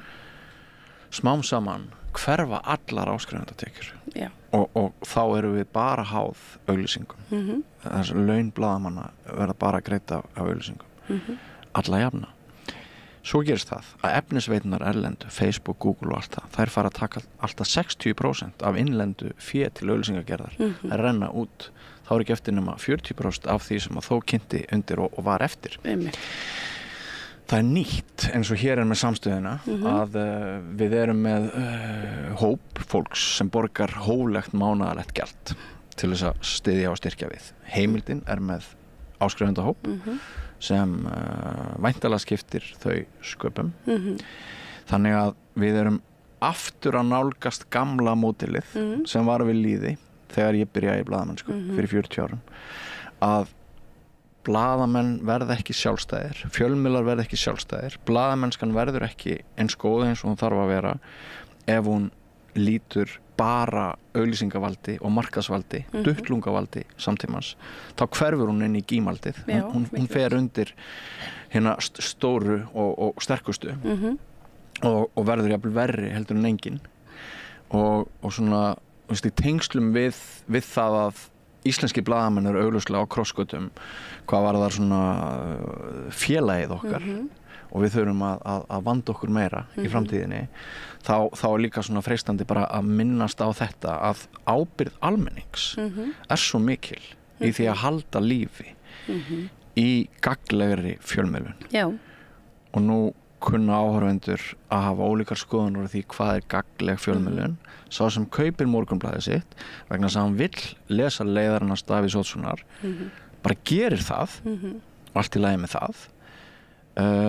Og svo viljum við þá líka að þeir sem hafi aðrar skoðanir þeir átti sig á í rauninni mikilvægi þeirra í því að halda lýðræðiskeðjunni gangandi sem stundum felst í því einu að opna veski pínulítið og borga 500 eða 1000 kall. Það getur skipt á mánuð, það getur skipt sköpum fyrir þetta lýðræðislega tjáningafrelsi, ekki satt? Jú, mikið rétt. Ég held, já, sko já, ég held að já, það var sko eitt sem að mig langaði mjög mikið að koma inn á fundinum í gær en ég bara kom því reynilega ekki að. Það var til dæmis hlutverk fjölmiðla í yfirstandandi þjóðarmorði í Palestínu. Nú hefur einn fyrrum svona háttsettur embættismaður hjá Sameinuðu þjóðunum hann kom fram núna fyrir nokkrum dögum og benti á það að hér væru stórir fjölmiðlar víða heim mættu líta sér nær í því að hvernig þeir kjósa að fjalla málefni Palestínu.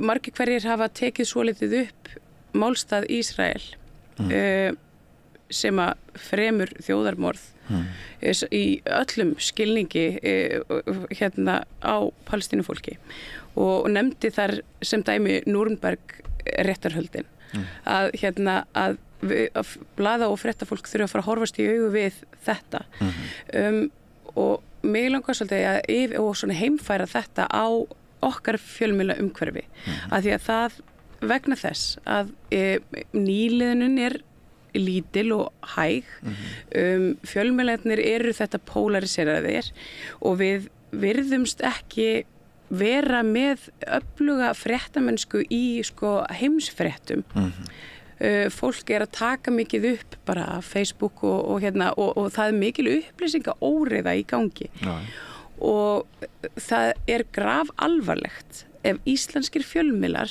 hafa bara ekki svigrúm eða áhuga á því að fjalla heimsmálin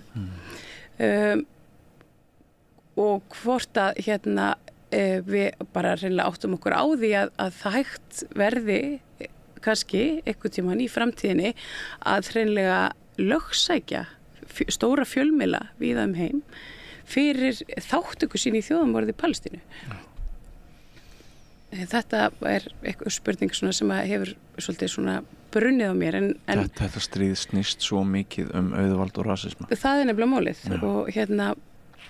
og þess vegna mjög mikilvægt að við líka bara höldum svo litið rétt á spöðunum og ég ber fullt traust til Siggu Daggar og stjórnar Blaðamannafélagsins og ég treysti því að þetta sé til dæmis eitthvað sem að þau taki til sín þó mér hafi ekki tekist að bera upp þetta erindi mitt í önnur mál í gær því að klukkan var orðin 12 og það voru nú svona, það var farið að tínast vel úr hópnum.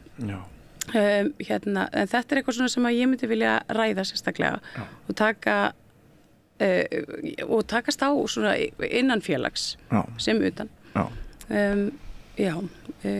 Nú man ég ekkert hvert ég var að fara með hennar brot. Ég held að þú hafi bara náð þessu heim. Já, ég held ég bara náð þessu heim. Já, náð þessu brot.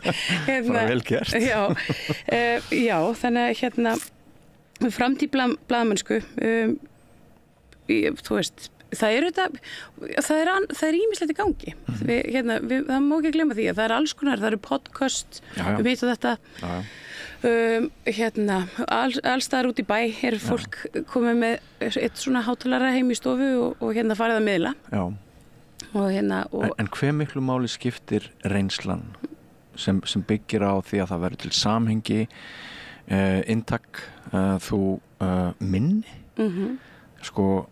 Það ekki sama blaðamennskan að sjá nýráðinn fréttamann hjá Ríkisútvarpinu eða Stöð 2 stinga mikrofónu upp í einhvern ráðherra, einhver ungmannaska sem veit ekkert það sem að liðið Nei. Með fullri virðingu fyrir mikilvægi þess að blanda alla stéttir þannig að það sé samblanda ungu og eldra fólki það var ekkert, finnst mér eftir mín 40 ár sem kemur í stað reynslunar. Nei. Og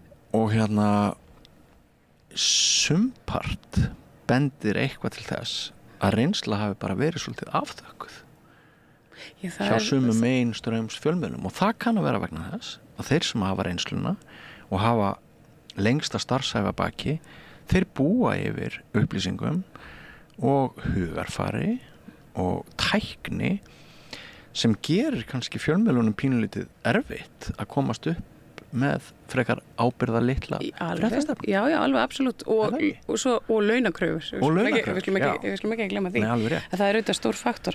Þetta hluti vandans. Já, alveg. Ég alveg sammála því en Ég ekki að gera lítið úr þeim sem þú veist að nefna öllum Nei, og ég held að það sé bara einmitt, ég held að það sé þarf að vinna saman bara. Þetta þarf að vinna saman. En svo svo fór ég að hugsa, ég meina ef allir eru bara einhvern svona gjammandi í sínu horninu, hver? Þú veist, og gjammandi segi ég gjammandi núna. Og þú veist, það verður bara svona hávaði, þú veist, einhvern veginn. Það var svona svo fuglabjarg svolítið svona. Ég hefði viljað hafa meira hávaða við þetta borð. Já, það hefði verið mjög gaman. Ég hefði viljað hafa blaðamenn við hvert hljónamann. Já, það hefði nú verið svolítið gaman. Því að það er alltaf gaman að tala við blaðamenn og hugsun að blaðamenn eru bara skemmtilegasta fólki heimi. Það er óbærslega víðtækar reynslu, það er talað við svo margt fólk og það ekki svo margar sögur og kann alls konar og þannig að það er mikill missir af félum okkur blaðamennsku Getur ekki sýnt okkur mynda af þessum auðustólum En já, þannig kannski ég veit ekki, svo eru blaðamenn líka nú eru kannski margir bara svolítið hugsi eftir að hann fundi gær og ég ímynda mér að margir séu allir taka daginn svolítið í að einmitt svona melta og lesa viðbrögð kollega og svona aðeins svona meta aðstæður áður en að þeir kannski vaða fram eins og einhverju svona ólíkt okkur eins og einhverju sóðar En ég ætla að vitna aðeins í ef við finnum þetta býtu hvar ertu nú ég sá einhverstaðar frétt hvar var hún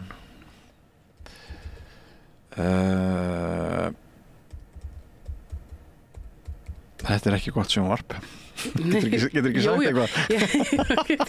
Já, þetta flott hjá þér, stendur vel, en svona er þetta bara. Herðu, ég finn ekki fréttina. Það var einhver fjölmiðill að telja að skrifa frétt það að líkurnar á klofningi innan Blaðamannafélagsins væru gríðarlega miklar eftir hennar fund.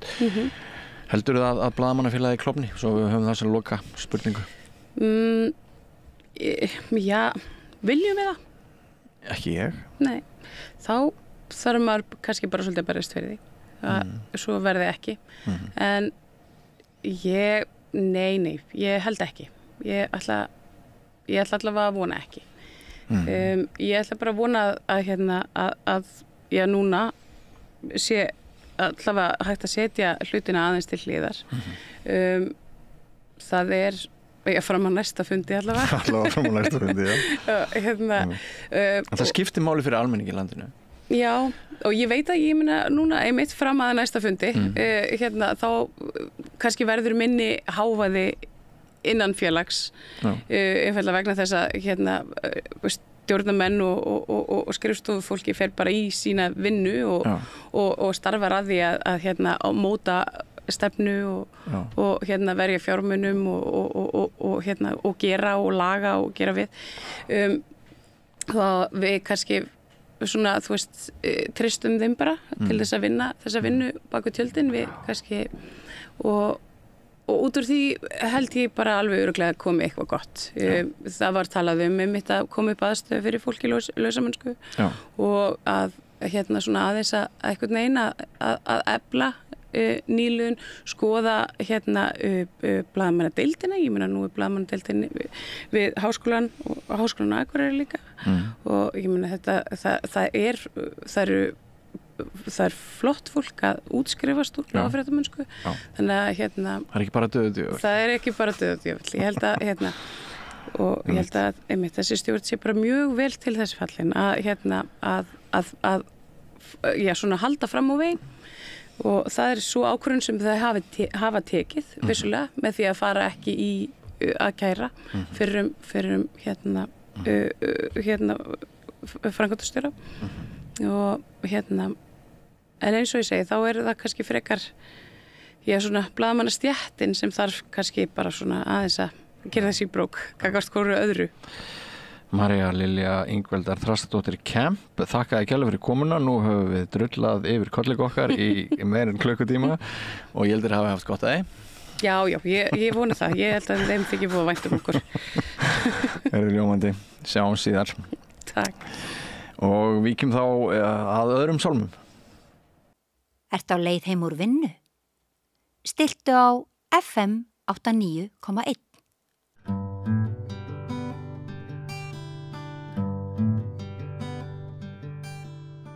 Við höfum rætt skólamál nokkuð hérna, við erum að borðið undarfarið og reyndar bara undarfarin 2 ár, töluvert mikil umfjöllun hér sem að má finna, er auðvitað að finna það með því að fara inn á YouTube, inn á síðun okkar þar og skoða vídeós, þá var þetta trillaðar og það er líka leitartakki þar, má finna umræðina og við ætlum að vera með meiri umræðu skólamál í næstu viku, þá ætlum ég að taka svona smá sirpu og fjalla leikskólan og svo grunnskólan og svo framhaldsskólan og líka tónlistarskóla.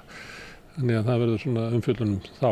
En við ætlum að skjóta hér inn umræðu skólamál og þetta er svona eiginlega tilraun að fá þig, Björgvin G. Sigurðsson, sem að ert fyrirverandi stjórnmálamaður og sast á þingi og meðal annars í menntamálunefnd, eða ekki? En ert nú að kenna því? Já, ég búið með gaman að fylgjast með umræðinu hjá okkur skólamálin, því að menntamálin sem sumstaðar eru mjög stór mál í pólitískri umræðu og oft mjög viðkvæm og stór, Bandaríkjunum og víðar.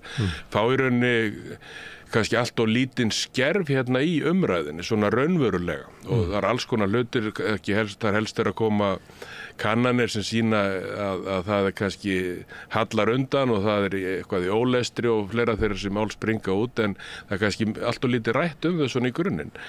Ég var í 8 ára, 7 ári í menntamálnefnd Alþingis, fyrst í stjórnarandstöðu með þeirra fyrsta skýrslan styttingu framhaldsskólans kom út sem var í rauninni ekkit annað en boðskapurinn hreinan sparnað og niðurskurð og því var mætt með mikilli gagnrýni og svo liður nokkur ára til að kom til framkvæmda, 10 ár held ég.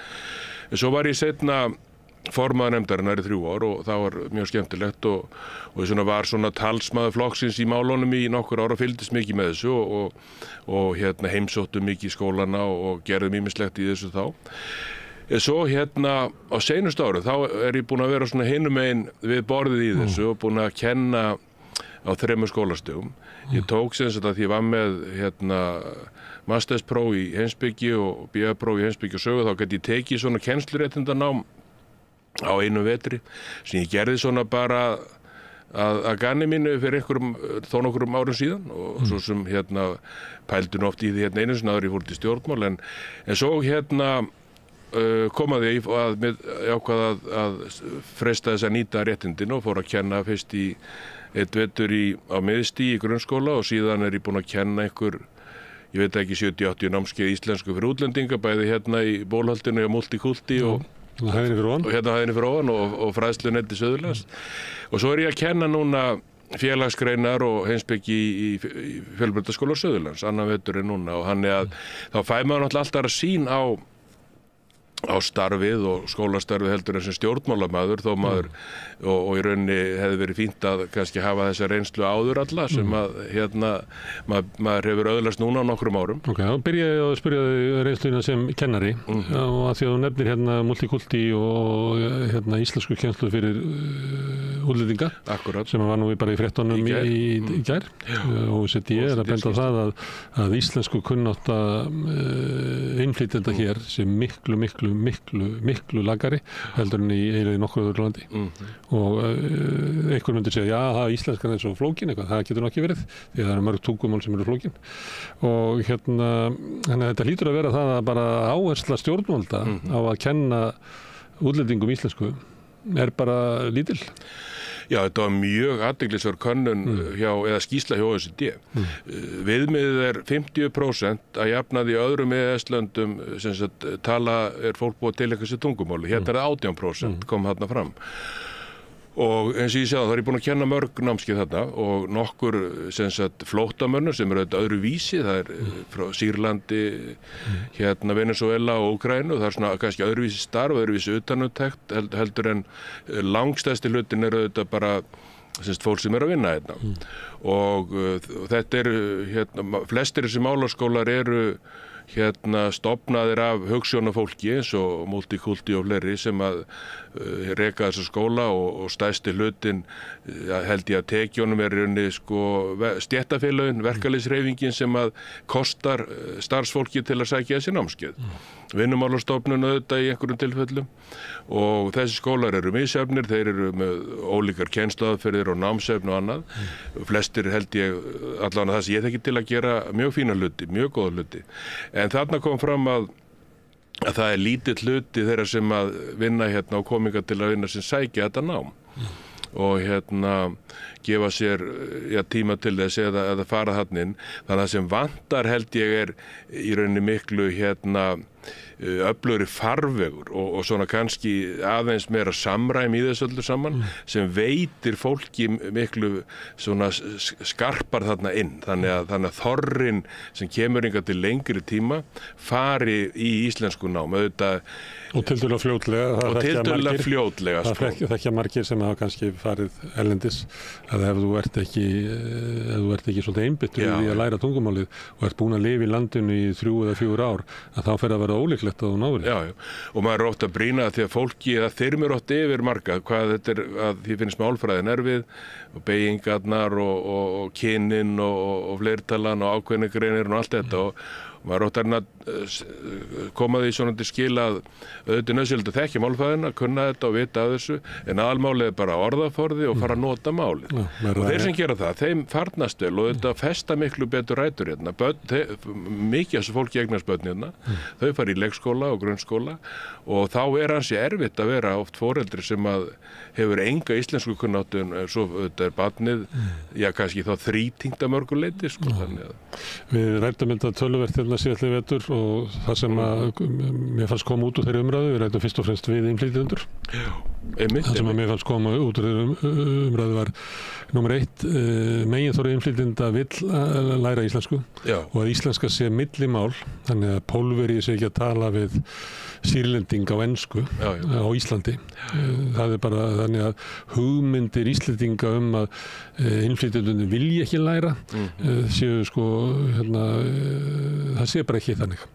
Númer 2, sko námsefnið ekki skipulagt að neinu ráði, þannig að þú kannski getur komið inn og ég mani það við vorum að reyna svona 8 gráður svo að segjum að tungumálanám sé frá 0 upp í 10 og 10 þá getur þú sko næstu ort ljóð og tjá tilfinningar þínar og eitthvað svona og kannski 1 og 2 þá getur þú unnið í uppvaskinu og getur svona kannski sinnt bara allra einföldustu hluti, getur farið í matvörubúð og eitthvað svoleiðis, að þá kannski nær tungumálanámið ekki nema upp í svona 3-4 hérna á Íslandi sem eru raunverulega í boði.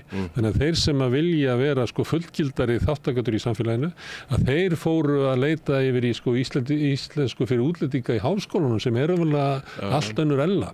Svo var talað að sko kennsluefni væri mjög veikt, mörguleiti sko gamaldags, að það væri mjög viðkvæmt í sko málakennslu að nota kennsluefni þar sem að nemandi fara á tilfinninguna þessi bara eiginlega úrelt og þannig og svo er náttúrulega stuðningur stjórnvalda og áherslu stjórnvalda að kenna þessum 70.000 manns eða hver hópurinn er íslensku að ef þú skoðar sko framlögin og líka þau framlög sem sko skólarnir fá til þess að standa í þessu eru mjög lágar upphæðir og þú er alveg rétt sem þú nefnir, þetta eru hugsunarfólk eins og í multikulti og dósaverksmiðinu og einhverjum svona stöðum og þetta er keyrt á áhuga fólk sko, lítill peningur í þessu, veik námsgögn og eitthvað fleira. Þetta var svona niðurstaða mín á því að fara í þennan rútt. Alveg hárrétt og þetta er nákvæmlega eins og að kynnist þessu að til þess námsefni sem að svona hið opinbera námsefni sem að til dæmis er notað öllins í fræðslunettunum einhverjum,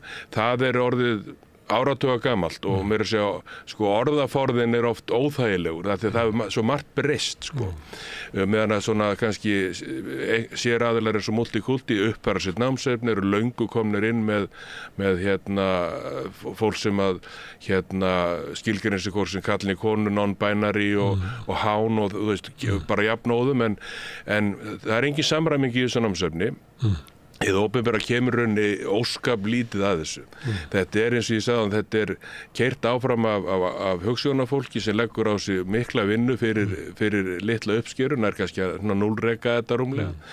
Og svo auðvitað opinbera aðeins eins og fræðslunettin sem eru svona sjálfsegna stofnanir hálfgerðar í eigu ríkis, sveitarfélaga og fleiri aðila sem að halda út í námskeiðum og þau eru ágætt, gamalt námsefni, engin peningur settur í það.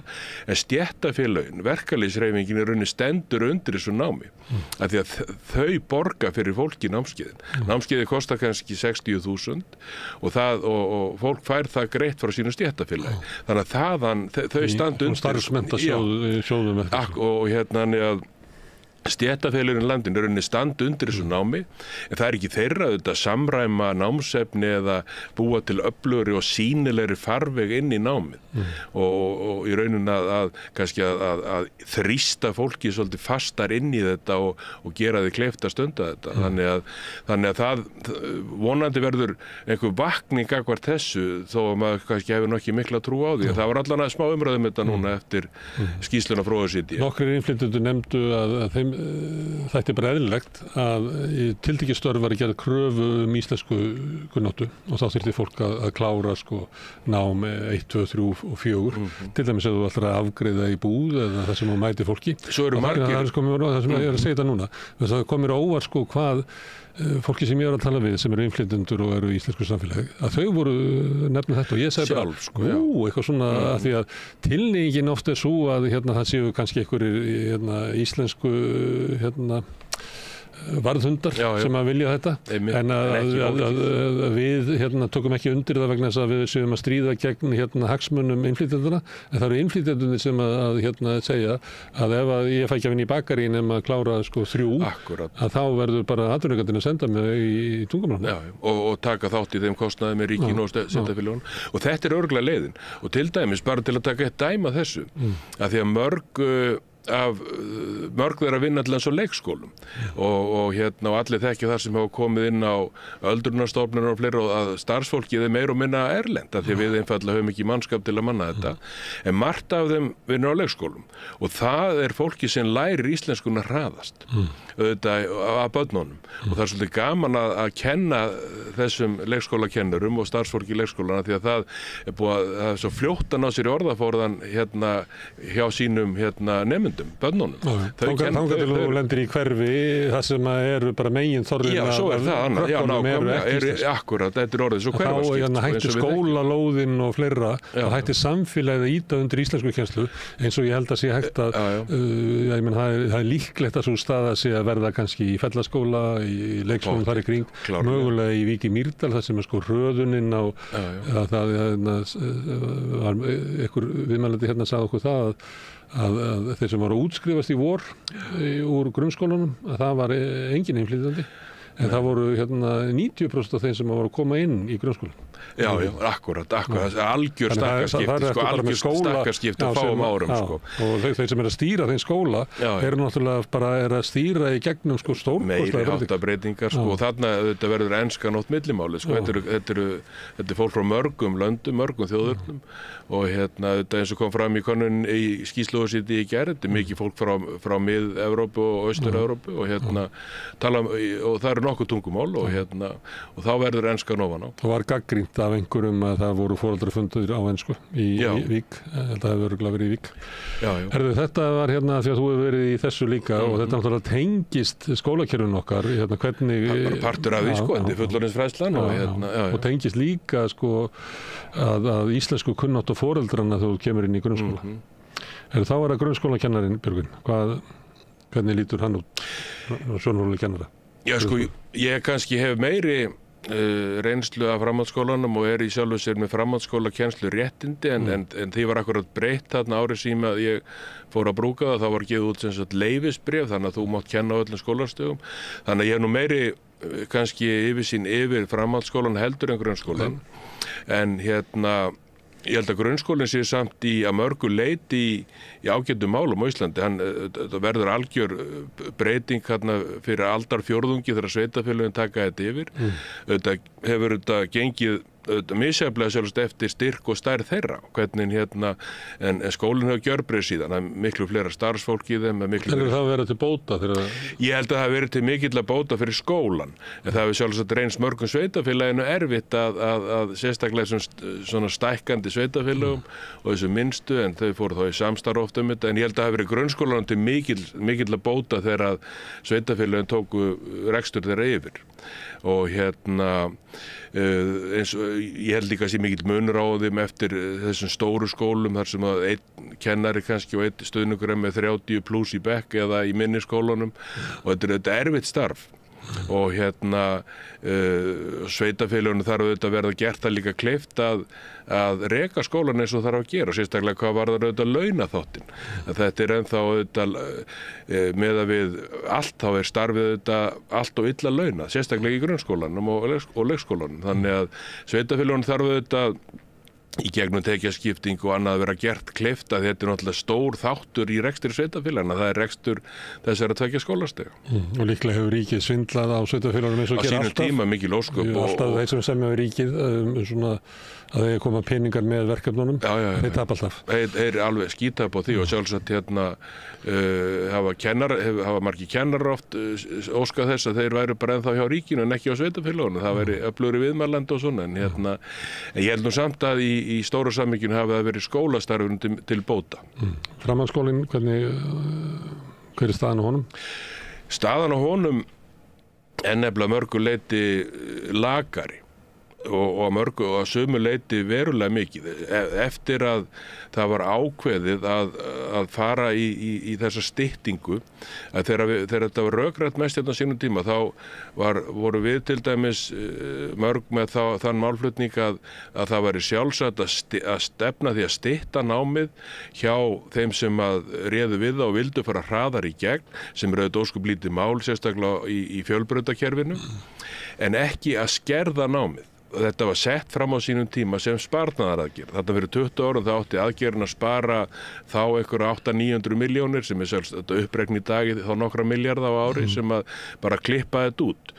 Svo er þetta rætt áfram og þá átti að ná þessum ávinningi semst í stað þess að skerða námi, þá átti að svona færa eitthvað niður í 9. og 10. bekk og en þegar uppi staðið þá er þetta hrein skerðing. Þau eru að fara þarna mikil pressa á þeim þessi 3 ár. Val er valfögin sem auðvitað gera framhaldsskólan litríkan og skemmtilegan. Listgreinar, verkgreinar, heimspeki og hitt og þetta er í rauninni hafa veikið. Það má ekki vera að því að taka það. Nei, og skólarnir, það næst ekki áfangana, þannig að þeir eru bara ekki í boði og kendir. Krakkarnir fylla töfluna þessi sem þurfa að taka og þetta er rosalega pressa og þetta er mikið álag á þeim. Og svo kannski þegar þau koma út úr þessum 3 árum, útskrifuð 19 ára gömul, þá fullir því að langstæstu hlutir þeirra hefur ekki hugmynd hvað þau vilja taka sér næst fyrir hendur, er í smá sjokki að vera komin út úr þessu sem sagt í rauninni ofsnemma. Félagslífið sem er auðvitað stór þáttur á þessum árum og mikil partur á menntuninni, það í rauninni líka víkur algjörlega. Skólarnir hafa breyst. Félagslífið hefur vikið að stóru hluta líka út af sem sagt meiri námsraða, meiri hörku þarna og meiri kröfum og þau hafa minni tíma til að sinna því líka og þau fara þarna þá auðvitað út á vinnumarkaðin, ýmis störf og það er auðvitað hið besta mál og partur af þessu öllu saman líka. En þau eru að fara þarna verr undir búin of snemma út úr framhaldsskólakerfinu. Þetta var ekki vel gert og það hafa kannanir sýnt að brottfall hefur aukist. Það er ennþá færri sérstaklega strákar sem að klára hvort sem það er stúdentsnám eða verknám og þannig að svona menntalega séð var þetta mörguleyti svolítið katastrófa og félagslega líka. Svo kemur COVID-veturinn inn í þetta að fyrstu árgangarnir sem voru í styttingunni lendi í COVID líka og þetta ígir það brottfallið ennþá meira og laskaði skólana sem eru enn svona að rísa félagslega upp úr þeim erfiða vetra því að það bitnaði langt mest á framhaldsskólanum. Grunnskólinn, hún var ekki lokað og farið í fjarkennslu, hún var haldið meira úti. Framhaldsskólinn meira og minna lokaði og hann er líka ennþá að jafna sig á því. En af hverju er þetta gert? Þetta var ekki krafa frá skólasamfélaginu, þetta var krafa frá viðskiptaráði og samtökum atvinnulífsins. Nákvæmlega. Af hverju eru þessir aðilar að stjórna skólakerfinu í Íslandi? Það er annars vegar held ég, þetta er eitthvað svona undarleg, það er svo erfitt að bera líka skólakerfin saman á milli landa. Menn voru sér í Bandaríkjunum og þá eru þau búið með high school 18 ára og komin í college og svo. En þetta er bara allt annað kerfi. Það er allt annað system.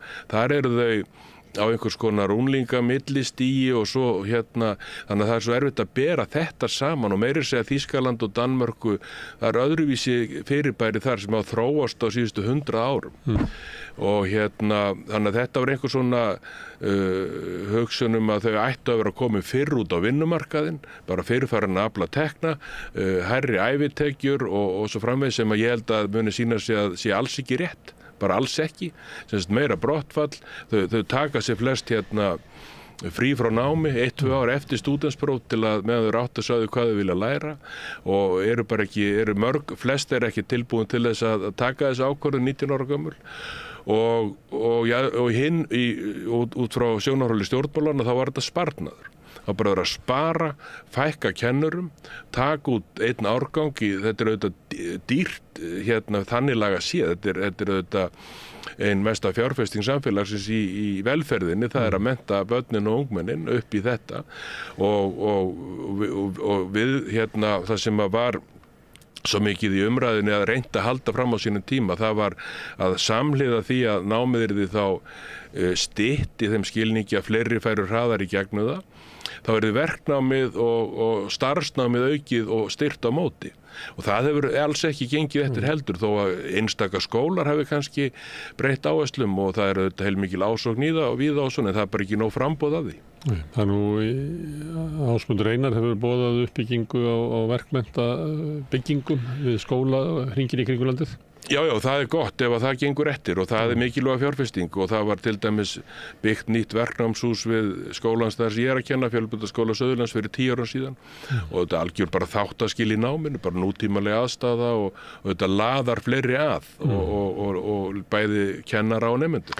En var þarna, þetta átökum svona grundvallar hugmyndir menntun, annars vegar svona með aldrei einföldun, annars vegar hugmyndin það að þetta sé tími þar sem að krakkarnir hafa tíma til þess að bara þroskast. Það er mikilvægt að hafa félagslíf og finna sjálfa sig eins og var kallað í gamla daga og kannski að byrja á einhverju og hætta við og fara að gera eitthvað annað. Þannig að það er bara mikilvægt að hafa svona rými þarna og þetta sé tíminn til þess að sækja sér fjölþættilega menntun að þóttu endi sem tannlæknir þá bara býrðu að því að hafa lært aðeins einsbyggi og hitt og þetta á leiðinni. Hins vegar eftir með svona einhverja skilvirknishugmynd að við þurfum að fá bara krakkana tilbúna út í atvinnulífið til þess að knýja áfram hjól atvinnulífsins og það er bara sóun að vera með þetta auka ár þarna og við bara keyrum þetta í gegn og var þetta kannski umræðan þó að hún var aldrei á yfirborðinu. Og þá snýrist þetta um eitthvað svona sparnað eða eitthvað svona tæknilega atriði en umræðan það sem við ættum að hafa menntamál komst aldrei upp á yfirborðinu. Nákvæmlega og að því ég spólaði áðan tilbaka 20 ár þegar skýrslan kom út, þegar Tómas Ingi Olrika menntamálaráðherra kemur út þessi fyrsta styttingarskýrsla og hún var rauninni skotin í kaf bæði af skólasamfélaginu og þeim sem voru á móti þessu í stjórnmálunum að því að þetta sparnaðar áformin og einmitt hagkvæmnis svona ameríska pælingin í þessu öllu saman skein svo í gegnum þetta allt saman. Þannig að það er ekki tilviljun þegar þú skoðar það hvað var mikill munur á afstöðu fólks til vinstri og hægri til þessara áforma. Þeir sem eru til hægri og lengst til hægri voru mjög áfram að þetta gengi eftir. Bera litla virðingu fyrir því sem að í rauninni skiptir mestu máli er að ungmennið fari þarna í gegn á sínum hraða, þroskist og eflist félagslega, sérstaklega félagslega. Það var eins og mjög góðu kennari sagði til að geta virku þátttökuð í lýðræðislegu samfélagi. Það var eins og einn góðu kennari sagði eins og við mig, vorum að ræða nemanda í grunnskóla að þú veist skiptir í rauninni ekkert máli hvað hún er að læra núna og þanniglega séð og hvað árangur það bara barninu líði vel og það fari sátt og ánægt í burtu. Og það er auðvitað kjarni málsins að þau fái og þú sér þetta er svo mikil yða framhaldsskólarnir. Þau koma þarna inn sem börn og fara þarna út svona sem semi-fullorðna manneskjur og eiga að hafa tíma til að njóta þess, hafa gaman að þessu, taka þátt í félagslífinu, listum og öðru slíku sem að framhaldsskólarnir hafa oft verið svo dýnamískir af og þú lest oft framhaldsskólalífið í gamla daga og þegar menn að rifja þau upp og segja frá því í gömlu ævisögunum, það voru að þessir þættir sem þetta stóðu upp úr og þetta er bara vikið og þetta er mikill munur á milli félagshyggju og markaðshyggju sjónarmiða í þessu og eins og þú sagðir áðan, það komst kannski aldrei upp á yfirborðið en það er engin tilviljun hverju keyrðu þetta í gegn á sínum tíma að lokum. Það var hægri sinnu ríkisstjórn Sjálfstæðis og Framsóknarflokks, þetta fór umræðu lítið í gegn, kennarasamfélagi núna áratug seinna er meira og minna allt ennþá í hálfgjörðu áfall yfir þessu af því að það er núna að koma fram afleiðingarnar að þessu. Daglega heyri ég rætt um þetta. Sem var vara við. Já, þau voruðu mjög við þessu og það er sama hvort að fólkið sem maður heyri tala um þetta sem er að vinna hérna í skólunum, hvað sem það er í pólitík, en það bara upplifir þetta svo sterkt hvað þetta hafði neikvæð áhrif á skólana, laskaði skólana og kemur eins og ég nefndi hérna áðan og taldi upp mjög niður á nemendunum að mjög mörgu leyti. Þannig að þetta var sorgleg aðgerð. Hún var auðvitað aldrei tekið tilbaka eða væntanlega ekki, en það er auðvitað hægt að berja í brestina og það er hægt að mæta þeim ágöllum sem hafa komið fram með ýmsum hætti held ég. Og og vinda með einhverjum hættu ofan að þessu. Svo upplifa þau, finn ég mjög, að þeim finnst að pressa að klára þetta á þessum 3 árum. Þó að skipta þetta engu máli í fjölbrautaskólakerfinu hvort þú tegir það eina önn lengur eða 2, engu máli, það er annað í bekkjarskólanum sko. En þeir finna fyrir mikil pressu að klára með hópnum á réttum tíma. Já, það er bara normið og fólk á þessum aldrei vil náttúrulega ekki vera mjög langt út úr norminu, ekki meginþorrin. Og þá verður það líka til þess að þeir sem að byrja að hægjast á og sjá að þau eru ekki að ná þessu, þau bara hætta. Frekar en að vera með sem þeim finnst yngri hópunum þegar þeirra jafnaldrar eru farnir. Þannig að það er mjög margt sem að hefur komið fram í þessu sem að var til þess að veikja og laska framhaldsskólakerfi verulega. Og og þeir eru verið að tala um brottfall og framhaldsskóla, það ættu að horfa á þetta, ekki síður heldur en ólíka samsetningu nemendahópsins.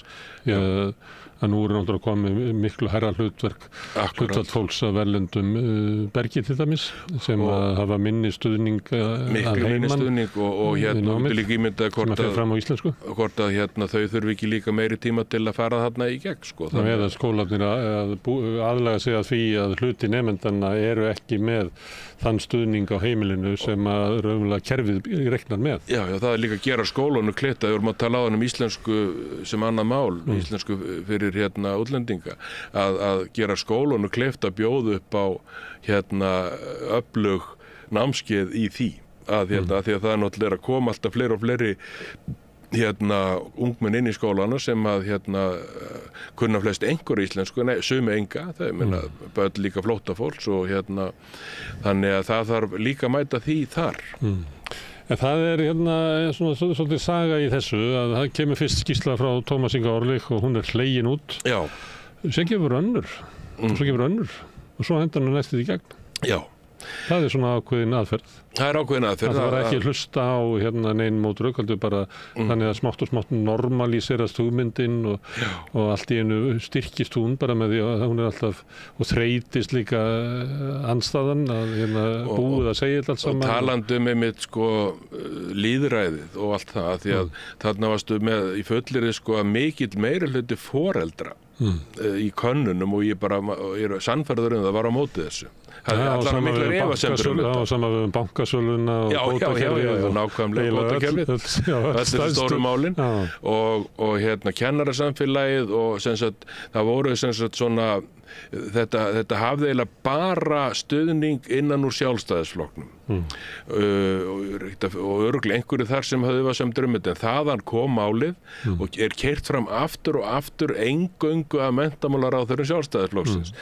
Á menntamálaráðherra tíð til dæmis að koma þarna 4 ár þar sem framhaldsskólinn fær að vera í friði fyrir þessu og það er 2009-13. Katrín Jakobsdóttir er menntamálaráðherra. Hún ætla ekki að staðhafa neitt um hennar skoðun en hún var allavega ekki að halda þessu máli fram eða berjast fyrir þessu og vera örugglega verið á móti þessu.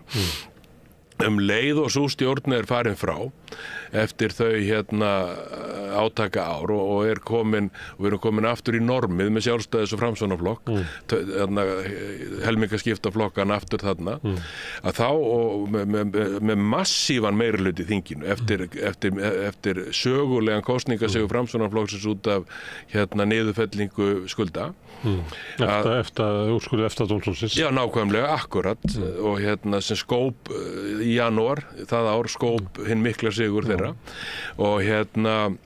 og þá er þetta bara keyrt í gegn. Stjórnarandstaðan var náttúrulega svo löskuð og tjónuð og í miklu losti eftir hamfarir í kosningunum að hún náttúrulega hafði óskuplítið, veitti lítið viðnám. Þarna var engin stór flokkur til lengur í stjórnarandstöðu, voru nokkri litli flokkar sem að ég segi voru í sárum og losti eftir kosningar og 4 erfið ár í ríkisstjórn, sum 2 þeirra.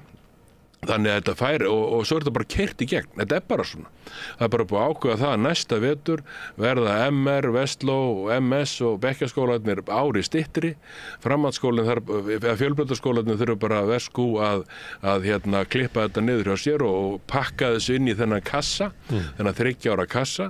Þó að sjálfsögðu sem ég nefndi áðan þá geta nemendurnir auðvitað verið lengur þar og enginn að skipta sér að því. Þau bara eru áfram og taka þetta þá á 7-8 önnum eins og áður en ekki 6. En En svona var þetta hoggið niður, þetta var bara hoggið af kerfinu á mjög skömmum tíma. Aðlögunin var lítil og stutt en afleiðingarnar að mörguleiti katastrófískar, mentalega séð, og alltaf að koma betur og betur fram á hverju einasta ári sem frá líður þessu öllu saman. Þó að þessi sjálfsagt svona að gæta allra sanngirni og taka inn í afleiðingar af COVID-árunu líka, en þá eru allar niðurstöðurnar af þessari styttingu sem var bara hrein skerðing og sparnaðaraðgerð til að koma fleirum hraðar út á vinnumarkaðin og spara hinn opinbera fé. Og svo þetta samfélagslegu sparnaðar að þessu örugglega engin, af því að þú bara fleiri sem að duttu út en kannski langaði til að klára eitthvað. Þetta hefur svo sem ekki verið svona fyllt eftir, þetta svona eitt af þessum stóru aðgerðum. Ég meina, í svona venjulegu samfélagi þá ætti að vera eitthvað svona rannsókn á undan og svo ákvörðu tekin og svo rannsókn eftir þess að metana og eitthvað. Það bara ekki gert, því þetta raunverulega bara svona eins og hugmyndafræðilega ákvörðun. Það þarf ekkert að vera að tekka á raunveruleikunum, af því að þetta bara sannleikur. Það annað svona kannski ekki hliðstætt, en svona í einhverjum skilningi, það var til þess að gamli tækniskólinn sem var opinber skóli og gegndi þetta svolítið merkilegu hlutverki. Annars var að vara með svona brú eða frumgreinadeild þar sem að iðnaðarmenn gátu farið inn og klárað svona iðnaðarstúdentinn og farið svo í tækninám. Mjög merkilegu skóli og gegndi miklu hlutverki og margir kannski sem voru búin að starfa sem iðnaðarmenn í 10-15 ár og langaði kannski að breyta til og fara þangað. Hann var lagður niður með, man alltaf að frumvarpi komin í þingi. Það var engin umræða, það var ein setning. Bara Tækniskóli Íslands er hér með lagður af. Og hann var sem sagt settur inn í HR í einhverjum skilningi og sem að auðvitað sjálfseignarstofnun en einkarekin skóli þó hann sé auðvitað rekin meira og minna með ríkisfjármagn og allt það. Það eru félögin í samtökum atvinnulífsins sem eigan. Já, nákvæmlega. Og eins og ríkið gaf raunverulega þessum aðilum líka iðnskólann. Já, og gaf þeim tækniskólann og þar svo aftur opnuðar svona svipaða línur og svipaða leiðar einhverju leiti, en þá allt í nú komin auðvitað mörg 100.000 krónar skólagjöld, bara allt annað mál. Ok, hvort sem þetta var rétt eða röng ákvörðun, þá var hann ekki einu svona rætt. Og ekki rökstutt að neina viti. Nei, það var bara leið að því, sko. Þetta bara einhver aðgerð sem bara þrýst í gegn, út frá einhverjum. Þarna var Sjálfstæðisflokkurinn mjög sterkur og dóminerandi í þessu málaflokki, eins og hann hefur náttúrulega verið meira og minna frá lýðveldisstofnun, með allt og fáum undantekningum, Svava Gesson og Katrín Jakobsdóttir.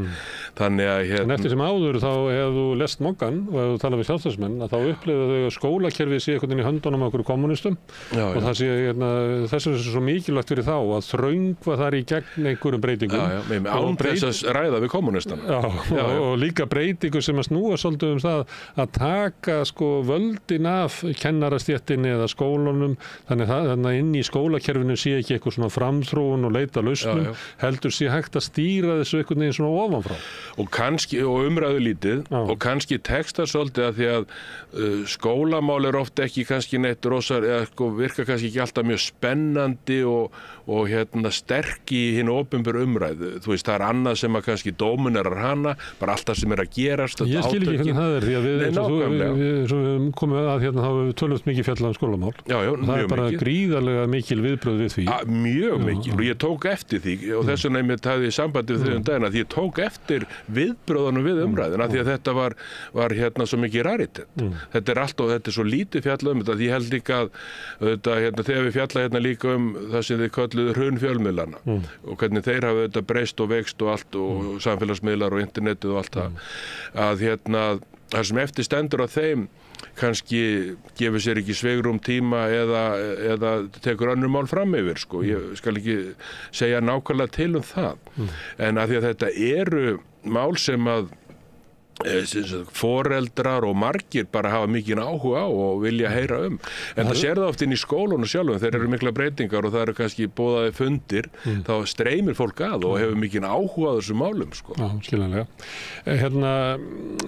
Undanfarin ár, þá hefur náttúrulega verið svona bara stigvaxandi umræða í tengslu við birtingu PISA-kannana. Og kannski svona ýktustu viðbröðin voru svona síðast en það kom Ísland illa út á Viðbröðin eru svolítið eins og að skólakerfinu sé ekki treystandi fyrir börnunum okkar. Að þau eru með börnin okkar þarna að fá þessa peninga og þau skila börnunum okkar ólæsum og það sé bara eitthvað kaos, þannig við verðum eiginlega að taka stjórnina. Að það verður að gera þetta með einhverjum öðrum hætti. Sitja inn einhverju próf sem getur verið aðhald á skólana, svona Voyager hugmynda hægri manna að ég sé foreldri þá rétt á að bara kaupa bestu menntuna fyrir barnið mitt. Ef að Altamýrarskóli er lélegur þá fer ég bara með barnið í Hagaskóla og þannig að við verðum að keyrandi fram á milli í leitinni að bestu vörunni á skólamarkaði.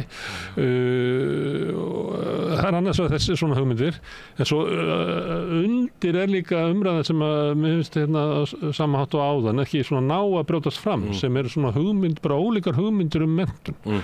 Það sem að þeir sem að nota PISA mest til þess að berja á skólakerfinu og kennarastéttinni virðast líta svo á að nám eigi að vera kannski svona eins og það var kannski 1950 og 60. Akkurat. Að vorið sem að ég nú nefnda vorið kom inn í 11 ára bekk hjá mér þegar Ingvar Sigurgeirsson kom þar úr námi og tók við bekknum og bara snéru öll á hvolfi í skólanum og við hættum að snúa fram og það voru bara svona 4 borð sölt saman og það voru komnar svona umbúðapappir upp eftir öllum veggjum þar sem voru alls konar verkefni í gangi og það bara kom breytingin á skólakerfinu kom þarna inn á bara einum degi, til mín. Hann er mikið kendur litur og kennsluaðferð heitir bókin Já, mikið kendur í kennslufræðinni En ég var að vitni að þessu sögulegu stund þegar bara mætti. Já, gaman að heyra. En umræðan þetta, hvað á skóla að vera, hvernig hvað eiga börnin að fá út úr skólanum. Mér finnst ekki verið einhvern veginn hafa náð fram og í umhverfinu það er svona þess með mælingarnar og svona þá er verða til svona hugmyndum að foreldrar að gera kröfur á skólana að skólinn á redda alls konar hlutum sem er náttúrulega mjög sterkt líka í samfélaginu að kemur eitthvað upp að þá er skólanir að leysa það mál en það er eins og við sem samfélag berum ekki ábyrgð á börnunum lengur heldur síðan orðið skólana sem er að gera það. Þannig að það er þrátt fyrir þessa miklu umræðu skólamáli þá finnst mér eins og að það sem að ég held að flesti sem að mæta á fundi til þess að ræða skólamál inn í skólunum og sem eiga börn í skólunum væru til í að ræða. Mér finnst það ekki vegna þess að undirliggjandi er eitthvað svona umræðan sem drifin áfram af þeim sem að sjá að þeir ætla að nota þetta ástand til þess að ná einhverju tilteknu markmiðum fram. Akkurat, einhverjum breytingum. Þetta er hárrétt og það er svo margt sem að eins og þessi átök líka að mörgleitum samræmdu mælingarnar sem liggja svolítið hliðstætt þessu og það átti líka þarna á svipuðum tíma og styttingin og skerðingin kom fram upphaflega fyrir 2 áratugum. Það átti líka að setja samræmt próf á stúdentsnámið og sem sagt framhaldsskólan. Þetta var leiðin til að, og svo var það skólanum til skammar ef að hann var sem sagt einhvers staðar frá toppunum og þetta var nú sem betur fyrir lag með að venda náttúrulega skólanir eru svo ólíkir 1200 manna fjölbreyttar framhaldsskóli sem að er með all litrófið frá sérdildunum upp í þetta og hitt og hygg og þangað eða lítill bóknámsskóli niður í bæ sem að velur inn hæstu nemendurna þannig að það er svo ólíku saman jafn en svo var einmitt eitt þessu mjög tengt er að kannski fegurðin við íslenska skólakerfið, grunnskólakerfið er að þar er einmitt ekki hægt að kaupa sig nema í einhver mjög takmörkuðu mæli út úr því eða fram yfir eitthvað og hlaupa til út af því að þú býrði við fjármagnin til að gera það. Að þar komu saman börn úr öllum áttum inn í bekkina, blönduðust og menntuðust saman. Þetta hefur nefnilega breyst aðeins líka því að skólarnir eru svo hverfaskiptir. Og það er búið að rannsaka það af á síðustu árum hvernig þetta hefur breyst eftir hverfum í borginni, vestur í bæ eða upp í Breiðholt og svo víðar sem að innflytjendur eru margir og annað. Tekjur foreldra og annað, þetta orðið náttúrulega svolítið lagskiftara líka á milli skóla. Það er að vera til svona millistætta skóla í Fossvoginum og 107 og fleira. Nokkrir þannig. Og ígist mjög hratt vegna þess að það sem að ræður hvar fólk vil búa, að skólinn skiptir miklu máli. Mjög miklu máli. Og þá flytur fólk inn í, eða á efni á því að kaupa hæð á 107, þá er það raunverulega að kaupa sko félagsskap fyrir barnið sitt inn í réttarskólanum. Það er að kaupa það inn í sko vinsælu krakkaklíkuna. Það eru engir, það eru ekkit einhverju stórir innflytjendabekkir að þvælast fyrir og þannig að það er margt svona að gerast í kerfinu sem að þarf líka að skoða þessu öllu samfara, hvernig grunnskóla, leikskóla, framhaldsskóla viljum við byggja upp og búa að til framtíðar, af því að þegar að í rauninni það bara svona þróa svolítið áfram umræðu lítið eftir, nú mikið hamast í menntamálaráðherra núna að Morgunblaðinu fyrir að hafa ekki komið fram með skýrslu stöðuna og nýjar aðferðir til að mæla og sjálfsagt eitthvað til í því og allt það en það er bara ángi af miklu stærra máli að við höfum ekki gefið þessum málum svigrúm og stjórnmálin hafa kannski ekki tekið neitt svona sérstaklega heildstætt utan þetta árum saman. En ef þú skoðar ákvarðanir sem eru teknar, þá til dæmis var einhvern veginn tekin ákvörðun það að framhaldsskólarnir voru hverfisskólar sko.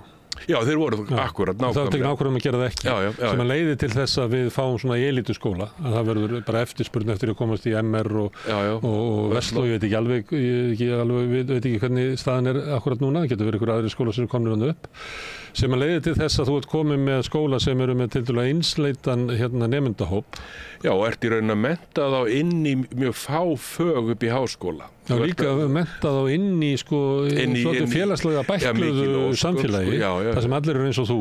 Akkurat. Og þar lendi þegar þú kemur út úr því að þá ertu hálf vannmáttur til þess að lifa í opnu lýðræðslegu samfélagi, það sem er alls konar fólk. Já, nákvæmlega. Og þetta er sérstakt vandamál í Bretlandi og við þekkjum það alveg frá Frakklandi, elituskólunum sem eru þar og er bara þekkt að til dæmis forysta Íhaldsflokksins er oft bara hálfgerðir virdós. Gervöll forysta Íhaldsflokksins í Bretlandi fyrir nokkrum árum var þaðan. David Cameron og Osborne og Boris Johnson, það var til frægar bekkjamyndir aðeins með pípuhattana í röndóttu buxunum og þannig að sérstaklega í þessari yktustu mynd það kemur fólk alltaf mjög undarlega forritað út úr þessu skólum. Eru höfundar Grenfell-tursins, af því að það var nú í fréttunum í vikunni, það sem er bara hort fram hjá öllum varúðar bjöllum. Já, þarna voru fátaklingar og innflytjendur í þúsundavís. En ég kannast ekki við umræðu, svona opna umræðu, og ég kannast náttúrulega til dæmis við rannsóknir Bergnýtar Rósar og fleiri þessa þróun í áttina í elituskólum. Þá kannast maður ekki við alveg í hinni umræðinu hvert skólakerfið eitthvað að þróast. Því að í sjálfu sér er það sólít hugmynd að koma, við skulum bara bakka aftur í hverfiskerfið, þannig að MR bara mennta krakkana þarna í kring og það verður bara þá samfélag sem verður bara líkt samfélaginu þar í kring og þar fram til göttunum. En þannig að mér finnst andstaðan við einhverja þróun sem að virðist verið í gangi og þú varst að tala skólana til sveitarfélagana.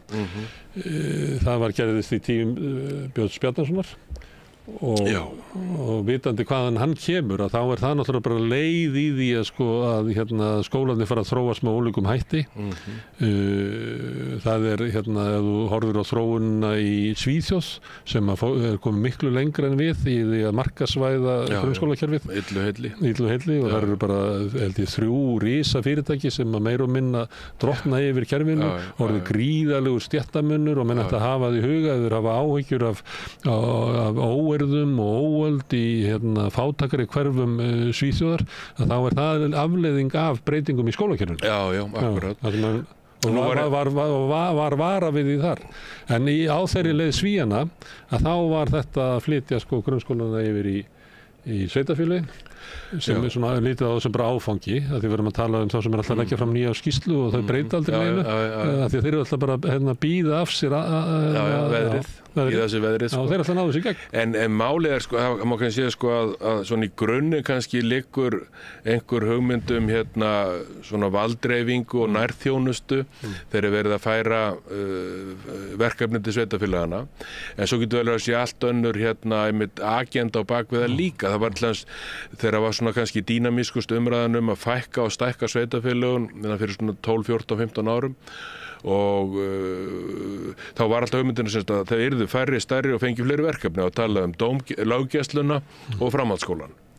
En hins vegar held ég að það hefur nú verið lítill þrýstingur líka innan úr framhaldsskólakerfinu til að það gengi eitthvað sérstaklega eftir, þannig að enda umræðan óþroskuð og aldrei verið tekin. Hver er tilgangurinn og hver er verið afleiðingarnar? En ef þú hlustar út í samfélagi núna umræðan skólamál, þá var hún fyrst og næst ekki frá hægri. Já, og þannig hefur það verið, og þú varst að nefna Tómas Inga Orlik og styrtingu framhaldsskólana, þannig hefur það verið þessu öll. Ég held að bara, og það hefur bara verið, ég getur farið bara lengra, sko, bara síðustu 30-40 árin. Já. Það sem að gerðist 74, eða ekki, þegar koma ný grunnskólalög, þegar grunnskólinn er búin til. Jú.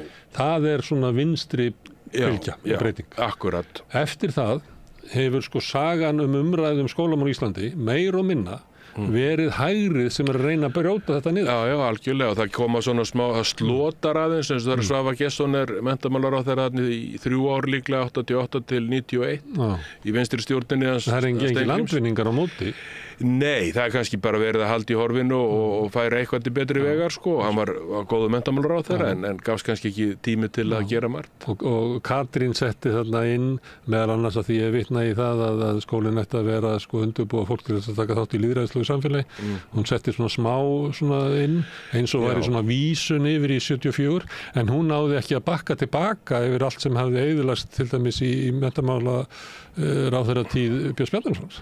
Nei, og á þeim 4 árum gerðist það auðvitað alls ekki, sko, og kannski ekki miklu fjármunir til skiptana, en það snýst kannski ekki bara það, þetta snýst líka um fyrirkomulagið og ramman. Þá spyr ég þig að því að þú kemur þú ert samfylkingarmaður og komst inn í samfylkinguna hvaðan, frá Alþýðuflokknum? Alþýðubandalaginu, við komum þaðan nokkur, sko, þegar við fórum að stofnuðum grósku til að berjast og knýja á samfylkinguna, sko. Þú ert grósku kynslóðin? Já, sem hafði mikil áhrif á þróun vinstrisins þar. Já. Þá spyr ég þig, sko, menntamál voru bara eina höfuðmáli, sko, sósíalista. Já, nákvæmlega. Og ef ég tel þá sósíaldemókrata á þeim tíma með sósíalista. Já, mikil ósköp. Af hverju í veröldinni er þetta ekki, sko, stóra mál í dag? Vinstrimann í dag? Já, það ætti að vera það. Af hverju er þetta bara öllum ráð í höndunum á mokkanum á hægrinu? Já, og sérfræðingum. Það ætti að vera það, algjörlega, og það er bara ástæð. Við allavega gerðum heilmikla tilraun til þess að gera þetta stóru mál í samfylkingun á tímabili. Við fórum í mikla herferð, heimsóttum skólakerfið meir og minna allt saman, eða sem sagt hluta af því á öllum stigum og mennta sók samfylkingarinn þá. Og síðan eru liðin mörg ár og margt gerst og allt það, en það er bara ástæða til að brýna auðvitað vinstriflokkana og jafnaðar og félagshyggjuflokkana til að taka þessi mál upp. Því að alveg eins og við vorum að tala þessum áðan að það er eins og að menn gefi sér ofta þetta sé svona einhver þungur, flókin málaflokkur sem sé ekki skemmtilegur og spennandi, en svo þegar þú ferð að tala það, eins og þið hafa verið að gera þá kemur í ljós hvað þetta er dýnamískt, skemmtilegt og spennandi mál. Og þetta taka alls konar þætt úr því og ræða og krifja og gera þetta með skólasamfélaginu sjálfu. Það eru bestu hugmyndirnar hvernig ná að breyta kerfinu. Já, og nær líka tengjast svolítið svona grundvallaratriðum á hverju við ætlum að byggja samfélag. Algjörlega, og það er náttúrulega tengi svo mörgu. Nú náttúrulega kannski aðal umræðan síðustu daga hefur eðlilega verið hræðilegar uppákomur, ofbeldisbrot og hnífabardagar. Og allt tengist þetta auðvitað hvernig við erum að vinna með börnunum okkar auðvitað bæðin á heimilunum og svo í skólunum og hvernig samspilið er þarna á milli. Hverjir verða út undan, hverjir verða utangarðs og það gerist oft svo fljótt. Viðbröðin okkar eru málmleitartæki sko. Já, það er alveg kostulegt sko, það er einu viðbröðin sko. Næst verður hérna krafan að kennara verði vopnaðir eins og í Bandaríkjunum. Eins og Donald Trump er að boða hérna að verði bara haglabissa í skúfunni sko, þannig að þetta er auðvitað háskaleg þróun og sjálfsagt að finna einhverjar aðeins uppbyggilegir leiðir til að bregðast við henni. Herðu, Björgvin, takk fyrir að koma hingað og ræða skólamál. Kæra þakkir. Kennari og stjórnmálamæður. Herðu, þetta eru lokin á Rauðaborðinu í kvöld. Ég þakka öllum gestum sem að hingað komið. Ég þakka líka Birni Þorláks fyrir að hjálpa mér hérna með myndavélarnar og Pétri Fjellsteð og Laufey Ólafsdóttur fyrir að taka upp og senda út og ykkur fyrir að breyta þessu spjall okkar í fjölmönnum. Þannig á því nærist samstöðin. Og þannig hefur hún byggst upp. Hún hefur byggst upp þannig að fólk segir vinum og vandamönnum frá efni sem að það hefur séð eða heyrt hér á samstöðinni og þá fara fleiri að skoða og þannig stækka dreifikjörf okkar. En fyrst og fremst hefur samstöðin byggst upp á þeim hluta áhorfenda og áheyrenda sem hafa gerst áskrifendur og lagt samstöðinni lið. Það kostar 2.500 krónur, þú getur skráðið með því að fara inn á samstöðin.is. Það er hnappur sem ástendur áskrift, þú mátt borga meira ef þú vilt. Mér er sagt að 2.500 krónur séu frekar lágt, það kostar næstu 10.000 kall að vera áskrift á mókanum. Og þeir sem kjósa geta látið áskriftina renna sem félagsgjöldin í Alþýðufélagið og það er Alþýðufélagið sem á og rekur samstöðina. Þetta er fjölmiðl sem er rekinn af og er stjórnað af áhorfendum og áheyrendum. En þetta er nóg í bili. Ég segi góða nótt. Á morgun verður Rauðaborðið klukkan 16, klukkan 4 í eftirmiddaginn. Þá ætlar Björn Þorláks að fá hingað gesti og fara yfir fréttir vikunnar. Hvet ykkur til að fylgjast með því. Takk fyrir í bili. Segðu það á Samstöðinni. Samstöðin er í eigu hlustenda, áhorfenda og lesenda. Sláist í hópinn og gerist áskrifendur.